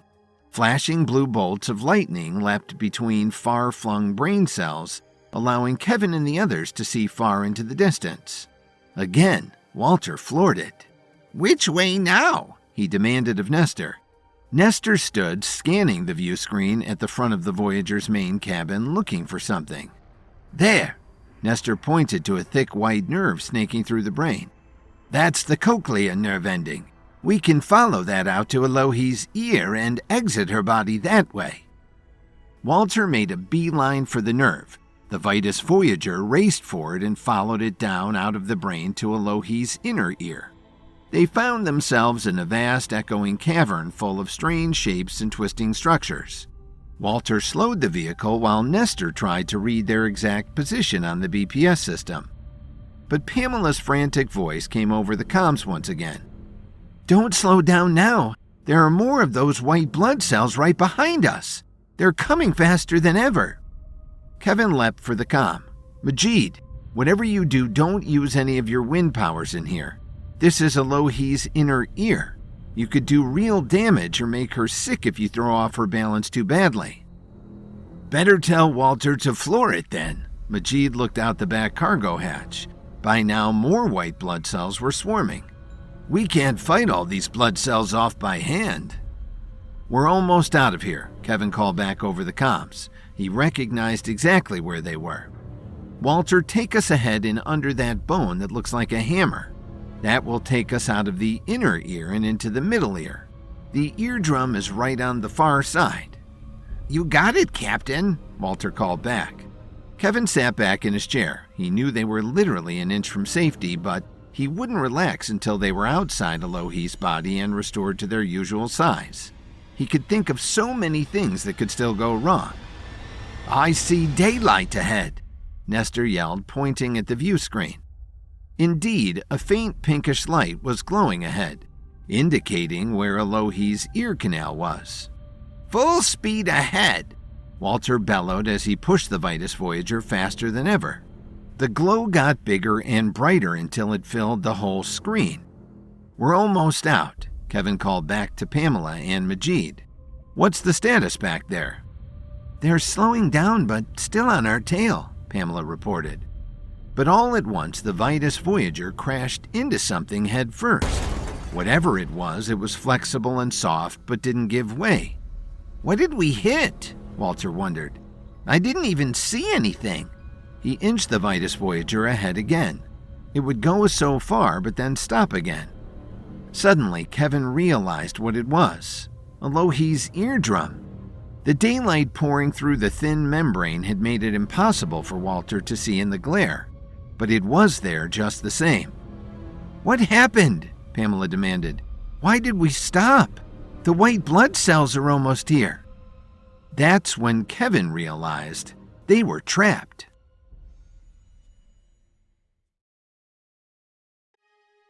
After many adventures, the team finally achieved their mission of delivering Kevin's herbal remedy to Elohi's brain, only to have Elohi's healed immune system attack them as foreign bodies. The Vitus Voyager raced to exit Elohi's body and was then trapped by her eardrum. Kevin's mind raced. The Vitus Voyager, containing himself and 5 of the candidates to be the next keeper of the White Tower in the Upper Realm, were now trapped between Elohi's eardrum and a horde of attacking white blood cells. If the white blood cells reached them before they could escape, the cells would destroy them all. It was exactly what the human immune system was designed to do: identify foreign bodies and microbes and defend the body against them by attacking and killing. "The white blood cells are almost here," Pamela warned over the communication system. She and Majid had taken up positions in the rear cargo bay to fight off the attacking cells. But even with her leveled warrior powers, Pamela was no match for millions of white blood cells. "Try again to get past the eardrum," Kevin ordered Walter, who sat in the Vitus Voyager's pilot seat. Walter looked skeptical, but eased the amphibious vehicle forward again. It reached the barrier of the eardrum and stopped. Walter let off the accelerator. "It's no good," he wailed. "It has to be," Kevin declared. "Look, the human eardrum is meant to be flexible, not only so that it can receive sonic vibrations, but also so it can help stabilize air pressure inside and outside of the body. The eardrum will pop if enough pressure is applied." "Won't that hurt Elohi?" Evita asked anxiously. "It's not comfortable," Kevin had to admit. "Usually pressure in the ear is relieved through the eustachian tubes," Kevin went on. "But we're so tiny her eardrum will easily heal itself once we're through. Try again, Walter." Walter again forced the Vitus Voyager forward. The tank treads pushed against the blockage. Walter dropped to a lower gear for more power, but then the treads began to slip on the slick surface of the inner ear. "It's no good. There's too much earwax and we can't get enough traction." Suddenly, the Vitus Voyager rocked on its treads as something made a heavy impact against its side. "The white blood cells are here," Pamela yelled over the comms. They heard her grunting as she and Majid fought off the attacking cells. "We won't be able to hold them for long." "I've got it," Evita suddenly yelled. "I know how to pop Elohi's eardrum." Kevin was right. Everyone glanced at Kevin, who shrugged modestly. "It's all about pressure," Evita continued. She opened her own comlink. "Majid, can you increase the air pressure in Elohi's inner ear? I don't mean creating wind, just change the air pressure. Can you do it fast and suddenly so her body won't be able to restabilize quickly?" "I think so," came the call back from Majid. In the rear cargo bay of the Vitus Voyager, Majid stepped back from the doorway, allowing Pamela to take over the battle against the white blood cells that were flinging themselves against the body of the vehicle over and over again. Majid closed his eyes and began to glow a faint blue as his leveled abilities to control the weather, including air, engaged. Suddenly there was a feeling of pressure all around him. He could see Pamela take a tiny pause. She felt it too. The ground shook around them as Elohi's body tried to adjust to the sudden change. "Keep going, Majid," Kevin called over the comms. "It's working." Suddenly, Majid realized something. "It's working too well," he exclaimed. "When the pressure pushes us through the eardrum, it'll push all the white blood cells with us." "And right into the cargo hold," Pamela finished. They both grabbed for the cargo bay doors and slammed them shut just as the pressure built to an unendurable level. The Vitus Voyager slid forward from the force of the air. All at once, the banner of Elohi's eardrum gave way. The Vitus Voyager was sent flying forward, propelled by the force of the difference in air pressure, and into blinding daylight outside of Elohi's body. So great was the force that the microscopic Voyager went flying through the air, tumbling end over end. Kevin and the kids in the main cabin were secured by their 5-point harnesses. Pamela and Majid in the empty cargo bay relied on their tethers and helmets to stave off the worst of the possible injuries. Not for the first time, Kevin truly wished that the creator of the Vitus Voyager, Angel, had thought of giving it flying abilities. He wasn't sure if the vehicle would withstand a crash landing. However, the crash never happened. Instead, the tiny vehicle landed in the glass of water thoughtfully perched at Elohi's bedside by the friendly female Yeti who had been taking care of her. The Vitus Voyager was equipped with submarine capabilities. Walter engaged the jet propulsion system and piloted them up to the surface of the water. Evita gave Pamela and Majid the all-clear, and the two returned to the main cabin. For a moment, the kids slumped in their seats, too exhausted to enjoy the success of their mission. "I've had enough of being a shrinky-dink. How about you guys?" Walter asked. He reached for the button that would reverse the process that had taken them from full size to microscopic. "No!" all the kids yelled at once. "What? Why?" Walter demanded. "You can't restore us to our regular size while we're still within the White Tower," Evita explained with admirable patience. "We would destroy the entire top of the tower. The Vitus Voyager would never fit in Elohi's bedroom." "Oh, good point," Walter thought. "But then how are we going to get out of this glass of water? The Voyager's a good climber, but glass is too slick." "And the last thing we want is to be swallowed again and restart this whole mission," Majid pointed out. Kevin waited patiently for one of the kids to offer another solution. Kevin could think of several off the top of his head, but just now all the kids were too worn out to think effectively. Kevin realized that this was one of the moments where, as the guardian of the test, he needed to step in to provide a solution. Anyway, the official testing was past now that their mission had been successful. "I'll call in some aerial help," he offered. Kevin reached out with his ability to communicate with animals. He found a ladybug buzzing near Elohi's open window and called it over. A quick dip into the water allowed Nestor to attach them to the ladybug's leg with the Voyager's climbing claws. Then Kevin directed the ladybug back out through the open window and down the long length of the White Tower to the grassy lawn below. A safe distance from the tower, Kevin finally gave Walter the nod. Walter slammed his super thumb down onto the button that controlled their size. As they watched through the view screen, the high jungle of impossibly tall grass immediately began to shrink, reducing down until it was the size of a hedgerow and then only knee-high and then as high as a set of matchsticks.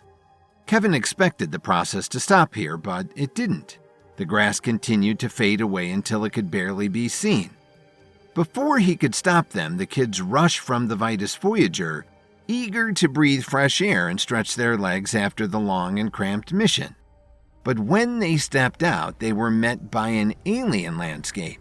Instead of being on the expansive mainland of the upper realm, they were on a small peninsula. The sea of possibility could be seen encroaching on three sides. A small hill was at the center of the area, covered by a scruff of vegetation. Only a thin moss was under their feet. The White Tower was nowhere to be seen. "Where are we?" Nestor wondered. "Are we back in the lower realm?" "It's too nice for that," Evita pointed out, enjoying the ocean breeze on her face. "Maybe there's another realm beyond the upper one?" "I have heard of realms beyond the upper one," Kevin allowed, "but that's not what happened. Kevin cut himself off as he saw Pamela start to take a step forward. His hand snapped out almost faster than the human eye could follow and seized her arm, halting her progress. "Don't move," he ordered. "Look what's under your foot." Pamela instantly froze. All the kids looked down. Directly where Pamela would have stepped was a tiny white structure appearing only 18 inches high. "That looks like a miniature of the White Tower," Evita realized. "It's not a miniature," Kevin pointed out. "It's the real thing." "That means," Walter began, breathless with awe, "we're now giants." Kevin and the remaining candidates to be the next keeper of the White Tower of the Upper Realm succeeded in administering an herbal remedy directly to Elohi's brain. After a swift chase, they exited her body as well as the White Tower. But when Kevin and the kids emerged from the Vitus Voyager, they found they had become giants. Kevin and the kids stared around in awe. Instead of being on the expansive mainland of the upper realm, they seemed to be on a peninsula. The sea of possibility could be seen encroaching on three sides. A small hill was at the center of the area, covered by a scruff of vegetation. Only a thin moss was under their feet. The White Tower was somehow only 18 inches high. How did we get suddenly to be giants? Evita wondered aloud. From somewhere near the tower came a high-pitched squeaking noise. Kevin bent and saw Angel Bebe, the leveled creative writer. Only the size of an ant, she was screaming and waving her tiny arms. With delicate precision, Kevin scooped up the girl and carried her close to his face so he could hear her better. The other kids gathered around so they could hear too. What on earth were you all thinking? Angel squeaked. This is no time to be stomping around and causing more earthquakes just when we got the upper realm back in order. We didn't mean to, Evita protested. Yeah, Walter agreed, feeling defensive. He had been the one to push the button to get them back to correct size. This is your fault, Angel. Shouldn't there have been some kind of safeguard to let us know when we were the correct size so this wouldn't happen? The tiny angel crossed her arms. There was. The button lit up green when the normal size was reached. Didn't you see it? Walter looked down at his hands. His thumbs were proportionately large for his hands, the result of a young life spent pounding on video game controllers. I guess maybe my mega thumbs covered the button so I didn't see it turn green. What's the best way to fix this problem? Kevin cut in. Can you tell us, Angel? You have to get back inside the Vitus Voyager, Angel squeaked. Re-engage the shrinking mechanism and return to your regular size, but this time, don't let Walter push the button. Kevin carefully placed Angel back on the ground. He and the other candidates tiptoed back inside the vehicle, careful not to cause any seismic disturbances. Anxious to see Alohi and the effects of his herbal remedy, Kevin insisted he be the one to push the button to restore them to normal size. As the kids stared at the view screen, the world outside seemed suddenly to grow much bigger.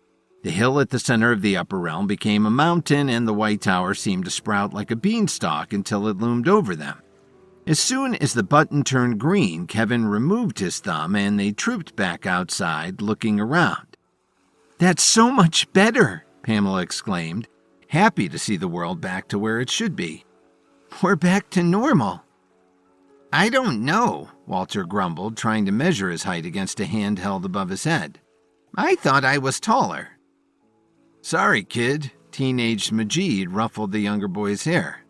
You'll just have to wait for your next growth spurt. I'm glad to see you all have returned, a gentle voice said. Kevin looked over to see Alohi standing in the doorway of the White Tower, holding onto the female Yeti's arm for support. It had been a long time since Kevin had seen her on her feet. He was happy to see that she had some color in her cheeks as well. The Yeti helped Alohi to a seat on a low wall near the tower's entrance. Kevin and the kids gathered around, eager to hear what she had to say. I have to thank you all for your bravery in helping me regain a small part of my health, Alohi began. If it weren't for all of you, the upper realm might have already fallen. Does that mean you're better now? Angel asked. And we don't need to keep up the test to see which of us will be the next keeper? Alas, no, Alohi replied. Kevin's brilliant remedy bought us a little time, but nothing can undo the damage to my health completely. Alohi looked over the group, searching their faces. Before we move on to the next part of the test, I must ask how many of you want to continue. Which of you still feels like you may be capable of becoming the next keeper of the White Tower? Not me, Nestor immediately piped up. Of all the candidates, his time during the mission inside Alohi's body had been the most difficult. I still don't have enough control over my psychic visions. I don't think I'll be able to control them for a long time yet, if ever. You'll get there, man, Walter comforted the older boy. And there's no shame in not being the next keeper. Kevin smiled. Walter was sometimes whiny and impatient, but the boy had a good heart. "I know I won't be the next keeper either," Majid spoke up. "I can't quite explain how I know, but I know, and I'm okay with that." Kevin smiled at Majid and Nestor. "It takes perseverance and determination to accomplish great things. Both of you have shown you have those qualities in abundance during your testing. But it takes remarkable insight and self-knowledge to know when a goal isn't in alignment with your true destiny. And it takes humility and grace to let go of a goal. I know that the wisdom you two have gained from this experience will continue to guide you into your future, where you'll accomplish great things." Majid and Nestor both stood taller thanks to Kevin's praise. Kevin turned his gaze on Angel. Angel's leveled abilities as a creative had enabled her to create the amazing shrinking vehicle that had allowed them to travel inside Elohi's body. But the strain of such a complex and intricate creation had left Angel fainting with exhaustion, so that she hadn't been able to actually go with them inside Elohi's body. "What about you, Angel? Do you feel like being the keeper of the White Tower could still be your destiny?" Angel grinned. Absolutely. I had plenty of time to rest while the rest of you were inside Elohi's body. I think I'll be a lot better at pacing my creative power so I don't exhaust myself again. Kevin nodded. "As long as you wish to continue, you may." He looked at the other kids. "That goes for all of you." The other candidates looked at each other. "This means that there are 4 of us candidates left," Evita realized. Pembroke already dropped out. "That's right," Kevin agreed. "The remaining candidates are Evita, Angel, Walter, and Pamela." Evita had been the 16-year-old teen mayor of her hometown in Tierra del Fuego. A politician in the best sense, her leveled abilities centered around bringing people together, forging alliances, and making the most of other strengths. Although only 12, Angel had been an experimental novelist in Chicago before she found her levels extended beyond the page. She was able to create entire worlds just through her use of words. Pamela was the oldest of the candidates at 17. Originally from Sri Lanka, her leveled abilities as a warrior and defender of those weaker than herself was second to none. The only boy among the remaining candidates, Walter, was a cocksure gaming prodigy who had been raised off the grid in Idaho by his paranoid parents. Since the preteen's leveled ability to solve games and puzzles was truly extraordinary, it wasn't surprising his parents feared the government might come for their son. In his private thoughts, Kevin knew that any of them would make a strong keeper of the White Tower. He had his guesses as to who was really destined for the honor, but as the guardian of the test, he kept his opinions to himself. With his usual fairness, Kevin would continue to support them all equally. Pamela bounced on her toes, eager to continue. "Just 4 of us left. Let's go. What's our next test?"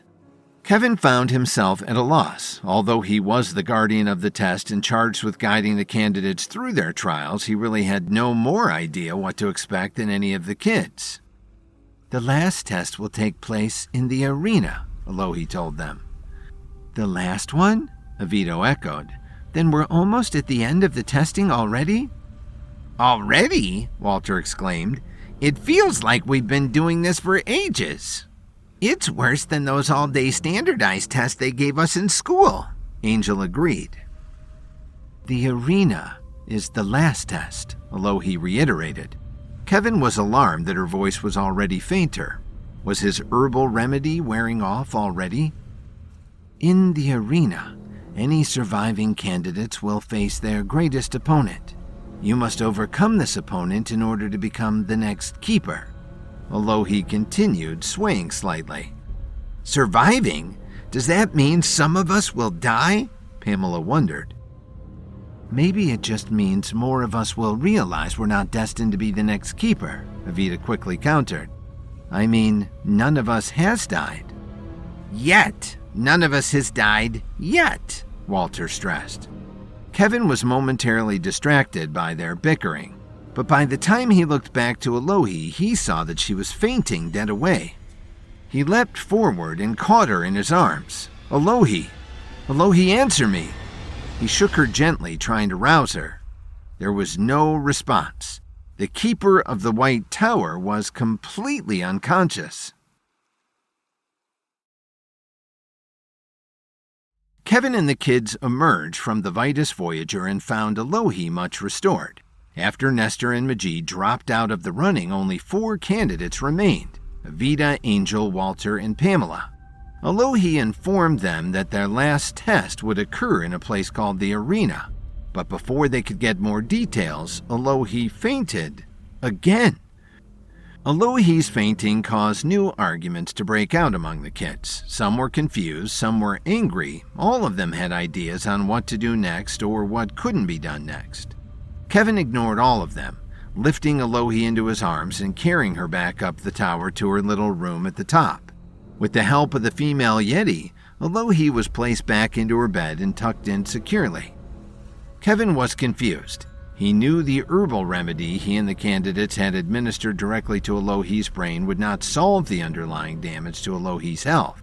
Alohi was dying, and nothing would change that, not even Kevin's superior herbal mastery. But Kevin was sure his herbal remedy should have bought them more time than this. He wondered if getting out of bed had overtaxed Alohi's reserves of strength.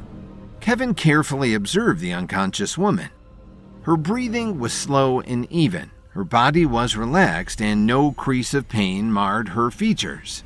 Alohi had originally been from the Hawaiian island, and although her skin was paler than it should have been, it was nowhere near as ashen as it had been before their mission in the Vitus Voyager. Could something other than her health condition have caused Alohi to faint? Kevin wondered aloud. The female Yeti only shrugged her hairy shoulders and tucked the blankets in more securely around Alohi. I have a few things in my satchel that should bring her out of a faint. Kevin began to dig through his satchel, looking for a vial of vinegar or a few unimportant feathers to burn under the keeper's nose. The Yeti reached out and gently stopped him.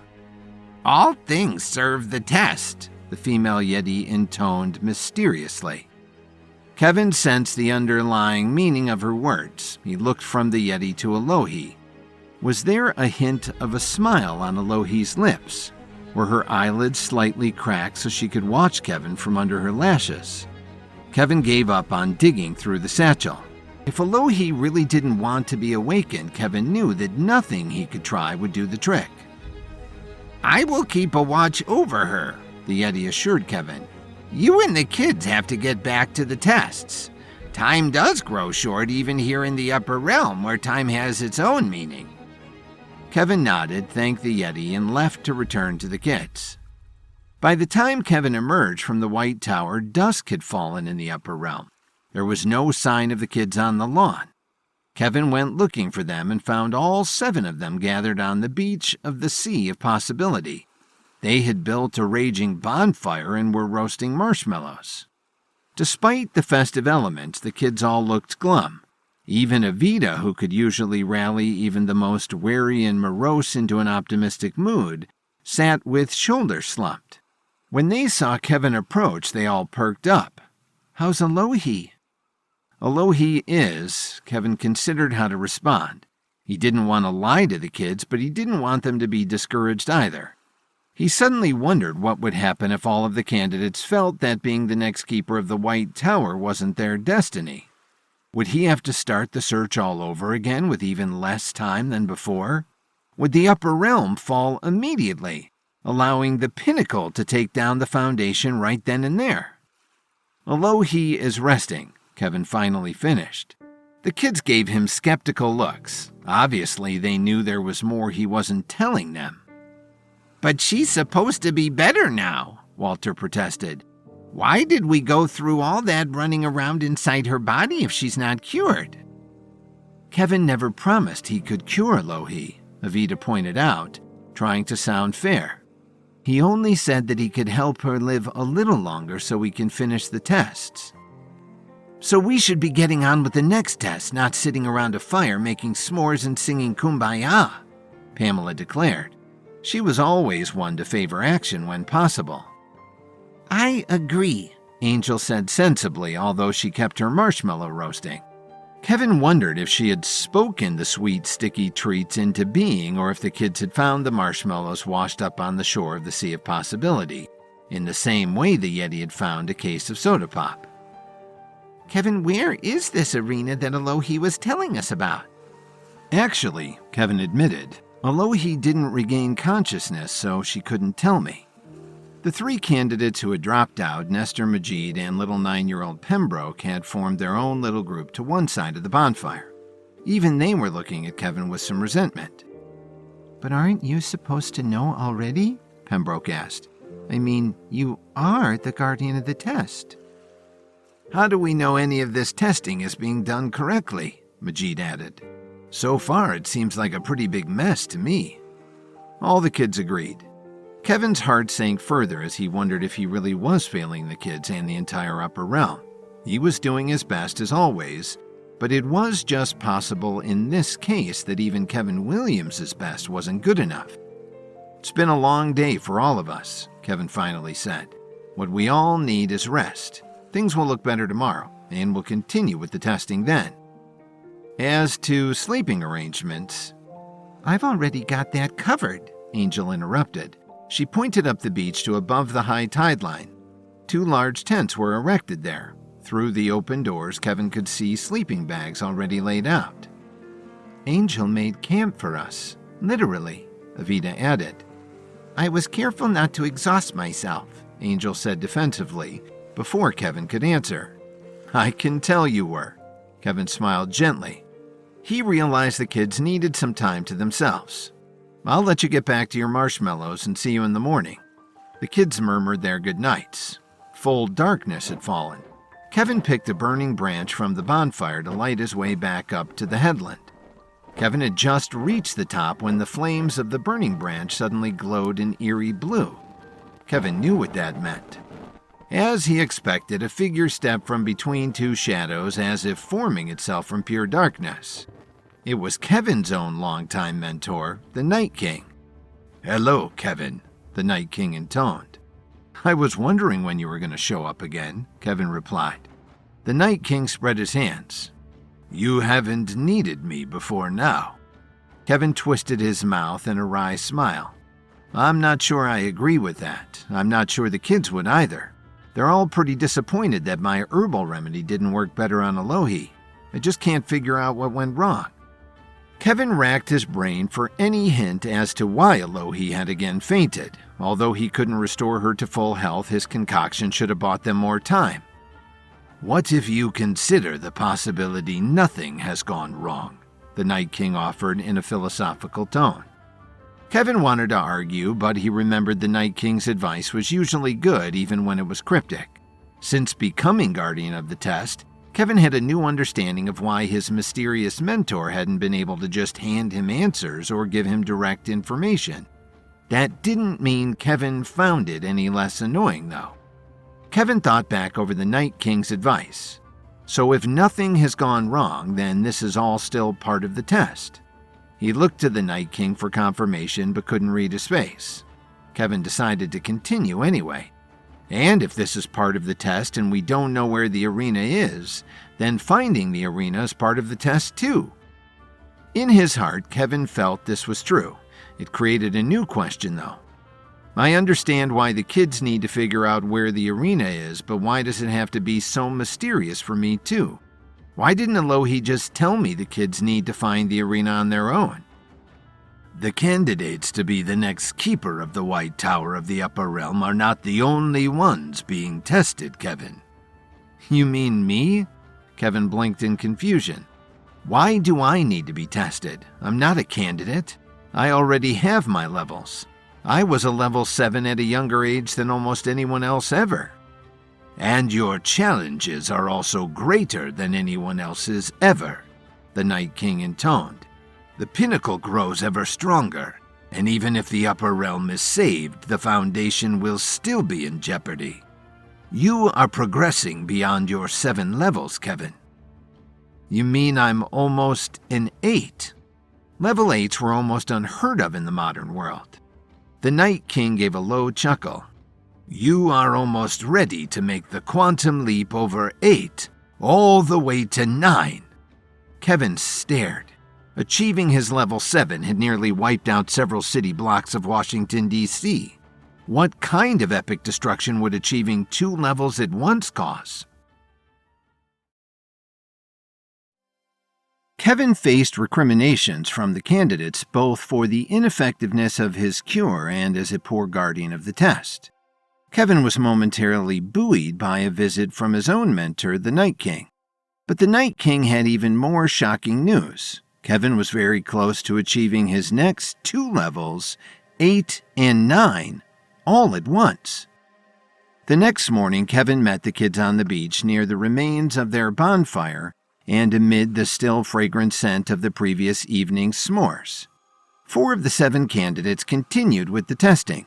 Nestor, Majid, and Pembroke had dropped out, realizing that becoming the next keeper of the White Tower was not their destiny. The 4 remaining candidates were Angel, Evita, Walter, and Pamela. Kevin looked them over. A good night's sleep and the fresh breezes coming from the Sea of Possibility had done wonders for their attitudes. They all looked bright-eyed and eager to get started. "Did you see Alohi this morning?" Angel asked Kevin.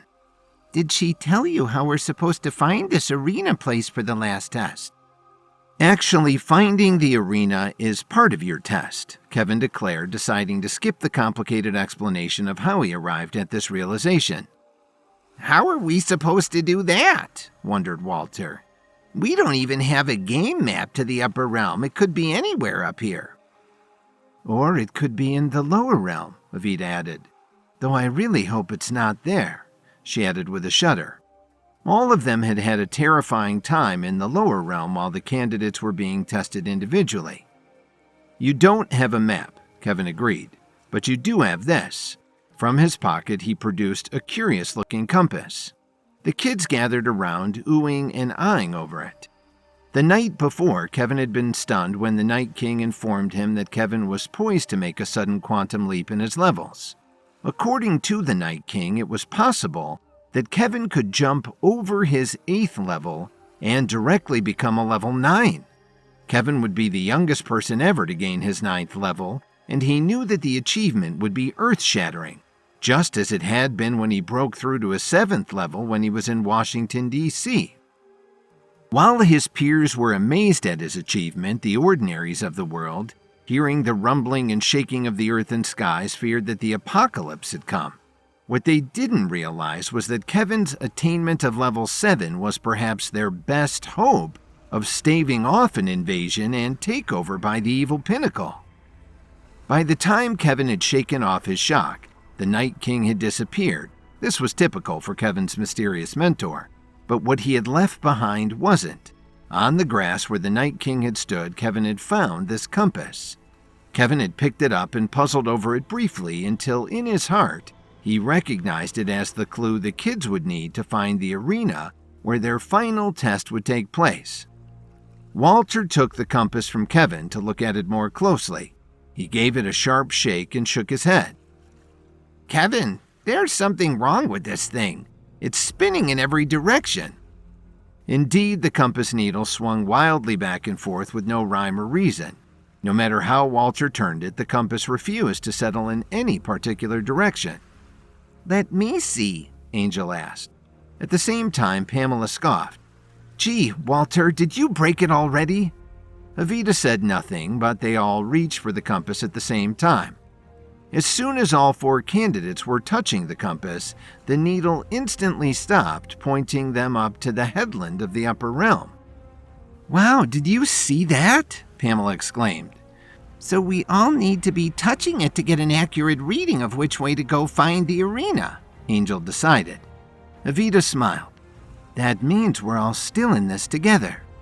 "Especially since it means no one can run off with the compass and try and find the arena on their own," Walter added, as if he had been considering doing just that. "But none of us would do that," Evita reminded him gently. "We know we're not really competing against each other to be the next keeper. We're only being tested against ourselves. Right, Walter?" "Yeah, I know," Walter replied after a moment.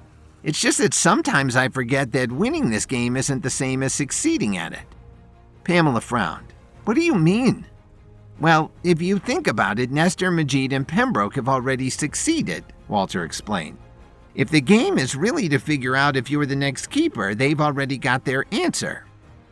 In his private thoughts, Kevin believed this was a great leap forward for gaming prodigy Walter, who had focused purely on winning his entire life. Now that you've figured out how the compass works, it's time we should be off, Kevin reminded them. They said their goodbyes to Nestor, Majid, and Pembroke, who would wait for them to return. The Yetis would keep an eye on them, although the upper realm presently held no danger for any of the children. Kevin and the remaining candidates began their trek toward the headland. Once at the top, the kids gathered around the compass to take another reading. It pointed them to the west of the mountain, where long stretches of trees stood in neat and tidy rows. The kids set out eagerly, discussing what they thought the final test in the arena might consist of, what they thought was going on back in the ordinary realm, and swapping stories from their lives there. But several hours later, they were still walking through the trees. Conversation had died some time ago as they ran out of things to say, and fatigue from all of the walking began to set in. Eventually, their silent march was interrupted by a loud and hungry rumble from someone's stomach. "Walter?" Angel giggled. "That wasn't me," Walter protested, "though I could murder a family-sized bag of cheese curls right about now." "It was me," Pamela admitted. "I'm starving. In all the excitement of starting out, we forgot to have breakfast. Angel, can you conjure something for us to eat?" "Anything but marshmallows," Evita added. "I think I had too many of those last night." She clutched her stomach. "But I wouldn't mind a rest break if nothing else," she finished. "It's a good time for a rest break, but Angel doesn't need to conjure anything," Kevin pointed out with a smile. "Look around you." The kids looked at the trees around them. "Oh, this is an apple orchard," Angel realized. "That's a start," Kevin said. "But if you gorge on apples, you'll all end up with stomach aches." "I definitely don't need another one of those," Evita agreed. "But these over here are walnut trees. We can crack a few and get some protein with our apples." "Breakfast of champions," Walter agreed, scooping a handful of walnuts from the ground. He squeezed the shells to no avail. "Anybody got a can opener?" he joked. "Let me." Pamela took the hard nuts and tried to crack the shells using her super strength. Even that didn't crack the walnuts. "Maybe we should just skip lunch," Angel suggested. She was irked that the nutcracker she had thought into being still failed to crack the nuts. Kevin realized that Angel's powers weren't without limits, and he now knew that the marshmallows and chocolates the kid had gorged on the night before were, in fact, most likely found washed up on the shores of the Sea of Possibility. "I'm hungry now," Walter insisted. Kevin immediately saw the solution, but hung back, smiling. Of course, it was Evita with her ability to bring people together who finally said, "If we want to have the strength to carry on and find the arena, we'll have to work together to get these nuts cracked." In her usual style, Evita coaxed and cajoled the group into a plan. Walter used his gaming strategies to devise a complicated system of levers and pulleys to drop heavy rocks onto the walnuts. Pamela used her warrior strength to move the rocks into place, while Angel conjured the necessary ropes and pulleys into being. Everyone, even Kevin, worked together to haul the rocks high into the air by a rope slung over one of the highest tree branches. "On the count of 3, Kevin announced. "We all need to let go at once." The kids called their agreement. 1, 2, 3. They all let go of the rope at the same time. The rocks plummeted toward the ground, where a base rock held as many walnuts as they had been able to gather. "Did it work?" Evita asked as the kids all gathered around. Kevin cleared the fallen rocks away, looking for the walnut shells. He held up one that looked perfectly whole. "How are any of us ever going to be the next keeper of the White Tower if we can't crack a few nuts?" Pamela wondered. "Wait," Kevin told her with a smile.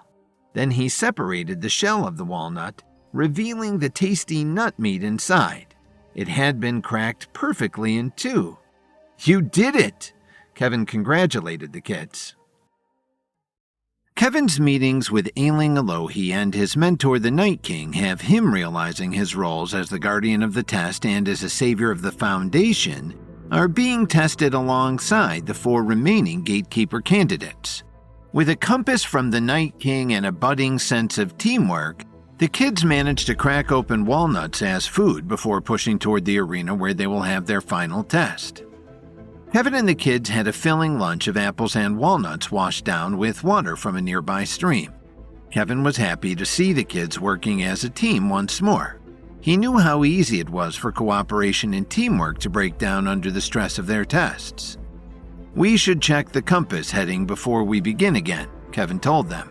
He brought the compass the Night King had left him out from his satchel where Kevin had stashed it for safekeeping. For the compass to work, all 4 of the remaining candidates had to touch it at once.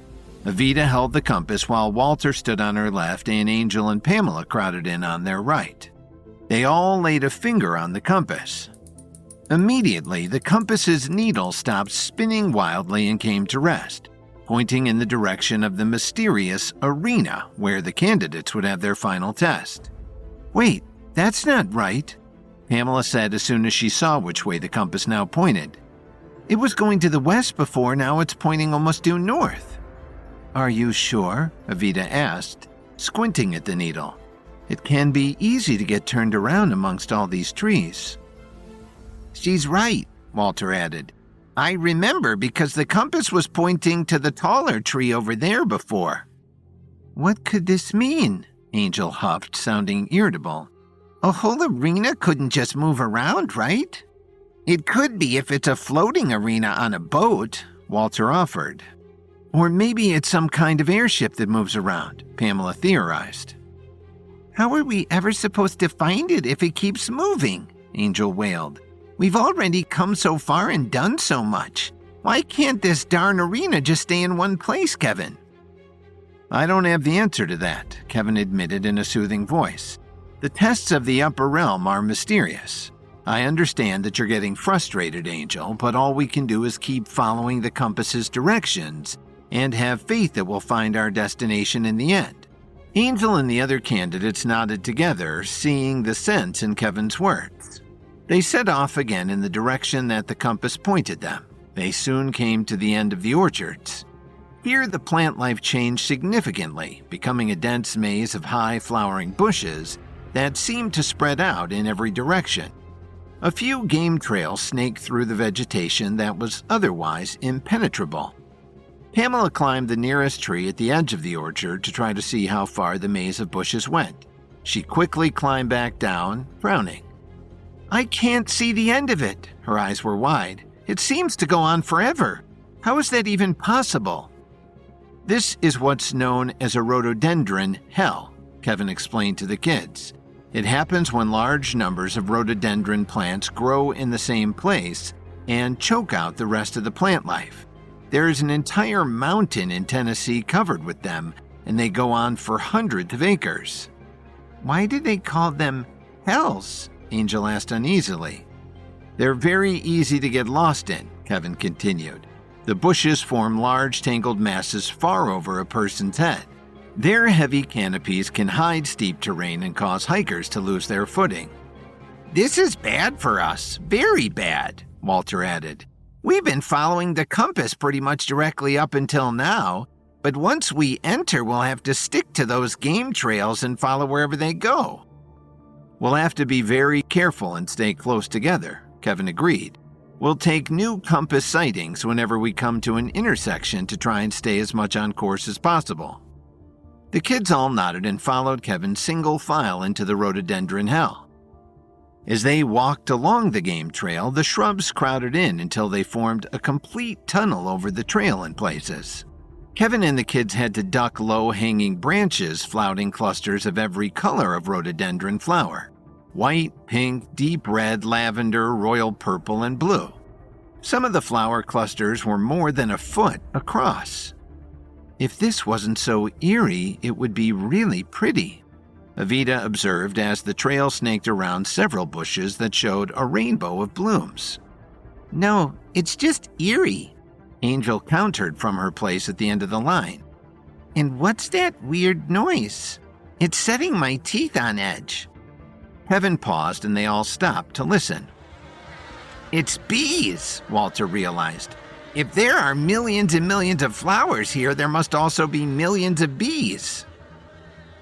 Great, just what we need. Let's hope the bees haven't grown as big as these bushes. Angel glanced uneasily back over her shoulder. What she saw made her blood run cold. Guys?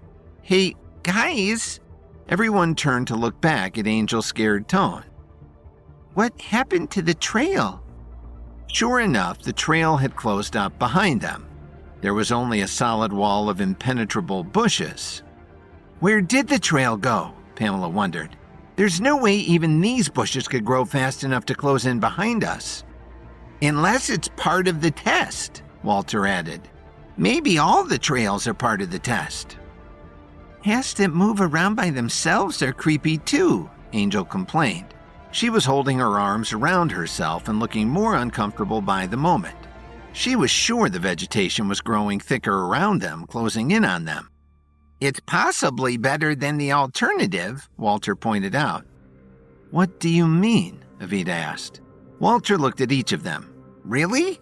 None of you have been wondering what kind of animal was big enough to make game trails like these? I've lived off the grid in Idaho.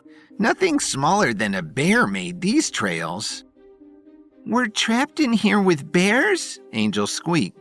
We can't stay here. We have to get out now. Even from the front of the line, Kevin could see Angel was beginning to panic. He edged past the other kids to get to her. Angel, take a moment and a deep breath. But Angel couldn't focus. Her eyes darted everywhere. They had stopped in a place where the blue sky of the upper realm could be seen above them, and Angel's gaze returned there again and again. I can't stay here. I can't stay here, she chanted under her breath. Evita edged up to Kevin. I think she's claustrophobic, she told him. But she was okay when we were all trapped in the cave in the lower realm, Pamela pointed out. I was not okay in the cave, snapped Angel. But it wasn't as bad then. The walls of that cave weren't literally closing in around us. Before Kevin could stop her, Angel closed her eyes and mumbled a few words. A blue aura flashed around her as her leveled powers engaged. An instant later, Angel was holding onto a chainsaw. I'll teach you to try to hedge me in, she exclaimed as she fired up the chainsaw. Angel thrust the chainsaw into the nearest bush and sliced through it. Pamela had to jump back. Only her leveled warrior reflexes prevented her from being sliced open. Leaves, flowers, and branches went flying, but as soon as they were severed, more instantly grew back to take their place. No! Angel wailed in frustration, letting the chainsaw fall from her hands. Angel, stop and think about what you're doing, Kevin said as he tried to calm her. No, I have to get out of here now, was all Angel would say. She closed her eyes and another flash of blue-leveled energy strobed out around her. I've never seen Angel's light like that before, Evita remarked, her voice more than a little fearful. Kevin realized Angel was expending far more energy on her creations than she needed to. At this rate, the preteen would run through all of her reserves and be in danger of total exhaustion. A large vat marked herbicide appeared before Angel. She upended it in one motion. A flood of herbicide washed from the vat, running down where the game trail had been. Instantly, the plants began to wither and die. Take that, you rhododendron hell! Angel screamed as she charged forward, only to be flung back by fresh growth that sprang up to replace the old. Angel stared in absolute horror. Kevin put an arm around the young girl. We can't go back, he said gently. The only way out of this place is forward. No, Angel said softly. I can't do it. I can't. Kevin and the kids exchanged confused looks. Exactly what was Angel saying?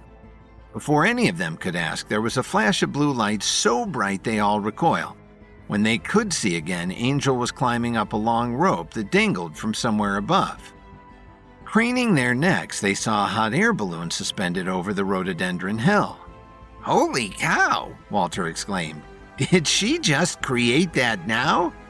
Must have, Pamela agreed, slightly awed. None of them had seen Angel create anything so complex so quickly. "I'm sorry, Kevin," Angel called back down once she reached the balloon's basket. "But I'm tapping out. I'm not going to be the next keeper of the White Tower. But before she could finish, a huge gust of wind came along and whipped the hot air balloon out of sight.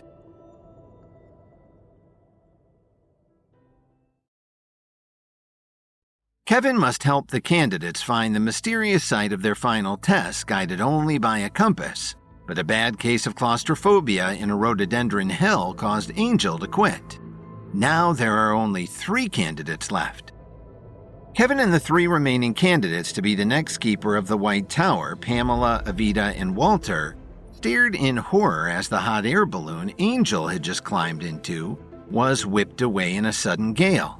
The colorful balloon soon disappeared into a cloud bank and was seen no more. "Should we go after Angel?" Evita asked. "I know she just took herself out of the running to be the next keeper, but we should make sure she's okay."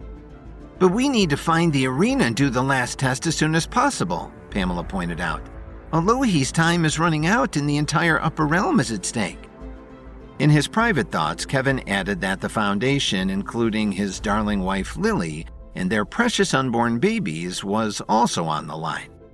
The teenage girls both looked to Kevin for a decision, but Kevin had noticed something else that might make either option impossible. "I think we have a more immediate problem." Kevin glanced around at the rhododendron hell surrounding them. The kids followed his look and realized both ends of the little game path that they had been on were now closed off completely. "Maybe we should have left with Angel when we had the chance," Walter thought out loud. The 3 kids crowded close to Kevin as the vegetation grew even tighter around them. There was only a narrow strip of the original game trail left. "Are we going to have to slash our way out of this?" Pamela asked. "I can use my leveled warrior powers to create a machete." "Angel already tried that," Kevin reminded her. "If her chainsaw didn't do any good, I doubt your machete would have more luck." "What about fire?" But even as Evita said it, she sounded doubtful. "Assuming these bushes aren't too green to burn." "Same problem," Kevin pointed out. "Angel's herbicide didn't do any good either." "Not to mention we could wind up roasting ourselves alive," Walter added. "If we can't go through it, maybe we can go on top of it." "It does look almost dense enough to stand on," Pamela agreed. "I'll see if I can get on top." She gathered her leveled strength and jumped high into the air. But even while in midair, the rhododendron bushes grew rapidly higher and thus blocked her. Pamela crashed into their upraised branches and bounced back. Pamela tried to catch her balance as she fell into the others, but the space was tight. She knocked into Walter and sent the younger boy tumbling backward to the ground. He landed in the bare dirt on his butt. "I'm sorry, Walter." Pamela reached to help him up. "I didn't mean to knock you over. Are you okay?" Walter sat in the dirt and looked stunned. He didn't even reach for Pamela's hand. "Walter, are you hurt?" "No, but The boy looked around himself. Kevin could practically see the wheels turning in the preteen's mind. Kevin suspected he was coming to the same conclusion Kevin had already arrived at. Kevin smiled and took a step back, content to let the kids figure out the solution to the rhododendron hell. "How did I get here?" Walter wondered aloud. Evita and Pamela exchanged confused glances. "Pamela bumped into you when she tried to get on top of the bushes," Evita explained patiently. "No, I mean here." Walter pointed to the bare dirt. "A minute ago, there was barely enough space for the 4 of us to turn around, but then there was a clear patch for me to land on when I fell." Pamela scanned the area. "He's right.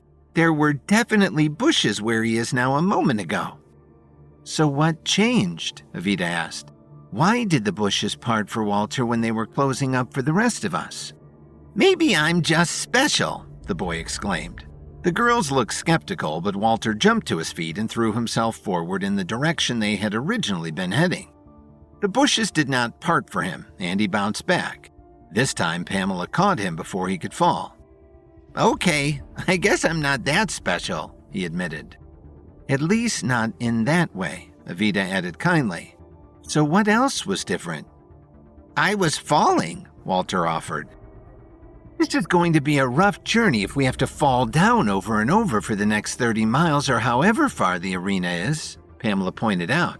We'll be black and blue all over. How did you fall last time? Kevin prompted, seeing that the kids needed some direction.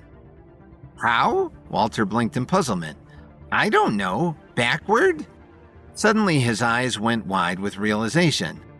I get it. It's like a brain teaser. When you can't go forward, you go backward. But our path back is blocked, Pamela pointed out. Not backward like that, Walter shook his head. Backward like this. He continued to face Kevin, Pamela, and Evita, but took a step back. Instantly, the bushes behind him parted, leaving a clear place for him to step into.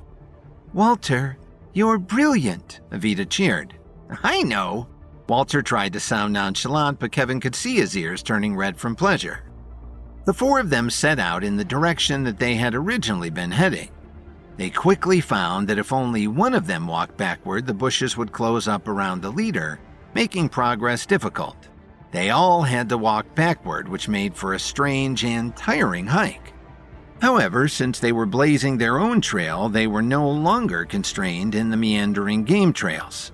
They could follow the compass's direction directly, although they still had to take frequent sightings.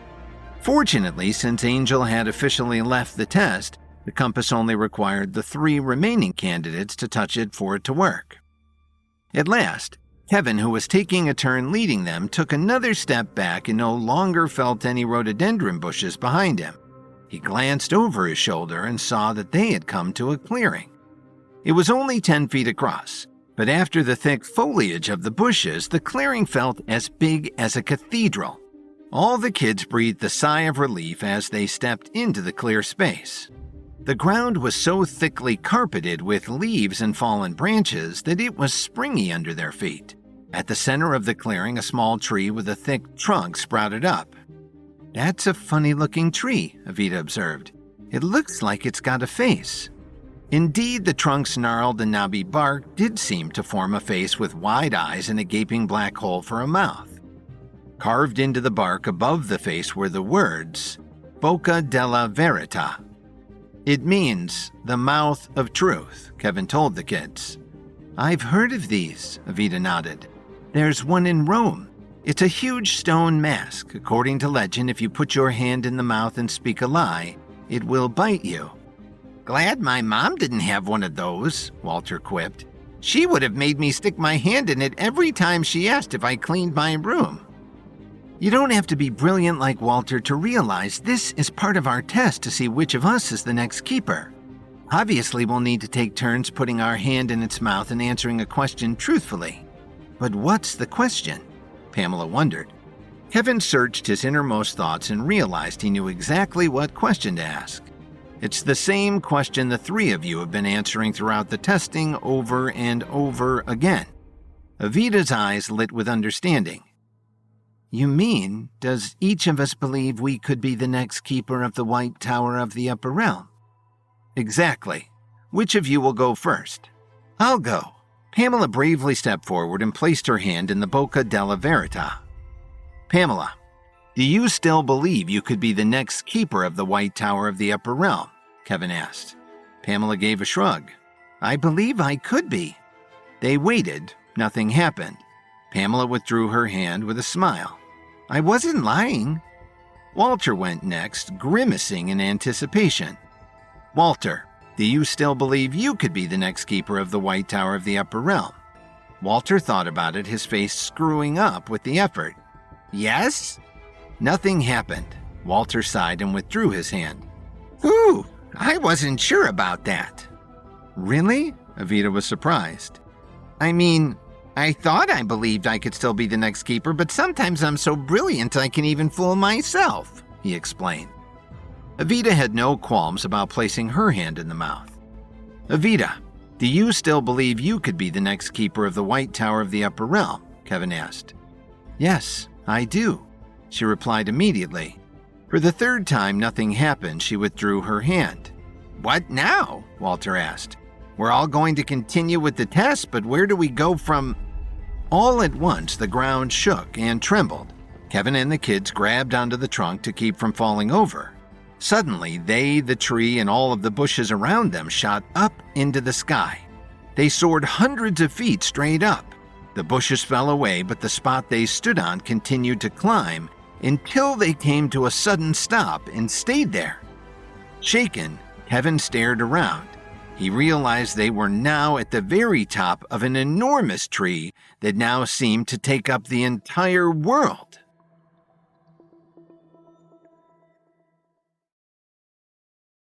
A bad case of claustrophobia in a rhododendron hell caused Angel to panic and quit the quest to find the new gatekeeper of the White Tower. That left only Evita, Pamela, and Walter to continue. Each remaining candidate's resolve was tested by a Bocca della Verità, a mouth of truth. When each had passed that test, the rhododendron hell they were in suddenly shot up hundreds of feet into the sky, leaving them stranded atop an enormous tree. Kevin, Evita, Pamela, and Walter stared down from the humongous tree where they were now perched. "This is almost like being giants again," Walter said in wonder. "Worse," Evita added. "We're even higher up here." Indeed, they were so high it seemed like they could touch the sky. Looking out, they could see almost infinitely far to where the Sea of Possibility surrounded the mainland of the Upper Realm. However, the spreading branches of the tree meant that they could only see the topmost branches, where a few birds swooped and soared. They had no way of knowing what was under them. "Why does this tree feel familiar?" Walter asked. "I know there's no tree like this in the ordinary realm." "Because this is the tree of the world," Kevin answered. "It appears in myths and cultures throughout history. It's part of our collective unconscious." "A big part, apparently," Walter quipped. "But what do we—" "Hey, hello!" A familiar voice called and interrupted Walter. They all ran to the end of the little platform of intertwined branches that surrounded the trunk with the Bocca della Verità. Looking down and across the tops of the lower tree branches, they spotted a bright swath of color. "That's Angel's hot air balloon." Evita pointed to where the deflated balloon was spread across the treetops. "And there's Angel." Kevin indicated the 12-year-old perched on a nearby branch. "Angel, are you okay?" "I'm fine," Angel called back.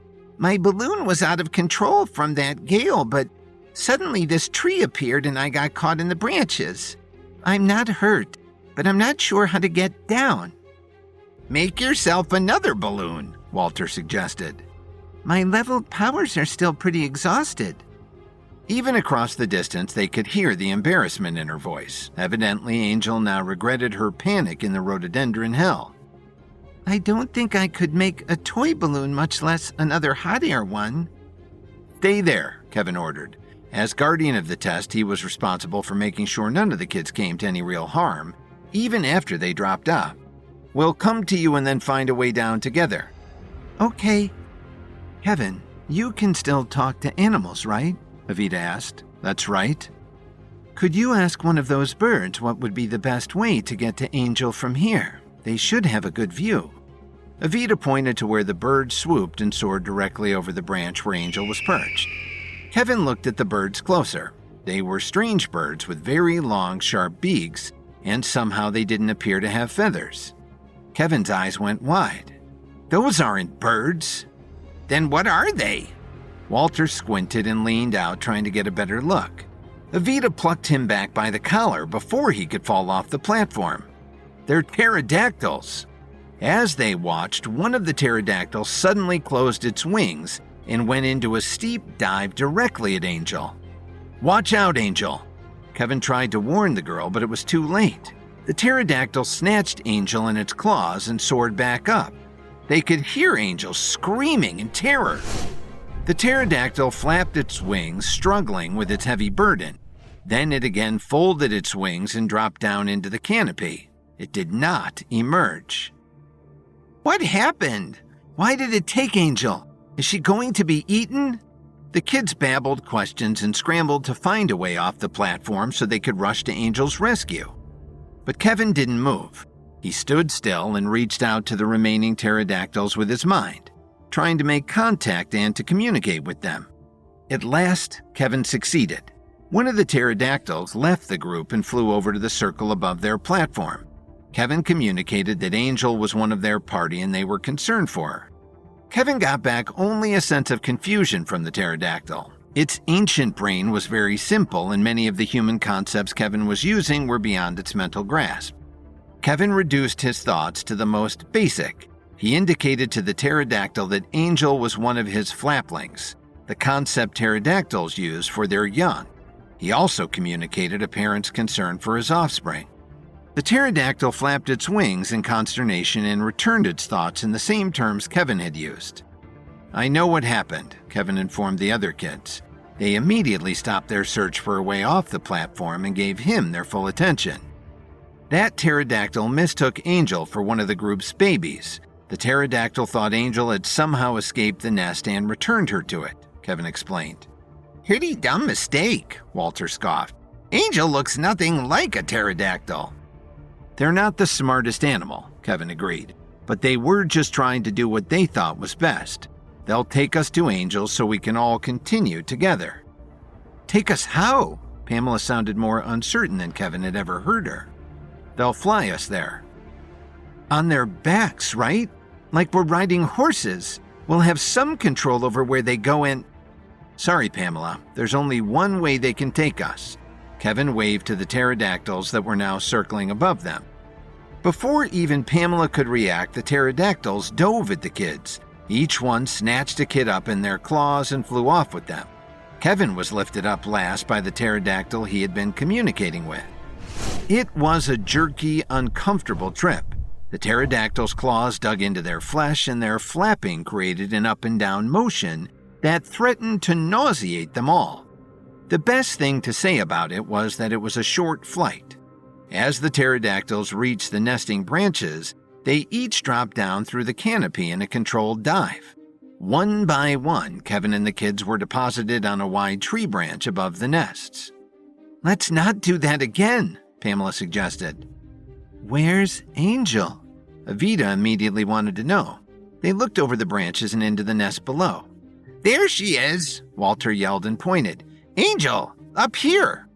Angel had been deposited into a deep nest with 3 large eggs in it, each about 2 feet across. Angel was scrabbling and clawing at the side of the nest but couldn't get up the steep sides. She stopped when she heard Walter yell, "There you guys are! Get me out of here before these eggs hatch and the babies think I'm their first meal." "The pterodactyls think you are a baby," Walter called back gleefully. "One of their babies. They wouldn't let them cannibalize you." "Are you sure?" Angel challenged. Walter blinked in surprise. Actually, no, I'm not." "Then stop staring and get me out of here, please." Angel stomped her foot in frustration.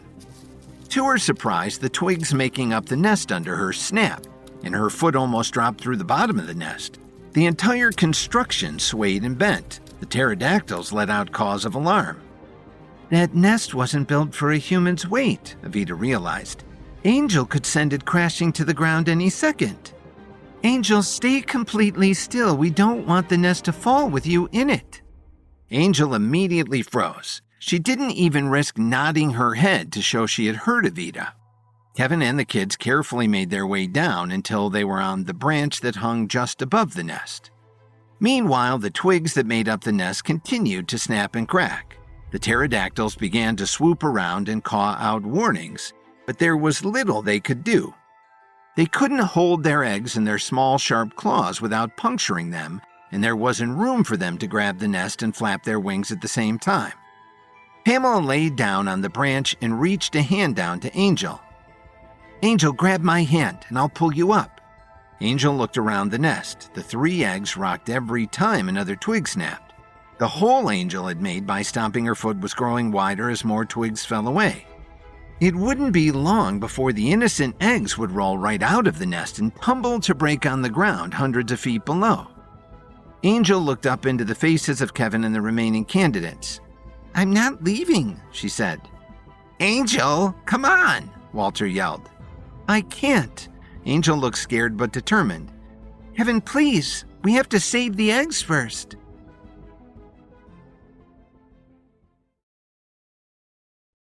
When each had passed the test of the Bocca della Verita, the rhododendron hill suddenly shot up hundreds of feet into the sky, leaving them stranded atop an enormous tree. It turned out that Angel had also been caught in the tree's rapid growth and was mistaken by a pterodactyl as its offspring.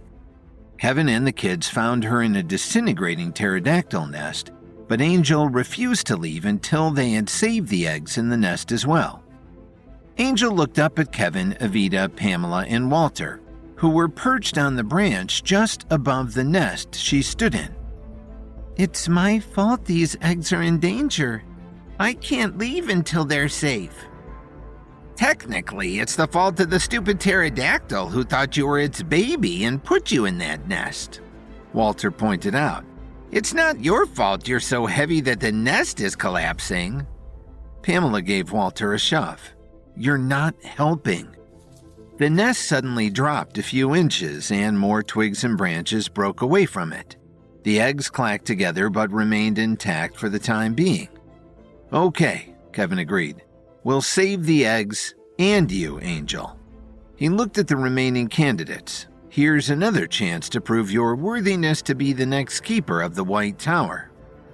Evita immediately took stock of both what they had and what they needed. The eggs will have to go to a new nest once we get them out of the old one. Kevin, can you ask the pterodactyls if there's a safe place to move them to? Kevin smiled. Evita was a politician in the best sense, forging alliances and putting other strengths to their best use. Of course, she immediately accounted for Kevin's ability to communicate with animals. Evita turned to Pamela and Walter. We'll need to figure out something to safely transport the egg in, since the pterodactyls can't carry them, and we can't climb around on the tree while holding them. I'm already on it, Walter announced. He stripped off his hoodie and then re-zipped it. Then he tightened the drawstring along its bottom hem until it was pulled as tight as it would go, leaving a hole no bigger than a fist, far too small for one of the 2-foot eggs to slip through. Then he tied the hoodie's arms together so they made a big looped handle. One egg-carrying device at the ready, he announced. Perfect, Evita declared. I just wish we had more hoodies. As it is now, we'll have to move the eggs one at a time and hope the nest holds until all of them and Angel can be moved safely. Within moments, everyone was in place. Walter had been flown ahead to the new nest in order to release the eggs from the hoodie to their new home. Walter was the lightest of all of them, and they didn't need the new nest breaking apart as well. Pamela stayed in her position, lying on the tree branch above the nest, so that she could grab the eggs as Angel handed them up. Then the eggs would be carefully passed from Pamela to Evita, who would then pass them down to Kevin, who stood toward the end of the tree branch. From there, Kevin would pass the tied arms of the hoodie into the mouth of a waiting pterodactyl. That pterodactyl would then fly the egg to its new home. After Walter released it, the pterodactyl would return with the egg-carrying device, and they would repeat the process. The first exchange went perfectly, moving slowly so as not to create any more disintegration of the nest. Angel gingerly passed up the egg to Pamela, who passed it down the line. Once it arrived in the new nest, Walter unzipped his hoodie and rolled the egg into place before returning the hoodie to the waiting pterodactyl. Evita had just taken the second egg from Pamela when she felt the drawstring at the bottom of the hoodie begin to give way. The egg began to slip through the widening hole at the bottom. Without thinking, Evita grabbed for the bottom of the hoodie. In doing so, her feet slipped on the round tree branch. She couldn't put out her arms to stop her fall without dropping the egg. She saw the world tilt around her and was sure she'd soon be plummeting through thin air to a quick and squishy death. But then Kevin's strong arm grabbed her shoulder and pulled her back to safety. Thanks, Evita gasped. Her knees felt shaky and she carefully sat on the tree branch to wait for them to stop. Whatever we said about you not being a good guardian of the test, Kevin, I take it all back. Kevin just smiled. He didn't bother to remind Evita that she personally hadn't been very hard on him. It was Evita's nature to take on the responsibility for any group she was in. Evita tightened and retied the drawstring at the bottom of the hoodie. That egg also safely made it to its new home. Angel was reaching up to pass the last egg up to Pamela when, suddenly the nest dropped a full foot, and half of it fell away. Angel could feel the rest of it slipping out from under her feet. Glancing up, she saw she could no longer reach Pamela's outstretched arm. "Jump, Angel! You're going to have to jump," Pamela called down. I don't know if I can. Not with the egg, it's so heavy." "Try," commanded Kevin. "Don't think, just do it right now, Angel." Angel instinctively obeyed the command in Kevin's voice. She leapt straight up, holding out the egg carrier as she did. The rest of the nest broke away from the force of her leap and dropped down through the tree branches to the ground hundreds of feet below. She didn't quite reach Pamela's hand, but Pamela was able to grab the looped arms of the hoodie while Angel clung to the body. She felt the material of Walter's hoodie stretch and heard stitches popping. Her hands ached already, and she wasn't sure how long she could hang on. But Pamela immediately pulled up the hoodie with the egg inside. Kevin and Evita also reached down and grabbed onto Angel's shoulders so they could help pull her up to safety. Moments later, Angel and the egg were safely on the tree branch. Pamela went to deliver the egg to the waiting pterodactyl while Kevin and Evita made sure Angel was unharmed. "Just a few scrapes and bruises," Angel assured them. She hung her head. "I'm sorry I panicked in the rhododendron hell, Kevin. Small spaces always bothered me, but I never lost my head like that before. I shouldn't have abandoned you." "It's always good to avoid panic when you can," Kevin assured her, "but it's a natural response to stress. You couldn't have known what would happen."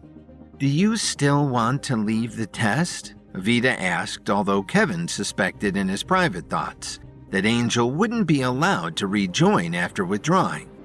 But Angel shook her head, making his concerns moot. "Definitely not," Angel assured them. "I know the Keeper will have to keep a cool head no matter what, and I'm not there yet. Being the Keeper is not my destiny." "Then you learned what you needed to know about yourself. As Walter put it, in that sense you've succeeded at the testing." A short time later, Walter and Pamela returned. Walter's hoodie was definitely worse for wear. It was dirty, stretched out, and even torn in places. He shrugged philosophically and supposed he could start a new fashion. Grateful their eggs were saved, the pterodactyls agreed to take Angel back to the White Tower to wait with the others while Kevin, Pamela, Evita, and Walter continued with the test. They waved her off before returning to their quest. Kevin took out the compass, which he had stored safely in his trusty satchel. The kids all placed a finger on it, and then the compass needle stopped spinning and pointed due south. "South now?" Evita huffed in annoyance. "I wish this arena would make up its mind as to where it is." "It doesn't really matter, does it?" Walter asked. "We have to go to the main trunk of the tree in order to climb down from here anyway." "Actually, I wasn't thinking of climbing down," Kevin said. He was feeling the pressure of time slipping away by the moment and was anxious to get to the final stage of the test as soon as possible. Pamela frowned. "How else can we get down? It's not like we can fly." The moment the words were out of her mouth, she realized her mistake. "You want the pterodactyls to fly us to the ground, Kevin?" Pamela looked green at the very thought. She hadn't enjoyed her first experience with Air Pterodactyl and doubted she'd like it any better the second time around. "Not just to the ground," Kevin corrected. "I'm hoping the pterodactyls know where the arena is and can fly us all the way there."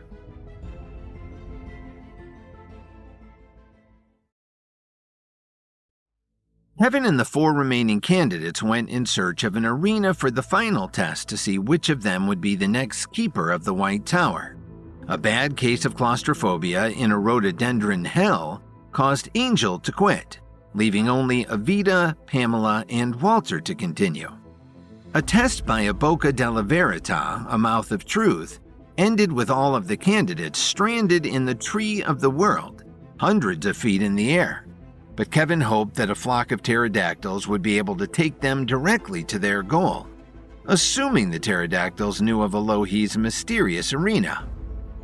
While he, Evita, Pamela, and Walter perched in the branches of the Tree of Life, Kevin reached out with his mind to the pterodactyls and asked if they knew the location of the arena where the final testing would take place. Unfortunately, the prehistoric creatures had very simple minds, and the concept of an arena, mysterious or otherwise, was quite beyond them.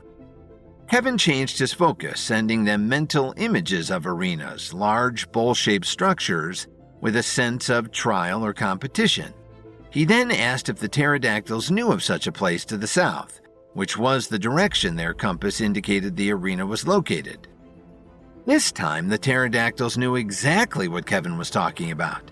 They indicated they knew a place that exactly fit Kevin's mental description. It was to the south and not far. They would be happy to take Kevin and the kids there. Unfortunately, Pamela was not happy to be taken. The pterodactyl's rough flight had left her airsick and dizzy. Worse, the leveled warrior hated any situation where she didn't have control. Suspended by the shoulders under a flying pterodactyl, far above the ground, Pamela felt helpless and vulnerable. She desperately looked for another solution, making one ill-considered suggestion after another. "I'm sorry, Pamela," Kevin finally cut her off, "but I can feel the time is growing short. We need to get to the arena for the final test as soon as possible. I'm worried Alohi doesn't have much longer to live. If she dies before one of you is chosen, the entire upper realm will fail. The pterodactyls are the quickest way to the arena, so we must use them since they're willing." Pamela accepted Kevin's edict with as much stoic grace as she could muster. "Just tell the pterodactyls to keep me below and behind the rest of you." "Why's that?" Walter wanted to know. "So if I puke, it won't land on any of you." The pterodactyls each took one of them in their claws and took off, beating hard with their leathery wings to clear the branches of the Tree of the World. As before, it was a jerky, uncomfortable trip. The pterodactyls' claws dug into the flesh of their shoulders. Their flapping wings created an up and down motion that nauseated all four of them. Their first flight had been a short one from one part of the Tree of the World to another, but this one would be much longer. The pterodactyls took them out and away from the Tree of the World and over the landscape that sped by below them. Even Kevin was starting to feel quite ill when he spotted something in the distance. At first, it appeared to be a mesa, but as they grew closer, he saw that the mesa was hollow, as if someone had scooped out its insides with a spoon. It was so exactly like what Kevin had been picturing that he wanted to laugh. The pterodactyl set them gently down inside the strange mesa. Pamela immediately stumbled away and crouched on the ground. Fortunately, she was able to resist the urge to empty her stomach of marshmallows, apples, and walnuts. Pamela rejoined the others by the time Kevin had given the pterodactyls their thanks and sent them back on their way. "I don't care what the final test is," Pamela declared. "It can't be anywhere near as bad as that flight." The four of them looked around the space. There was a smooth floor of stone that was almost perfectly circular.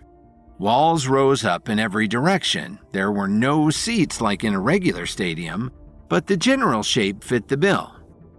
"What's our final test going to be?" Walter wondered. "That's a good question." Evita peered around. "There doesn't really seem to be anything here. Maybe we have to figure it out together." Walter grinned. "Maybe it's a trick question, like the rhododendron hell was." "I just hope we get to fight something," Pamela added, stretching her muscles in anticipation of a battle. "Which is it, Kevin? Do you know?" Kevin opened his mouth to respond, but before he could say anything, the ground under them shook. A deep crack opened in the floor, splitting the area into two. Kevin and Evita were on one side of it, and Walter and Pamela were on the other. The crack widened by the moment. "Quick, Pamela, grab Walter and get over here before it's too wide to jump," Kevin ordered. Pamela hefted Walter under her arm like a football and sprinted for the crack. The two halves were already more than a dozen feet apart. At the last second, Pamela jumped, the rocky floor crumbling under her foot as she left the ground. She and Walter sailed over the crack. Pamela landed on the far side, but another jolting movement sent her and Walter flailing backward. At the last second, Kevin and Evita grabbed them and hauled them forward to safety. They all went down together in a pile. "This is a weird arena," Walter exclaimed. Kevin peered over the edge of the crack into the chasm below. Something red and glowing was far below, but rapidly rising. A blast of heated air blew his hair back as if he had just opened the door to a furnace. That was molten lava. No, this is a volcano, Kevin realized. His heart sank. In his efforts to communicate with the primitive pterodactyls, he had to resort to mental pictures and ideas of an arena. Obviously, something had gotten lost in the interspecies translation. More cracks shot out in every direction. The floor of the arena splintered into smaller and smaller sections as the lava rose in the cracks. The temperature shot up and everyone's face was glowing with sweat. Suddenly, Walter's eyes lit up. "Hey, this is just like one of my favorite games, Magma Menace." "Except there are no extra lives," Pamela pointed out, scrambling back as more of the floor crumbled under her feet. "It's still the same idea. The trick is that you have to keep moving. Hesitate or slow down and you're dead." Without a look backward, he skipped off. "Walter, wait!" Evita yelled after him, but Walter just waved them on, leaping and jumping over the smaller cracks. Worried that he would get himself in trouble and that they would be too far away to help, Kevin, Pamela, and Evita raced after the preteen gaming prodigy. Walter began to grin as he found the rhythm to the game. He kept his eyes 3 jumps ahead of him, figuring out his path while he kept his feet moving. Once or twice the ground slid from under his feet, but he refused to be knocked off balance. He could feel the soles of his shoes getting hotter. Heat blasted up from every side and he was panting from the unaccustomed exertion. He heard the others behind him and knew that they were following behind him without having to look. Finally, he heard Pamela call out. Even she shouted out of breath. "Walter, where are you going?" Walter had picked out his destination before he had taken off. In a challenge like this, it was always imperative to show your endpoint before you began. There was no time to figure it out as you went or to change your mind once you started. In the wall of the arena, Walter had spotted a hole roughly 6 feet tall. An exit. He pointed to the hole now, though he continued to keep his eyes scanning for his next 3 jumps forward. "There, that's where we're going," he called back to the others. "Where?" Evita yelled back. "Can't you see it? There's a good way out right there." He confidently sprang forward, sure that it was their way out of this erupting volcano. "That's not an exit," Kevin yelled. "What?" Walter looked to where he knew the hole was. The floor of the volcano sloped slightly upward as it approached the walls. Walter was now looking at the spot from a slightly different angle. That made all the difference, along with a subtle shifting of the sun. The blackness that had indicated to Walter that there was a deep hole in the wall once he assumed led out of the volcano was now revealed to be nothing more than a slight depression. Walter gaped in horror. He had been leading his friends directly to a dead end.